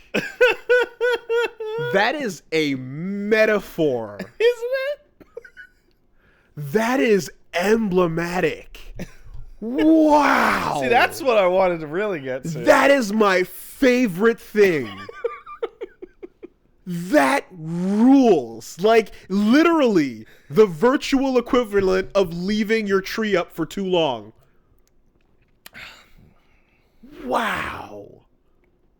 Fascinating. That is fascinating to think that a video game can have a moment like that. Of like, yeah, we just didn't. Yeah, too late, didn't bot. We're busy. Life imitates art. Well, anyway, no, I was going to go to the story. All right, what we got? Where, according to Imran Khan, who reports on things from every now and then, says that it is a rumor that Nintendo wanted Sora in Smash Brothers, but Disney vetoed it. That is a completely reasonable conclusion. Sora was the #1 pick for Japan. Won all the votes. And Disney sucks. So apparently he was on the Kind of Funny Games cast and said that Nintendo targeted Sora from Kingdom Hearts for Smash Brothers at some point. They absolutely approached Disney with it once, and Disney Japan specifically got in the way of making this a reality. Well, why is everyone yelling at us that it is fake? Is Nintendo Enthusiast a fake website? It could be. Apparently, it was one guy spitballing as to why. There was a second website that sourced this as well that I didn't opt to use. Nintendo Life reported it. Okay, did everyone get this wrong? All right, hold on a second. Let's follow the story. It was from a clickbait. From Dual Shockers, Nintendo Enthusiasts. Let's follow it. It was on a podcast. And it was around the 19-minute mark. Or 28-minute mark. Were they joking about it entirely, and then this story got turned into something it's not? It's possible they were just bullshitting. Not to sit and watch a podcast on a podcast. It's a little too meta for me, man. But You're not gonna get to the right part in the time I'm period not. we have. No, I'm at the part, but I don't know how far into the conversation it will go. Wait a second. If some guy said it on the podcast, it has to be true. It has to be true. That means that I am the coolest. What about what Clicky had something to say about it? What did Clicky say? Clicky had to say that he will not stop fucking liking some fucking dank, horrific Daisy pornography on his goddamn Twitter account, so that now his useful internet points account is now a fucking porn bomb. Okay, so they're talking about Smash character choices. At least I'm looking at the captioning on this, and it sounds like he's describing. They're talking about Master Chief and whatnot. Boy, I sure do love and have an emotional connection with Master Chief. Sounds like they're describing that that Square said no. Sounds like what they're describing. So, shall we engage further to find out if chat can elaborate on where and how the story's fake, so I can pull that up? Shall we? Shall we break that wall? Oh, are you talking to me? I already don't care about the story anymore. Okay, well, somebody told me it was fake. That must mean it's fake. A rumor. Yep. That's how I start. I said Imran Khan said that this might be well, anyway. Okay. I'm sorry for bringing the story up. I don't know what to tell you. I don't give a shit. It's the people at home. Okay. With their pacifiers. All right. Yeah, that's right. When will we finally get a Fire Emblem character in Smash? Go to hell. That's pretty funny. The phrasing of Nintendo, quote unquote, absolutely approached Disney about it once. Oh, man. But Disney Japan specifically got in the way. Sounds extremely strong and definite.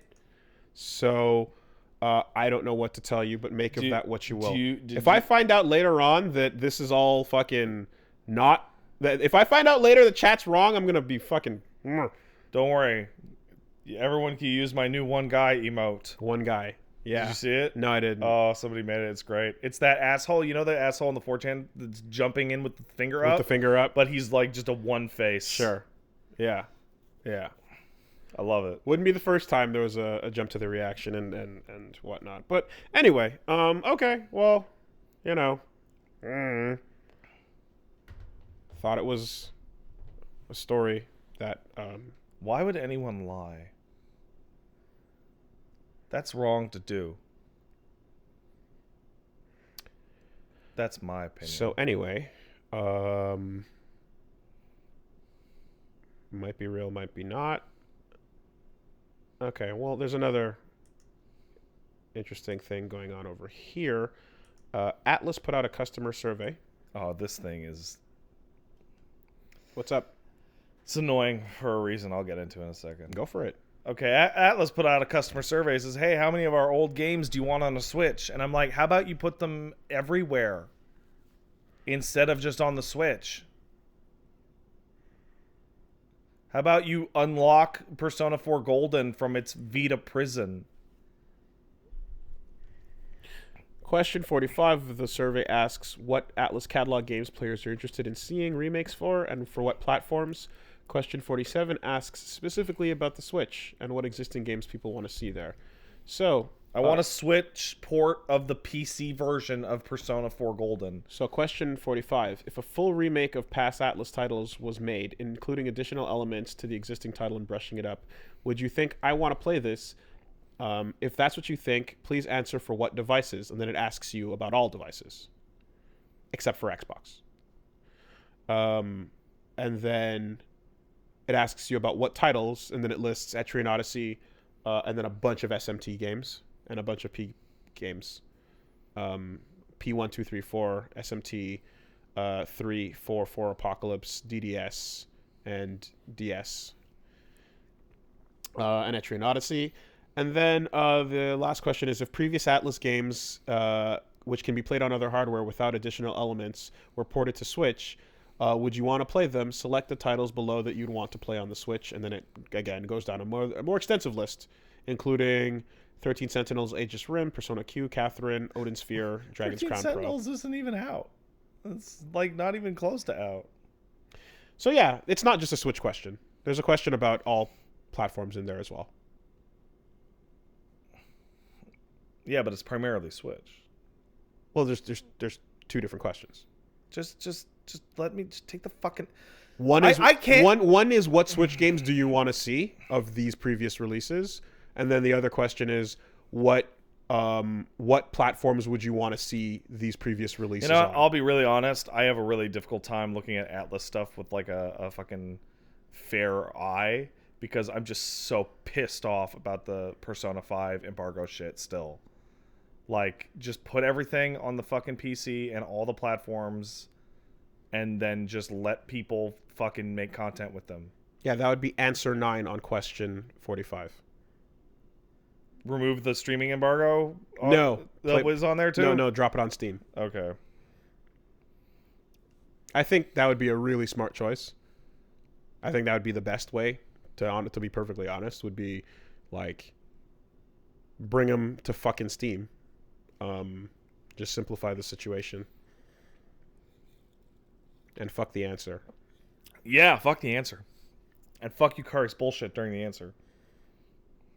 Anyway, so yeah, that is a curious thought into what might be their game plan, or at the very least, what they want to consider based on people's feedback. And I certainly do hope that we get some Steam ports. That'd be fucking solid. I would kill to get pretty much any Atlus game on Steam. That'd be crazy. Yeah, not have to go fucking plug in some bullshit. Can you imagine like people modding those games? Yo, you could do like Persona 4 and it's just actually Scooby-Doo. Or just take all the Dancing All Night models and put them in whatever you want, wherever you want. No. Yeah. No. Yeah. No. Too late. Oh. I mean, it was too late before. Dude, Persona modding scene would be fucking stupid. That'd be crazy. Replace Yukari with like a fucking stick of tofu that you can stab. Replace any party member with any other party member from other game. This is a crazy Shinjiro only party. All stars, right? All the best Persona stars. You got Makoto from Persona 1. You got you from Persona 2. And you got Teddy from Persona 3. That's good. I like that. All right. Yeah, that'd be fun. Other stuff going on. We've got an interview where there was more talk on what's going on with Guilty Gear Strive, and further to the present day than, of course, my interview with him at ArcSys. Daisuke simply said straight up, I guess, and this is after having the ability to go through the feedback on everyone's forms that they filled out, that they simply failed on the current user interface, and they're working on this, and a chance it's bad. To show It's a bad UI. And 80% of the claims are about the UI. So it's an interview. We're waiting on the full translation of all the other stuff they go into. But that UI one is one where everyone I spoke to, beside players and like internally as well, were like, "Yep, not hot, not hot on that." And I think the biggest one was when I was describing how important the risk system is and how underemphasized it is on the HUD. Mm-hmm. It seems wildly baffling that you would want to hide something so key. Don't worry, guys. We've listened to all of your complaints, and we've fixed all of your complaints. The UI is fixed. We had to take people off the netcode team in order to fix the UI. Don't worry. It's going to be a good UI. So, yeah, if feedback forced to change, like Sejam said, then that's good. And hopefully feedback will force many a change. We will listen to any feedback except for that one. Well, that one would be the one. I'll change anything in the game, but I won't do that. Whoa, I won't do that. Meatloaf comes out. New character called Meatloaf. Every time we talk about this, even though nothing's changed, the picture in my mind that solidifies is a single, like, kind of programmer in his 40s in Japan going like, fuck it, who cares? No, but we talked about how, like, they said directly, like, yeah, everyone was really loud and clear about what they wanted, and that, like, the argument is happening, right? So it's like there are people that are fighting to be like, nah, but I don't want to do it. Yeah, but there is definitely internal war to, like, get it going, you know? So it's not like it's just like, this time. It's sounds like a battle that they're pushing for. I hope they're pushing. It's stupid that there's a battle. It is stupid that there is a battle. Wouldn't the director just go do it? Yes, but money and higher ups and just do it. Budget. Just do it. So the director doesn't get the final say on those things. That fucking baby game with the animals. What was it called? Animal Fighter? Fight of Animals? That shit has fucking rollback. Yeah. So, but Garo has rollback. Well, you said your question was if the director says just do it, shouldn't it be done? But then the director doesn't have say over things like the extra money it would cost, right? So just like yell at them to do it. Yeah. Just fix it. Just fucking tell them. I can't get over the feeling. Tell them that you are the father of Guilty Gear. I can't get over the feeling of back when I worked like retail of like, hey dude, we have to take all of this stuff out. We have to move all this crap. Nah, man, I don't want to do it. I'm like, we have to do it. Yeah. Nah, I don't feel like it. Okay, fine. I'll do twice the work. Yeah. And a half as good a job. Right? That attitude is what I'm feeling from this nebulous image of guy at the netcode thing that has a button in front of him that says do rollback or not. And he goes, nah, fuck it. Yeah. This is the part where I remind everybody that like the rollback implementation thing, like the pushback, besides tradition, is also one where again, the code is handed. The canons have been giving it out. It's free. You can just grab it, or you can do your own version of it. But it's out there and available. If you don't want to use the existing, you can use that as a base to make your own. It's totally out there. And there are like examples of things as simple as like reverse implementation into existing games and like ROMs, like Mark of the Wolves and whatnot, and then ground up implementation in current gen stuff. But it still is something that is a lot of work. So the pushback is also coming from a place of like I don't want workload, to do it. You know? Just don't want to do it. And it's still based on an idea of like, yeah, it is a lot of work, right? It'll always be a lot of work. But you're underestimating how important it is. This might come back to haunt me, this quote that I'll say, but the ability to play your fighting game smoothly online is the single greatest factor towards its overall long-term success, more even than the actual quality of the game. Because a great game that no one can play isn't going to be played by anybody. As someone who spent years going out to locals and just playing it with people in my community, I didn't realize that for a long time. And I now completely agree with that sentence. Because you just run into person after person after person of like, yeah, I played it and I like it, but it plays like shit, so I don't. Yeah.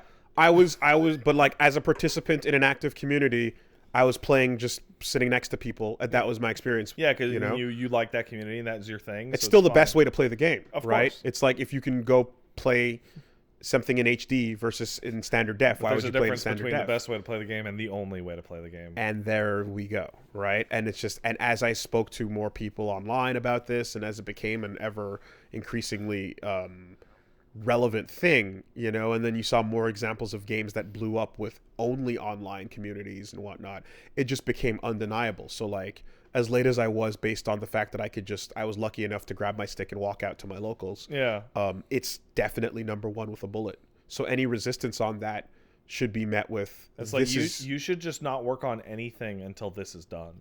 So it's like, this is your highest priority, right? Because there's people that just won't buy it. So I mean, fuck, man. I'm a huge fighting game fan.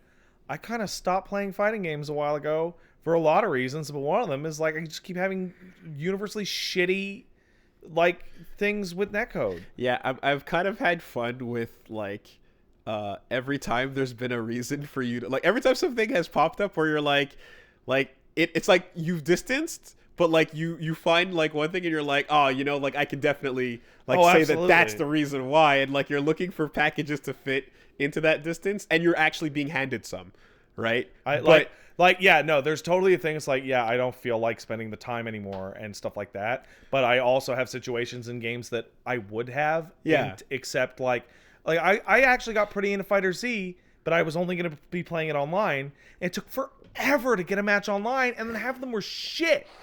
And like you'd spend like an hour and I have like 3 or 4 good matches. I'm like, fuck this. I mean, Brian F just put a video out. He's a player and play like Nicali and whatnot, Street Fighter 5 guy. And he just put a video out where he's going down the list and he's like, hey, here's my block list for Street Fighter 5 and Capcom. If you go down this list, you'll notice that all of the flags of the players I've blocked are from Puerto Rico and Mexico, and this sucks because like this list has a cap at 200, and like the people that I cannot block anymore, these are all active players that play all the time. So if you won't give me the ability to narrow down by region, then make it an infinite block list. Yeah, but they have neither, so even that's like the bare minimum. Yeah, like limit to your region. Same region or any region is usually how those options go, and what same region is changes from game to game. Certainly. Do you mean Northeast or do you mean North America? Or worst of all, do you mean something within a certain distance of you, or do you mean your geographical country? There are games that limit it to you go same region. Oh, only Canada then. Yeah. Oh, okay then. Yeah. Great. Vancouver. So I'm playing against people in fucking Vancouver, but not New York. New York. Awesome. Yeah, 100%. 100%. Sick. Meanwhile, having rollback means that the distance doesn't even matter anymore. Until you get like real stupid. It becomes negligible, which opens up anyway, we're not doing this again. I'm just so frustrated. So anyway, that happened. Can't a fighting game come out that shows that I'm a big ass scrub and I have no escape for my scrub logic? League of Legends? Fighting game. League of Fighters. Oh yeah, that'll be it, I guess. We'll see how much of a scrub I am then. A big one. And then you can retreat into games that won't test my metal, like Silent Hill inspired horror game Death of Rose. Death of Rose? Oh, no? Yeah, I didn't hear about this. Okay. Hit me with this shit. Death of Rose. Death of Rose. Apparently, on Steam. This is a new scary Silent Hill inspired game that So I've grown wary of games that when you hit their YouTube trailer, it literally says like Silent Hill inspired game. Mm-hmm. But I'll still look at this. Wait, it's by a Layers of Fear developer. What does that mean? Layers of Fear is a game. Yeah, I know, but does that mean good things? Yeah, Layers of Fear is It's all like right. if Firewatch had a baby with Silent Hill. Well, that's odd. Is that a scary pregnant lady I see in the distance there? Maybe. Okay. Yeah, this looks pretty Silent Hill-y. I should take a look at this. Who's Rose? Is she dead? I don't know, but the walls of this building are getting creepy and bloody, and Death of Rose. Pentagram in the middle. Oh my god. Devil game. Paige? You're not Paige. Jesus. Wooly. Don't. What? Do that. What? Listen, she calls the cat Pat. It's a thing. I'm the exact opposite of Paige. I am a fat black man. That's true. That is true. All right. Anyway. But you're somebody that I talk to that says stupid shit. So really, that's the commonality. Fair enough. All right. I don't know what I was saying. I threw myself all the way off. All right. Well, anyway, there's a Silent Hill-ish game, if you're down. Are you relatively healthy? Yeah, I'm okay. Total opposite. I've been pretty all right. All right. Doc says everything's fine.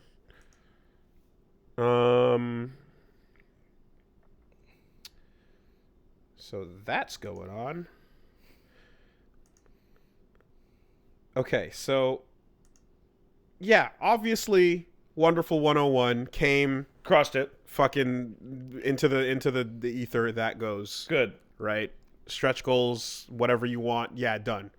No problem. Mm-hmm. Who knows where they're at now? I haven't even checked it. I stopped checking when they got all the ones that mattered. Sure. I jumped in. I want those toys. So I'm going for those. And it turns out you never know who might also be in. You know who's in? Who's in? SISQO. I did know that, actually. SISQO. As in Thong Song SISQO. I did know that. Return of Dragon SISQO. Apparently he's a huge gamer. So he says. And people were like, okay, hold on a second. On the comments of the Kickstarter, somebody... Hold on a second. What was his tag again? I think it was like Ryu79. Oh my god. And then like... That is for real. Yeah, he had like a tag that was like Ryu79. He's like, by the way, he's talking in the comments. And he's like, yeah, I'm SISQO. And then everyone's like, what? No, fuck out of here. And then they called up his agent. And then they confirmed. And the agent's like, yeah, no, that's him. He plays games. Yeah, he does stupid shit all day. He's into it. And he's like, yeah, and basically he's like, yeah, this is his first Kickstarter, but he's also like been around on posting on Reddit and about games he's been playing and shit like that.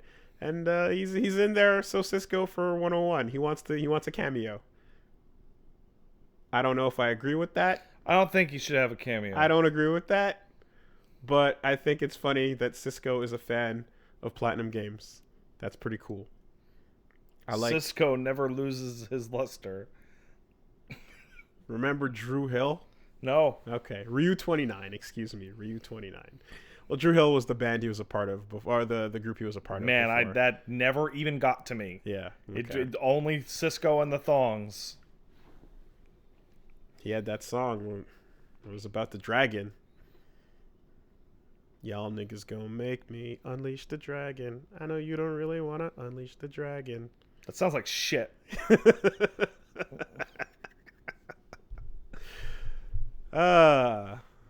Okay, but you know what though?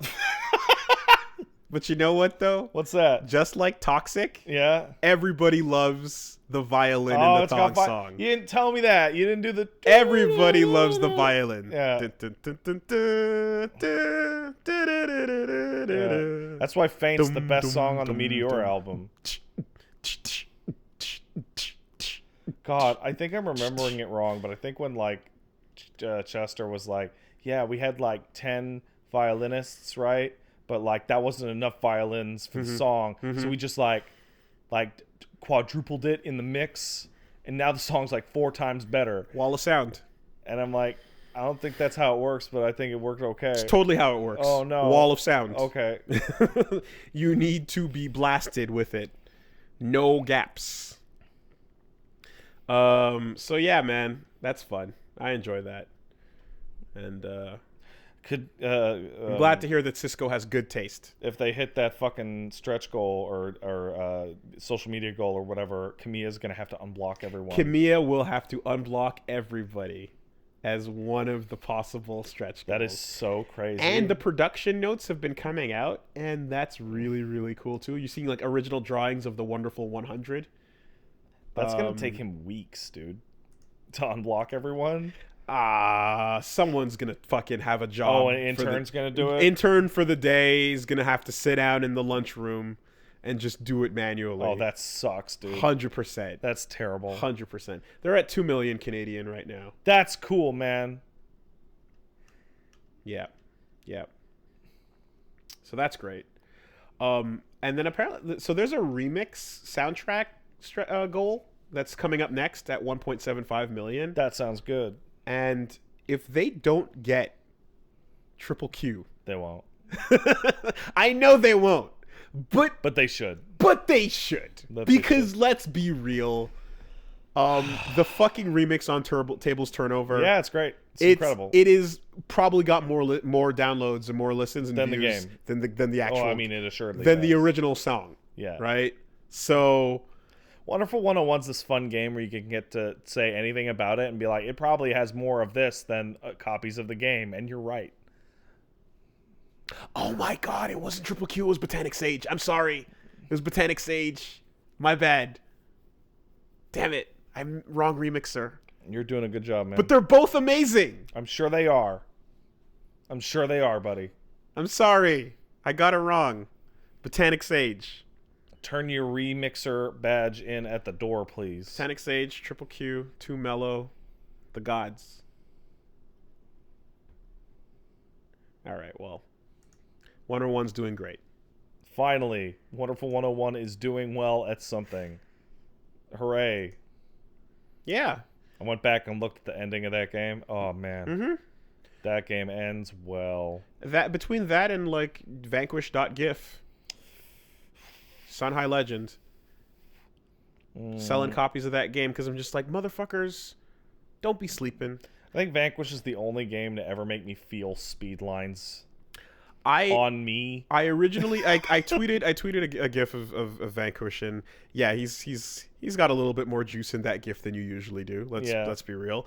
But like I originally phrased that tweet in a really aggressive, angry way, where I was kind of like, I think I was like something to the effect of the fact that people slept on Vanquish like pisses me off. Like, I was vexed. And then I'm like, you tag at Jim Sterling in it. and then it was like, how are people still? And then it was no. And then I'm like, dial it. And then it was just, dear those who are sleeping on Vanquish. Dial it up, man. Because I'm like, you should have been like, everyone who didn't play Vanquish is a whore. Yeah, that's basically what the feeling was. Yeah. But, I don't know. I didn't want to be a jerk about it. I don't want to be a fucking, you know what? You don't deserve Vanquish. Gate kept. Good. It's fun to stand behind the gate and move the gate back and forth. No. Gate securely defended. Yeah. You're not allowed in. Oh, you want this? Well, now you can't have it. It'll never make. No, your sales are garbage. We'll starve. I'd rather starve. Yeah. No, but like it the amount of people that were like, what is this and why did I not know about it? And I'm kind of like, yeah, I don't know. It has this logo on it that apparently curses it to ignorance. I don't know why you didn't see this third-person cover shooter that has side flips and sliding on your knees. I mean, I know who I can blame. Whoever was in charge of Sega's marketing department during that entire period. How about that? But also, not just the bad marketing, not just the lack of marketing, but not showing what it was. So, because people didn't know that you could do things like sliding on your knees, jetpacking, and time stop, jumping out of cover to shoot at the grenade you've launched into midair to prematurely detonate it as people aim for your cigarette. Do you think? Okay, I know what the answer is. But do you think there's a possibility that if Wonderful 101 does well, right, that they could maybe do something about getting Anarchy Reigns anywhere? So yes, because one, besides the fact that the double pack is about to come out, so you got the Vanquish Bayo double pack, right, for the re-release. You got the 101 re-release. I think that it's totally plausible that something else can make a comeback. It's harder if it's a server game like that one, right, an online thing. I think it used just peer-to-peer. But, and take this for however you take it, now that Tencent is involved, it's not impossible. Oh, thanks, Tencent. Wait a second. Is Tencent the same evil company? That's the one. Ah, well.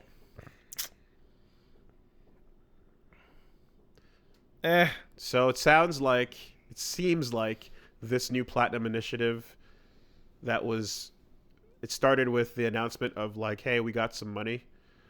Don't ask where it came from. And now we've got some Platinum stuff coming out. Oh no. Oh well. Oh no. Hola. Okay. What else we got, man? A bathroom break for me. Oh, I've sick. been holding it in for a minute. That's good. You can... Is it? You got this? Yeah, it's good. It's right. good to hold it. When you hold it, it feels like big in there, you know? It feels better coming out. Yeah, it does. When you hold it, it feels better coming out. So now Woolie's left, and I have total control over the podcast.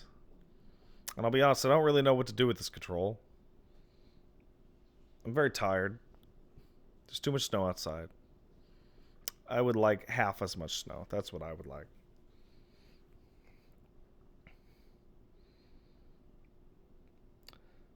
I don't want to talk about Digimon, guys.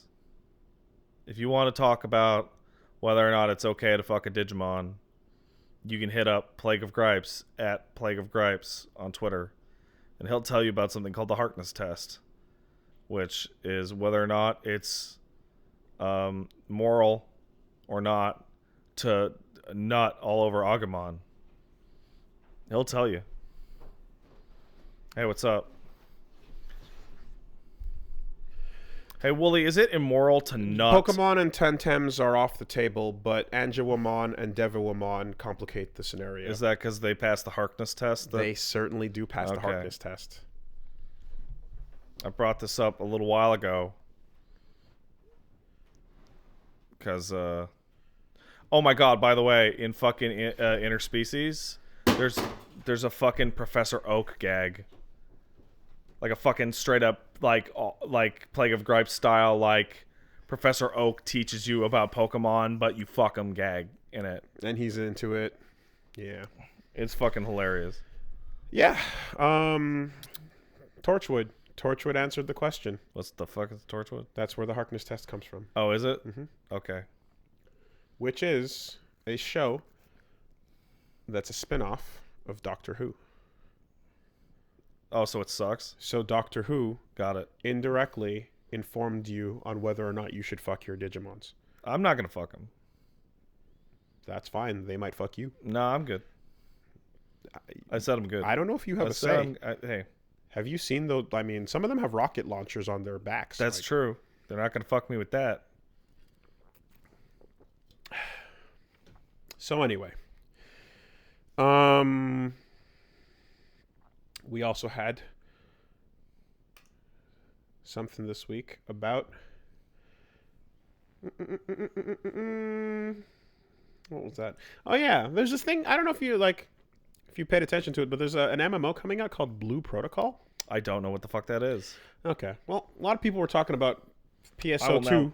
Yeah, because PSO2 is like happening. Yeah, and the servers were all fucked for a minute, but then people played. Closed beta. That's how it happened. Right. And the intro to that game looks really cool. The dude running and jumping into the fucking virtual world looks super, super dope. I think the goofiest thing is because I never paid attention to Phantasy Star Online 2 ever because it was never going to come out here. And then somebody pointed out that like one of the playable races, the guy is Virgil on the character select screen. Yeah, he is. It's straight Virgil. It's fucking weird. You can't even fight it. He's holding the sword in the Ayato in mid sheath, the Ayajutsu style pose, and the hair is slicked back. Oh wow, the Blue Protocol looks gorgeous. I bring it up because Blue Protocol looks like gorgeous 3D anime game, but it's an MMO, and who's making it? I don't know. Online action game from Bandai Namco. That's. I mean, I don't know who's developing it. It's probably Korean. I'm gonna assume it's Korean. But it looks very pretty, and it's anime as fuck. Let's see. Can we get a dev? It's Japanese, and it is a Bandai Namco game. Internally, just it looks like. Okay. Yeah, a little bit of Tales vibes, a little bit of Xeno vibes, a little bit of is Blue. And here's the thing too. Protocol. Good. So when you see the gameplay moments, it looks like it's action, right? Yeah. So full on action game MMO stuff, which is like I like that more than the WoW type stuff. The hotbar shit. Hotbar shit, sure. So Yeah. Oh wait, here we go. Let's see. Developed by Bandai Namco Studios. It's their team. So yeah, so Tails kind of art style and that type of thing going on. Very hard cell shading. Yep. Looks pretty. Looks very cool. And what's the other game there? The one with the really nice character creator. Black Desert. Yeah. So action MMO style. So yeah, in-depth character creator. There we go. I await more information. I'll let you know. Yeah. I'll take a look at it in some form and let you know. At bare minimum, very pretty and cool combat. I saw someone do a jumping charging star. I saw someone do a big old swinging dragon, Monster Hunter overhead thing, Blue Protocol. Also, we've... when the fuck is Phantasy Star Online 2 coming out here? Because that feels like something that I should be aware of. What the fuck is happening? You got a date? Throw it up. July 4th, 2012. Thanks, assholes. Okay. Another thing announced was the Curse of Dead Gods early access reveal trailer. This looks not too sure what, because again, like, you're looking at a mostly cinematic sort of art style, but cinematic trailer, but cool art style that like might just be like maybe roguelike. Not sure on the details. Trailer looks interesting though, definitely. Oh yeah, I should check this out. Definitely worth a peek. I have a code on this that like I'm under embargo for, but I haven't turned it on. Okay. Darkest Dungeon vibes for sure with 3D, but gameplay looks a bit more twin sticky in the couple of moments we saw of you like rolling around and like dodge rolling through stuff. Hades almost, right? Mm-hmm. And there's like like some sort of like people are saying Darkest Bastion, which I think is really funny. Darkest Bastion. Okay. But take a look. Strong art. And yeah. Currently earliest access. Curse of the Dead Gods. March 3rd. Mm-hmm. Looks a bit like the narrator from Darkest Dungeon on his quest, actually. Oh man, it has that totally that quest vibe. That horribly fails. Mm-hmm. What a dumbass! Now you know that dude's an the idiot. extent of my failings. So we got that. We also have an announcement, and yeah, these are some dudes I know actually working on a where's the link to it? They're working on a Wolfendoom. Not a Wolfendoom. Not Wolfendoom. Which, as we all know, is the new name for first-person shooters. Is that what it is? Oh, you didn't see that? No, what's that? It's this 4chan post that absolutely blew the fuck up. It's a guy goes, stop fucking calling it Metroidvania. It's like calling all FPS games Wolfendooms. And somebody replies with, that's actually really good. All in favor of calling FPS games Wolfendooms. And then the screenshot is like 1,000 posts going, yeah. Because it's a fun word to say. Wolfendoom is a pretty fun word to say. It's just fun. Yeah. Also, fuck that guy. You could have went Doomenstein, but instead we got Wolfendoom. I like it. It's good. I like Wolfendooms more than simulator shooters. Yeah, absolutely. I'll tell you that much. You got me thinking about the definition of that. So yeah, no. The guy's working on Mighty Fight Federation, which is a Power Stone-like 4-player arena fighter, and has some pretty fun systems with like combos and juggles and that. And Power Stone just like refuses to let its influence die. It was too fun. Yeah, it was too fun. It's too underserved, and there's nothing happening with it. Yeah, right. It came out, it made waves, and then it just walked away and ignored everybody. It used the Dennis system. It sure did. So then it left a gap that many people want to fill, and yeah, Mighty Fight Federation was a pretty fun one that had. Again, a pretty like the combo system in this has like very generous juggling and like hyper fighting esque aspects to it. So I was like, okay, so I'll take some of these. Right, that's pretty dope juggling. But they just announced with the early access version that Toejam and Earl and Yooka-Laylee, what? That's a weird. will be joining the roster. So, yeah, that's a fun little get. Currently in development. Toejam and Earl, man. Toejam and Earl. Those guys are fucking dumb. I can't believe they're still relevant. They're not relevant. Relevant's the wrong word. But there was a moment of like when part 3 was a thing where the Kickstarter happened and they were just like, hey guys, remember this? And like a bunch of people were like, no. Wait, yes. And then I think the word you're looking for is like recognizable. I don't know. Is that Toejam and Earl? I thought you guys died. I had a Berenstain Bears thing with that. Oh, man. Where I remember for years, and maybe just because it was my brother saying it to me, but I thought the game's name was Earl and Toejam. And I remember we never rented it. We always saw it at the store. We never rented it. Didn't have Segas, you know. But I remember the game's name as Earl and Toejam, and it might just be because that's what my brother called it. Every time everyone says the Berenstain Bears, I get pissed off. Yeah.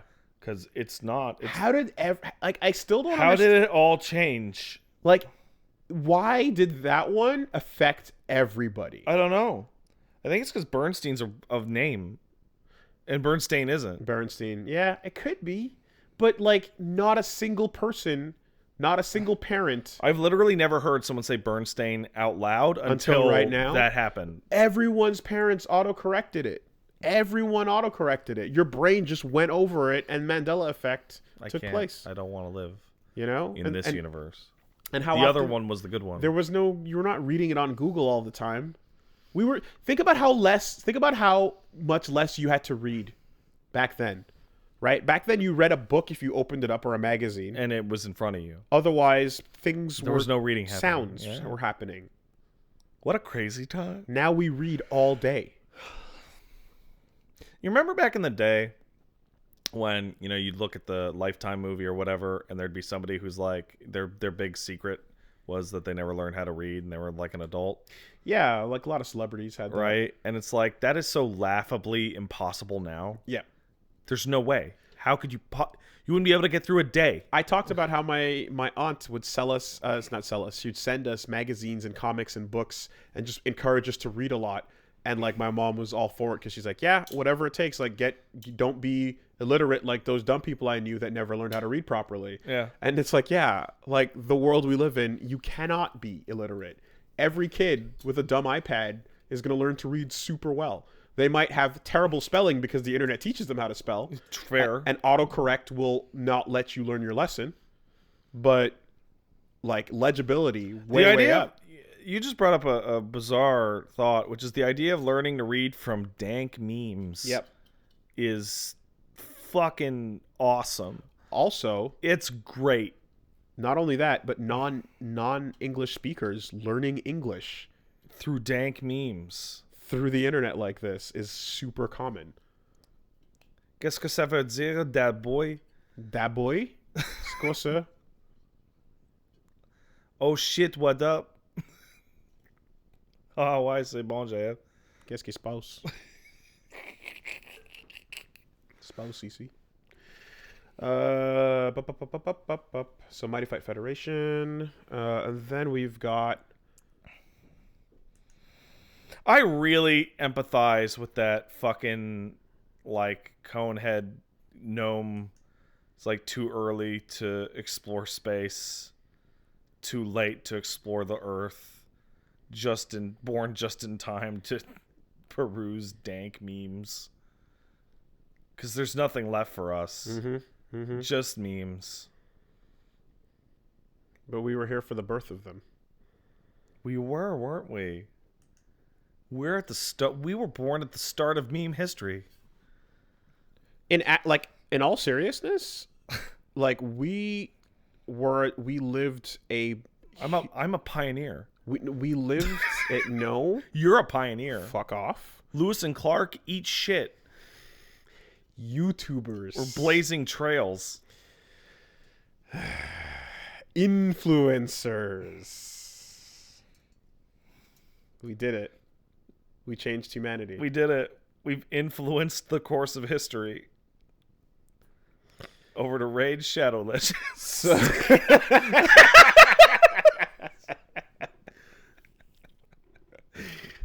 Didn't see it coming. You got me. They're good. Good. Only the first one's gonna work that Yeah. way. Only the first time. Only the first. We marked down in the history books. Mm-hmm. You got one. You got it in there. The new calendar will be pre and post RSL. Yeah. Instead of BCE and CE, it's RSL. RSL and RSL. Yeah. Well, anyway, the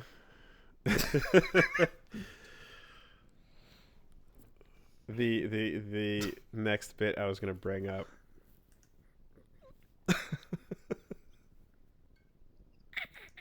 is the future that you should be glad you're not here to see. All right, what's that?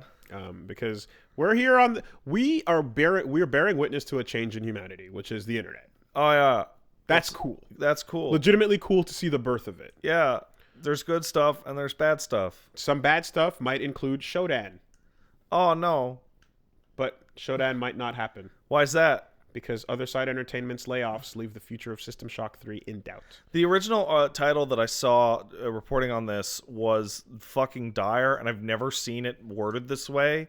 And it was, the developers of System Shock 3 are no longer employed. Yeah, that's bad. That's right? Like, fuck. Usually the news is written like game canceled because everybody got fired. But this one's like, no, let's be very real. Everyone is fired. So, back in 2017, Starbreeze agreed to publish OtherSide Entertainment System Shock 3. Less than 2 years later, Starbreeze sold the publishing rights back to OtherSide after the failure of Overkill's The Walking Dead. Warren Spector said they were looking for a publishing funding partner, and no one stepped forward. So it did.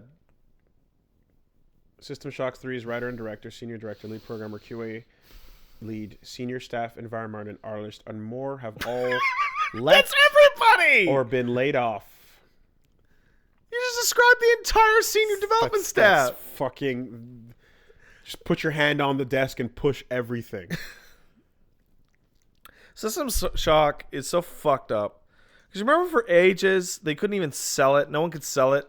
Because no one could figure out who the fuck owned the rights to it. It ended up being some obscure, like, insurance company out in England. And somebody finally bought it. And, you know, it got passed around. And now we got the System Shock 2 remake, which is apparently a pile of fuck. I think we talked about it a while ago where they ran out of money. Yep. And now this thing, fucking dead. Like... You'd think someone big would just put a cash injection into System Shock 3. Well, what's crazy is that... you remember Prey? Yeah. That's basically System Shock 3. Spiritually? Yeah. Like, it's really thematically and mechanically similar. But people want Shodan. Yeah, well, whatever. Hacker. You know what's sad? What's that? That you said Prey and not Bioshock. Well, Prey is in space. Yeah. That's why it's System instead of... But, like, the fact that, like, the branch... Bioshock Prey is closer to System Shock than Bioshock is. Right. Like, much. But now Bioshock is way somewhere else. Yeah, Bioshock's in hell. And it's in someone else's... And, like, it occupies a different space of your brain. Yeah. Right? Where I go, oh, man, Bioshock Infinite, huh? Is this, like, Persona leaving Atlus and becoming its own thing? I don't know. It's weird. Everything about it is weird. There's these ancient... Or is it like SMT leaving Atlus and becoming its own thing? No. Because, I mean, the System Shock was owned, I want to say, by Looking Glass. Like, that's who made it. And they've been dead for decades. So, it's like Atlus going bankrupt and then SMT falling into the hands of somebody else. Yeah. Really weird because I always thought that there was more love than this for the name. Mm-hmm. And well, it has nothing to do with love. It has to do with the fact that rather business viability. Whatever, man. Immersive sims don't like the world on fire. They do 10 years later when everyone's like, oh my god, what a classic. Yeah, but IP is fucking people like companies jerk off over IP. Yeah, but at the same anything that already has mind share in your space, in your brain space. Sure, but you described that this company made Overkill's The Walking Dead. Mm-hmm. That game's trash. Yeah. And it sold like fucking dog shit. And that had a real IP on it. I forgot it existed until I read that sentence. Yeah. So I imagine that was the main sticking point against their investors. Is hey, you blew the Walking Dead IP. Sorry, IP. Good fucking job. You shouldn't have this. Yeah. Give it to somebody that will do it. Or no one. Or keep it dead. Or die, and then someone will get it. Well, that's what happened. So, for shame.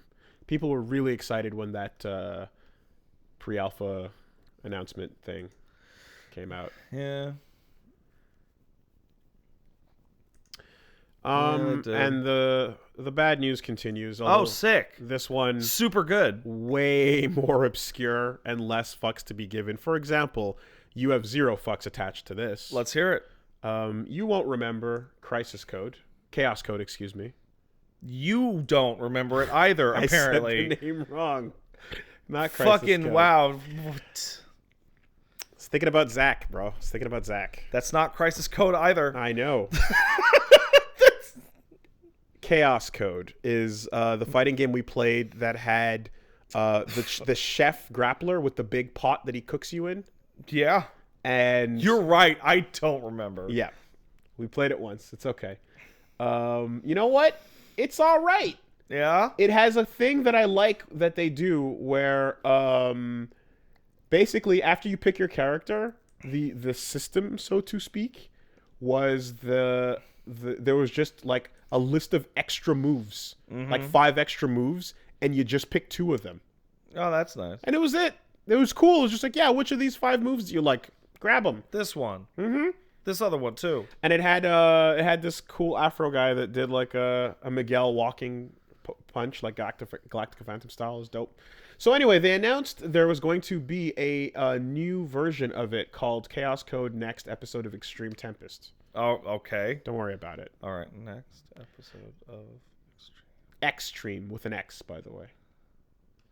FK Digital were the ones that were making it, but Neoxed. Yep, that ain't happening. Chaos Code Next canceled. NEXT. Oh, okay. Chaos Code NEXT. Oh. And the N in NEXT stands for next.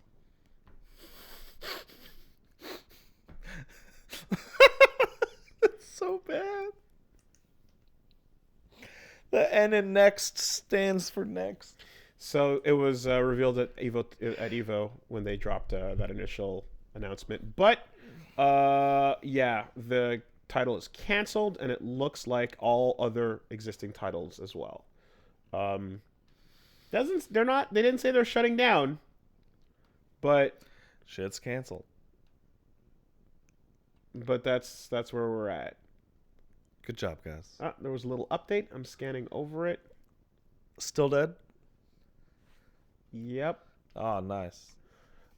Looks like personal tragedy, actually. Oh, that's terrible. Yeah. I hope whatever personal tragedy they encountered is resolved quickly. Mm-hmm. Well, I mean, that doesn't really make any sense. Is weathered strong? I don't know what to say. I'm sorry. I'm bad at that. No, there was a death, and that kind of disrupted everything. Okay. Well, I like Chaos Code, and I do hope that the best can happen for this game. In fact, it was on the list of things to throw onto GIFG shortly. Well, it still can. Mm-hmm. Mm-hmm. The original, at least. Yeah, for sure. So there's that. There's System Shock. And then, yeah, last but not least, we're going to grab... Are you sure it's not least? Sometimes it is. Well, we touched on it a little earlier, but here comes Goku. So I think but this is the Dodge Goku. I saw a funny little interaction that I retweeted, which was Fire Emblem. There are too many Fire Emblem characters in Smash, and just a screenshot of Ultra Instinct Goku with the phrase, "You have no idea how bad it is over here." There was a really funny edit of like the gameplay of Ultra Instinct Goku where he's just sliding and dodging, and then like the third attack, someone literally grabs the Goku sprite like model, and flips starts it around. And I think you get like Vinny Spin. It's pretty funny. But so they basically announced the third season of Dragon Ball FighterZ with even more Gokus. Looks like it's going to be 5 characters. Ultra Instinct Goku is the one they showed, and then hey, look at that, Kefla! Holy shit, that took a while. Kale and Caulifla finally get the recognition they deserved from the jump. So yeah, next to another Goku. Goku with the white hair, he's doing all the stuff, right? He's got the shirt off and he's standing around doing the thing. He's like, I don't need a shirt, I got white hair. You think Mexico's gonna play this on the big screen in the town square? I don't know, man. Yeah, but no, there you go. Kefla's in it, and it's like, yeah, yay, you got there. Definitely wish it was there before now, but here she is. Am I the only person who doesn't understand why everyone likes Kefla so much? In the case of the roster of this game, it's simply because it was a pure sausage fest. Yeah. That I get. That was the problem. It was such a pure sausage fest, the boss they invented had to be a chick.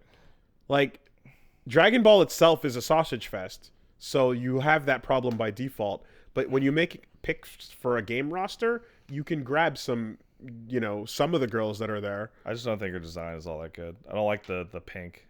Yeah, it's pretty bland. Yeah. It's a Naruto character design. It's kind of, yeah. It's just like she's coming from yoga. That's all it is. It's a Saiyan girl coming from yoga. Nothing much going on there. Especially if you I think it was spoiled by Eli's Saiyan women. Well, there's that. Chi. I don't care what their fucking names are. They're great. Imoya and Chi something. But I think when you look at her design and then you compare it to Super Broly, yeah, for example, you go, oh my god, look how much is going on there. Mm-hmm. So unfortunately, it comes up a little bit dry in that regard. The other thing that is not in this trailer but is of significant note to this video game is that they have finally inserted assist types. Yeah. So every character has 3 assists you can choose from. Now everyone can be Vegeta. Now everyone can do the thing that Marvel 2 figured out. Back in 2002? I don't know, man. I'm gonna say 99 probably. Okay. Maybe 2000, probably 99. 2000. Back in 2000. So that was 20 years ago. Yep. They figured it out. 3 assists. Now there are way more team combinations. Now you can play the game with the team you want to use and pick an assist that'll work. And it might not be optimal, but it'll get some shit done. Because, like, as is, it had to be like, oh, does your assist suck? Well, then that's not going to work for your team. Put Vegeta on your team. Yep. Just put him on your team. Young Gohan. He's got a DP. Just put him on your team. Yeah. And you have to build around that idea, whether or not you liked it. And finally, it's opened up in this way, which, again, this should have been there from the jump. So I'm so excited to play this. Never. So that's what's coming. I'm depressed now. February 28th for Kefla, spring 2020 for Goku, and then we'll see where else it goes. Super Dash didn't touch. Should have touched it. Is that an online only thing, or is that just in general? Super Dash? Yeah. No, I mean like it being too fast. Online, you feel it worse than because reaction time is just. You have moments where you're like, I see it. No, fuck. Just literally don't have the speed to put it to counter it. But also, it's the type of thing where it's a button that eliminates like approach, right? for a game that gives you a button that eliminates approach, obviously there's a hard counter for it, but like it should. And at high level, it's a death sentence. Under certain latencies, there isn't a hard counter to it, though, right? And at a certain distance, it's harder to react to. But like, there is a mid to beginner level where it's very hard to deal with for a lot of people. Where they could have made it, just nerf it a little bit. Nerf it a little bit. Oh my God, Arale would be so fun. Arale would be so fun. She'd be busted, man. She'd be so cool. It's a gag character. Yeah, they're invincible. Kid Goku's in it. Yeah. Get Arale, get Yajirobe. Get him in there. Have fun with it. Oh no, it's another Goku. Have fun. Are there any Gokus left to put in?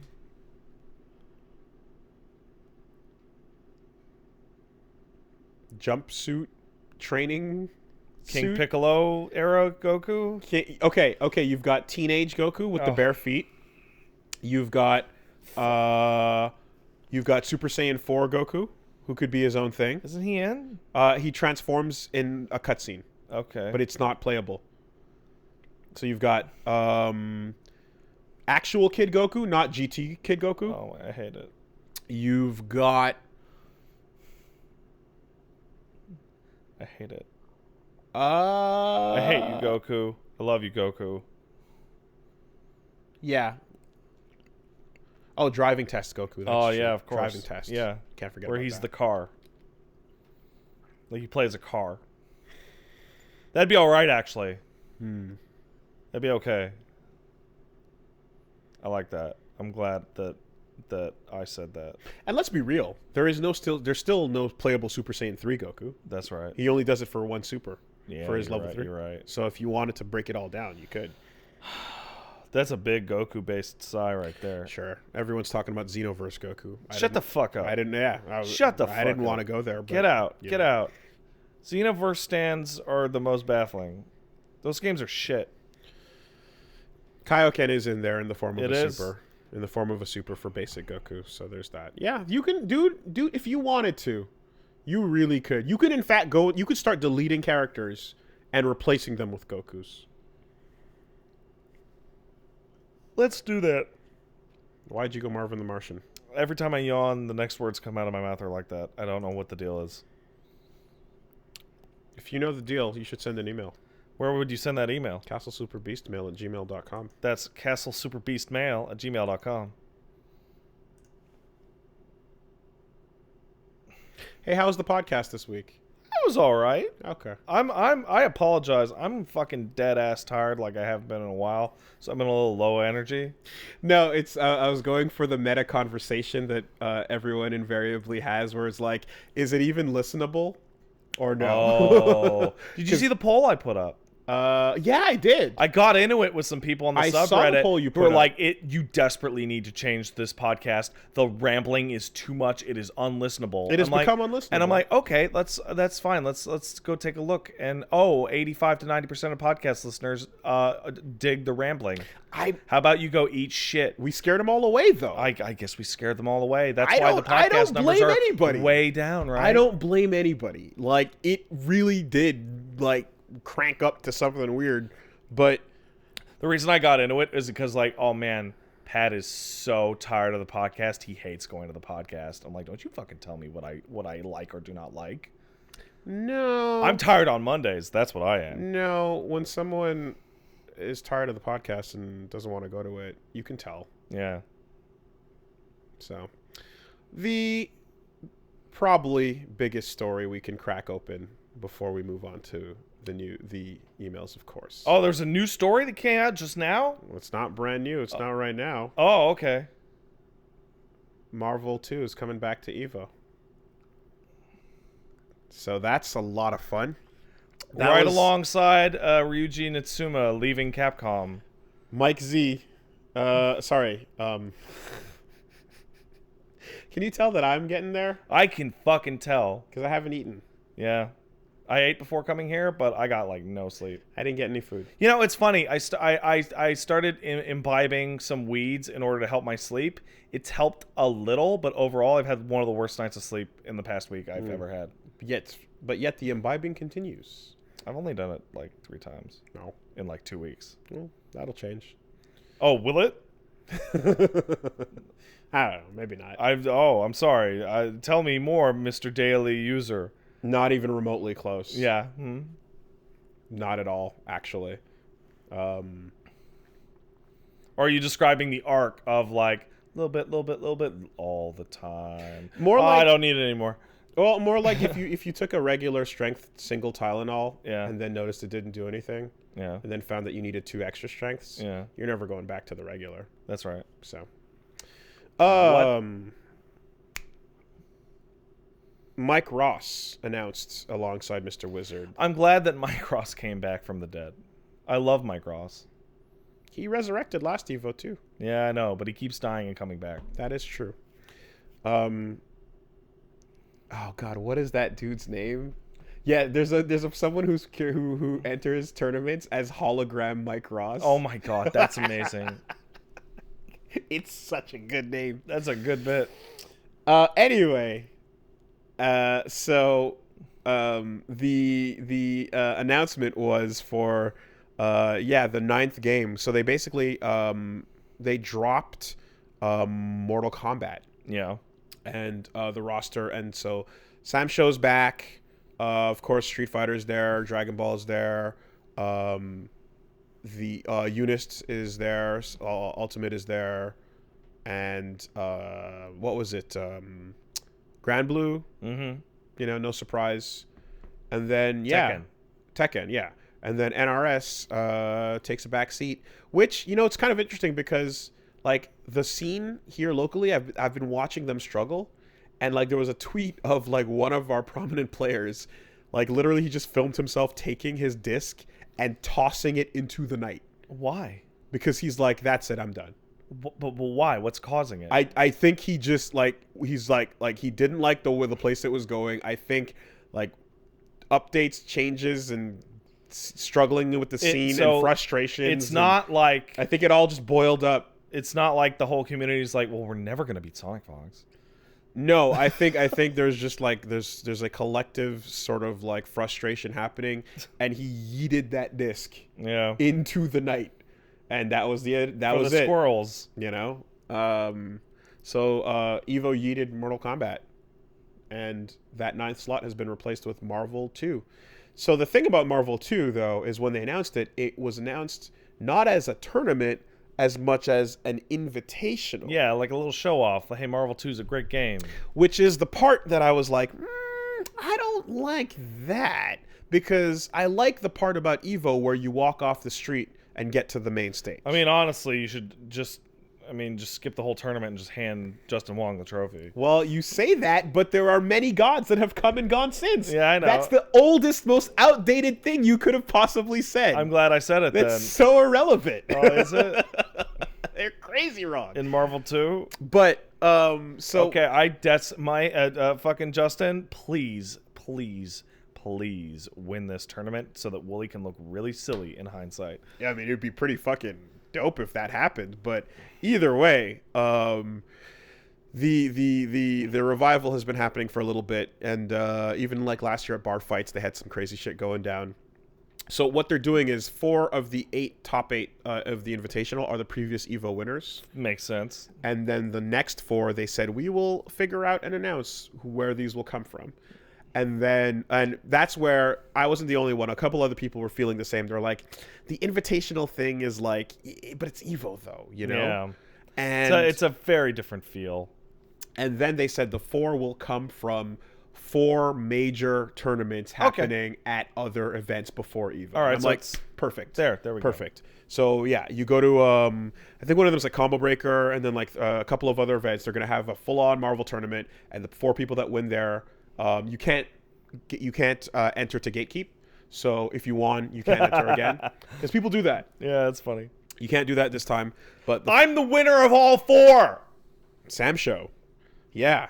There's like people that have had slots for that Japan finals entered every one of those events and just fucked up people that had to try and make it. And like in some cases, it was like, I guess 3rd place gets the prize because the first 2 already have theirs, That's not uncommon.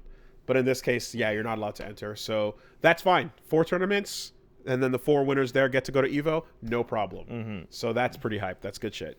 Fun to see a little community throw back in that way. And now, with that, I guess, comes the hope that between that and between Uniclear and so on, that there will be this continued sort of like for the players feeling from those game picks. Don't worry about Grand Blue just because it's not out. Shh, Marvel. Shh, Marvel. And maybe, just maybe, with this type of swell and this type of fervor and enough passion behind it, maybe one day Skullgirls. No. Maybe. No. Yes. Yes. Okay. But no. No. Yes. Uh-huh. No. Yeah. Uh-huh. No. Yep. I wish. Yep. Do you? Yeah. No. It deserves it more than fucking Grand Blue. Maybe one day. But no. Yes.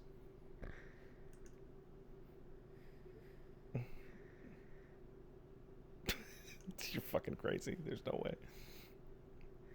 I was waiting for you to start going no, and I was gonna go yes. And we're gonna, if I really wanted to fuck you up, if I really wanted to ruin your day, I would say something like, Skullgirls will definitely be at Evo next year. Thank you, Crazy Talk.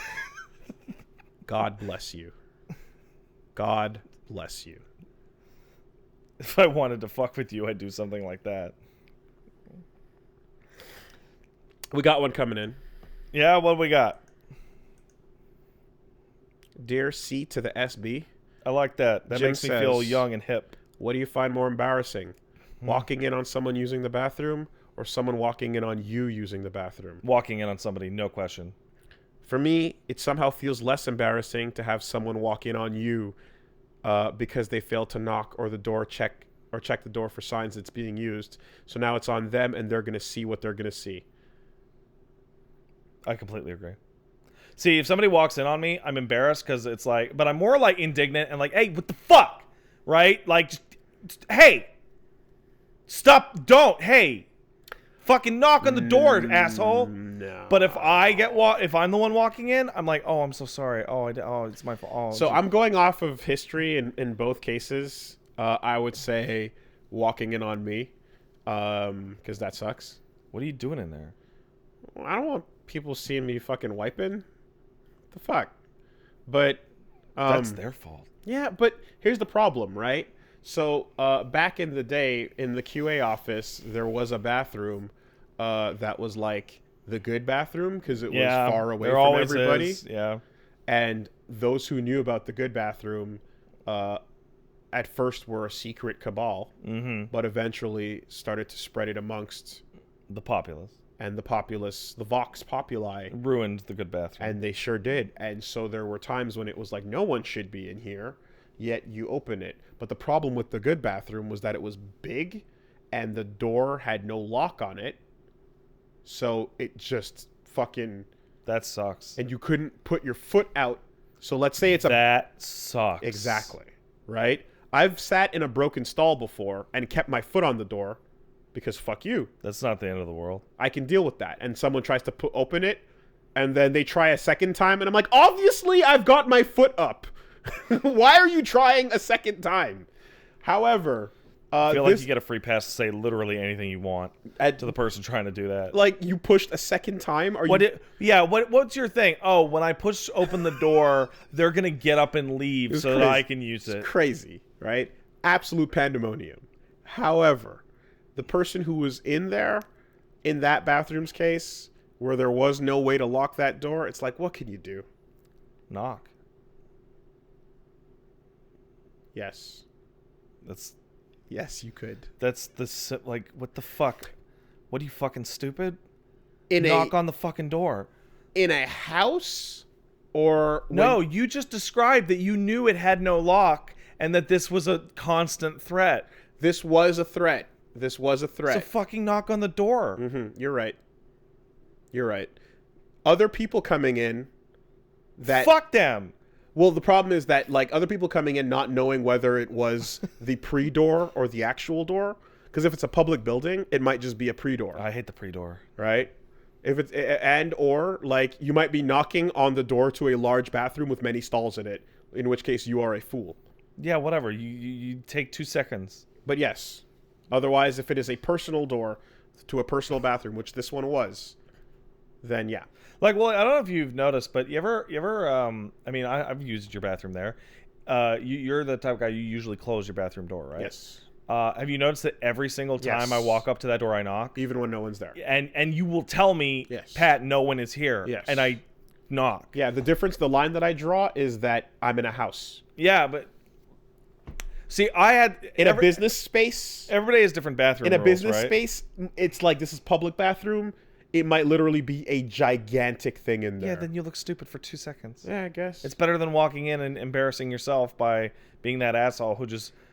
How often have you knocked on the door to a public bathroom that was a giant, like, multi-stall room? Okay, so this is never. Okay. But you have to remember you're talking to me. And I will risk shitting my pants rather than use a public restroom.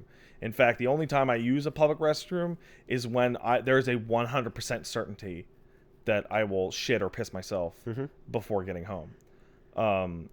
I have held it in for entire trips so that I could do it at home. I had to go to the hospital to get poop out of my butt. Damn. Yeah, remember? Yes. Yeah. So I'm not... So the answer to how You're not in the normal... I'm not in the normal variance of events here, right? How many times have I knocked on a bathroom door? 0. How many times have I knocked on a bathroom stall to see if someone was in it? 0. Okay. How many, like... I walk in, and if I suspect that someone's in there, I leave. Okay. Well, I don't do that, but you are correct in that there is no harm in knocking. You can always be certain. But, like, I have gotten pretty fucking good at making a nest. Okay. In a public bathroom. What does this mean? I don't know what you're talking about. I'm talking about layering up the seat. Oh, layering it. Yeah. I call that it's a nest. Okay. Yeah. You make a nest on a public toilet seat so that you don't have to touch it with your ass. Yeah, I don't want to. Yeah. I don't want to. I've got the tech down. I don't like it. In America, they have those disposable, like, tracing paper those surfaces. are appreciated, I guess. Those are nice when they're there. They're also kind of, like, bad because of the bottom part that sticks in the water, where it's meant to be like, oh, if you just flush, it'll, like, suck the whole thing out. But the problem with that part is that, like, a lot of the time when you fucking, like, if it's part of that paper sticking to your butt and it's garbage, then that part is a nightmare because it's in the water. You understand? I hate this. It's terrible. So much. So you get rid of that part entirely. But in Canada, most places, we don't really have those, I noticed. A lot of the times we don't have those. That one bathroom in, I want to say it was Chicago O'Hare, was pretty impressive because they had the self-rotating plastic cover. Yeah, that is O'Hare, yeah. That thing was pretty fucking nuts. However, you cannot trust anything more than you can trust your own nest. So learn how to layer, how to create a perfect... How about, just never... octagon. Just never get... octagon. Far enough from your house that you can't reach it with poo. That's the secret is an octagon. Right? You take toilet paper, you create an octagon. And you layer it in such a way that surfaces are entirely covered. I think you should take a shower almost every single time you go to the bathroom. Well, for poo. Yeah, okay. Well, you also get naked and panic about it. All right, so you know how when I said, like, when I make haha, you go to the bathroom, then you take all your clothes off to take a shit, and everyone's like, haha, you're crazy? Yeah. That is way more common than you think. Yeah, but I also saw you panicking about like shitting yourself and then realizing you're on the toilet or whatever the fuck that. Oh was. yeah, no. See, no, that everyone agreed with that. And see, you're on the toilet, right? And you're on your phone because you're looking at stuff on your phone, and you get absorbed in your phone, and then you have the feeling in your guts like you're gonna shit. And you're like, oh no, don't shit yourself. But then you're like, oh, I'm naked on the toilet, so I'm safe. The fear has passed. I've never had that happens. I've never had that moment of like absent. Well, because you're trying to distract yourself because you don't want to pay attention to what you're doing because it's. I mean, to me, it's like it's just extra time, right? We have found time now. No, just. I'm always very aware of where I am when I'm using the bathroom. Everyone does that. Very aware. Nope. Everyone does that. That's happened to everyone at least once. No. Nope, can't say I can. I don't think I've experienced it. Yeah, you have. No. You just forgot. It was a long time ago. I'm sure. There's little bits and pieces to it. Like I've definitely done the thing where, like, because you can learn to like minimize splashback. Yeah. Right. You can pee at certain angles. Yeah. But also it's quieter. So Yeah. if like it's you don't want to fucking. You don't want to wake everybody else in the middle of the night. So you learn how to pee quiet, and you want to kind of minimize the splash by hitting just the right angle at the side or the back. Yeah. There's little bits and pieces where like that's tech you learn over time, but I really can't say that I've ever forgotten that I was in the middle of it. Yeah. Stealth pee is pretty valuable skills though. Yeah, it's okay. It's like because this is gonna be really loud. It is. It's really loud. It's way louder than almost anything else you would do in that bathroom. It's like. And when it's, when you're aiming it straight into the water, you feel like it's going to splash up out of the toilet because splash. You don't like that. If you're new around here, you might not know about that, but there's a point at which you should know that there's a splashback you need to be worried about. Yeah, you got to be worried about it. You got to worry. Use your muscles or your aim to mitigate it. These are all issues that you can it's upsetting. You know what, Wooly? You know what? We're idiots. There's an obvious solution to this problem. I think it might be unnatural for men to piss in toilets.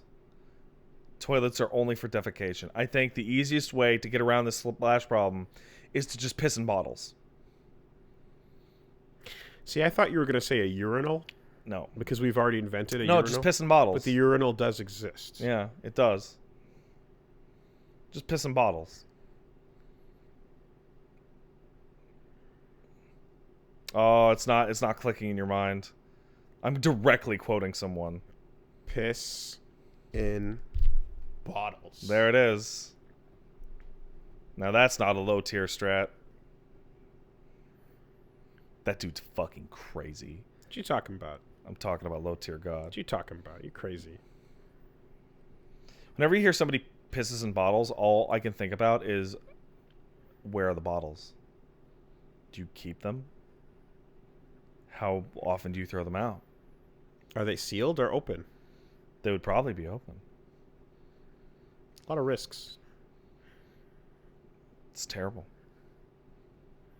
Don't piss in bottles. It's bad. I'm upset now. Also, how's it... Wait. If it's unnatural to piss in a toilet, how is it somehow natural to piss in a bottle? Which is like a manufactured glass-tempered item. Like... Hey, Pat. What? GTAB. Get to a bottle. Man, you're happy with that. Oh, man, you're real happy with that.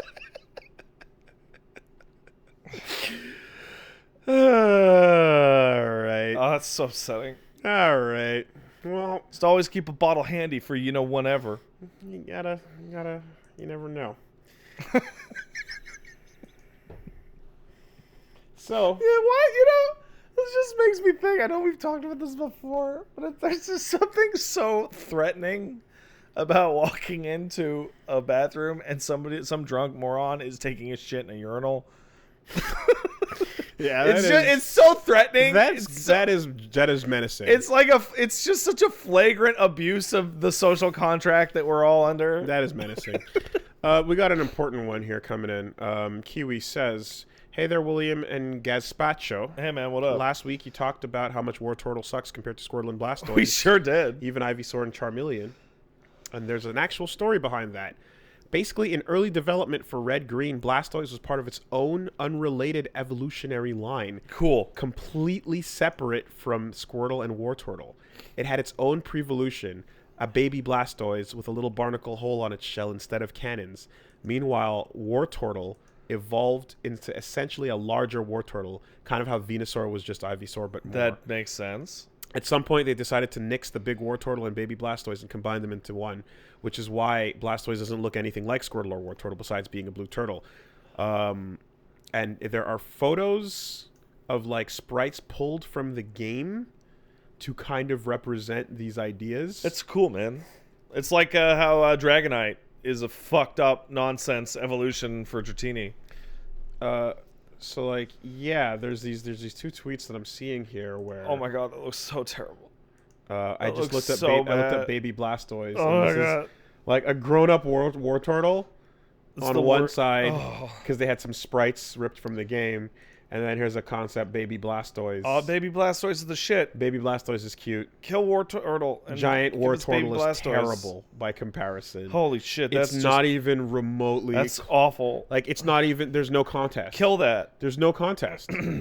Baby Blastoise is the fucking best. Kill that, please. Imagine if Squirtle turned into baby Blastoise. Oh man, that'd be great. And then baby Blastoise turned into Blastoise. That'd be great. It's crazy. Get rid of this Wartortle garbage with the ears. It's the ears, man. It's so bad. It really is. Like, and then you see the full anyway. Point made. Wartortle can suck my dick. It really can. But now that I've seen baby Blastoise, like, I hate Wartortle even more. Even more. Oh man. Even more. Because now I have something to compare it to. That never came out. Oh man. What a piece of shit. Could have been better.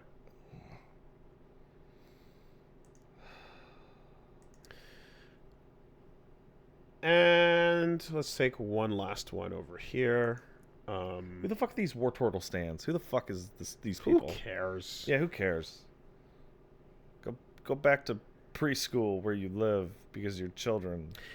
Lastly, killing it. Game-changing products that go overlooked. Low-tier dog says, nerds, have either of you heard of Powerline adapters? They seem to be a miracle product for fighting games, allowing Wi-Fi players to use an electrical outlet as an Ethernet cable. Is there a reason this isn't more talked about in the FGC? And are there absolute game-changing products you can think of that don't seem to get any attention? Yeah, those things are crazy. So I actually have one, and I've used it in this house, not for like net play, but those are pretty cool. So what this is, Powerline adapter is totally real, right? This is a thing. What you can do is it'll replace Wi-Fi in a way where it'll use the power line of your house to send the signal, and a way better signal than Wi-Fi would, obviously. If you're on the same power circuit, then it'll be better. If you're on two different ones, it still works, but not as good.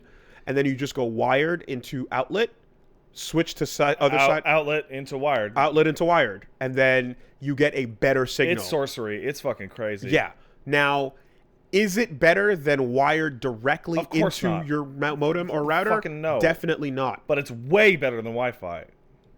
Like, substantially. Yeah. And this was something that I think Gutex actually talked about back in when he put his book out, like way back. But yeah, that is an option for you out there if you have your Wi-Fi. Like, I retweeted a picture of someone who had a Grand Blue like name that was like, I think their name was like good Wi-Fi, good underscore Wi-Fi or something like that.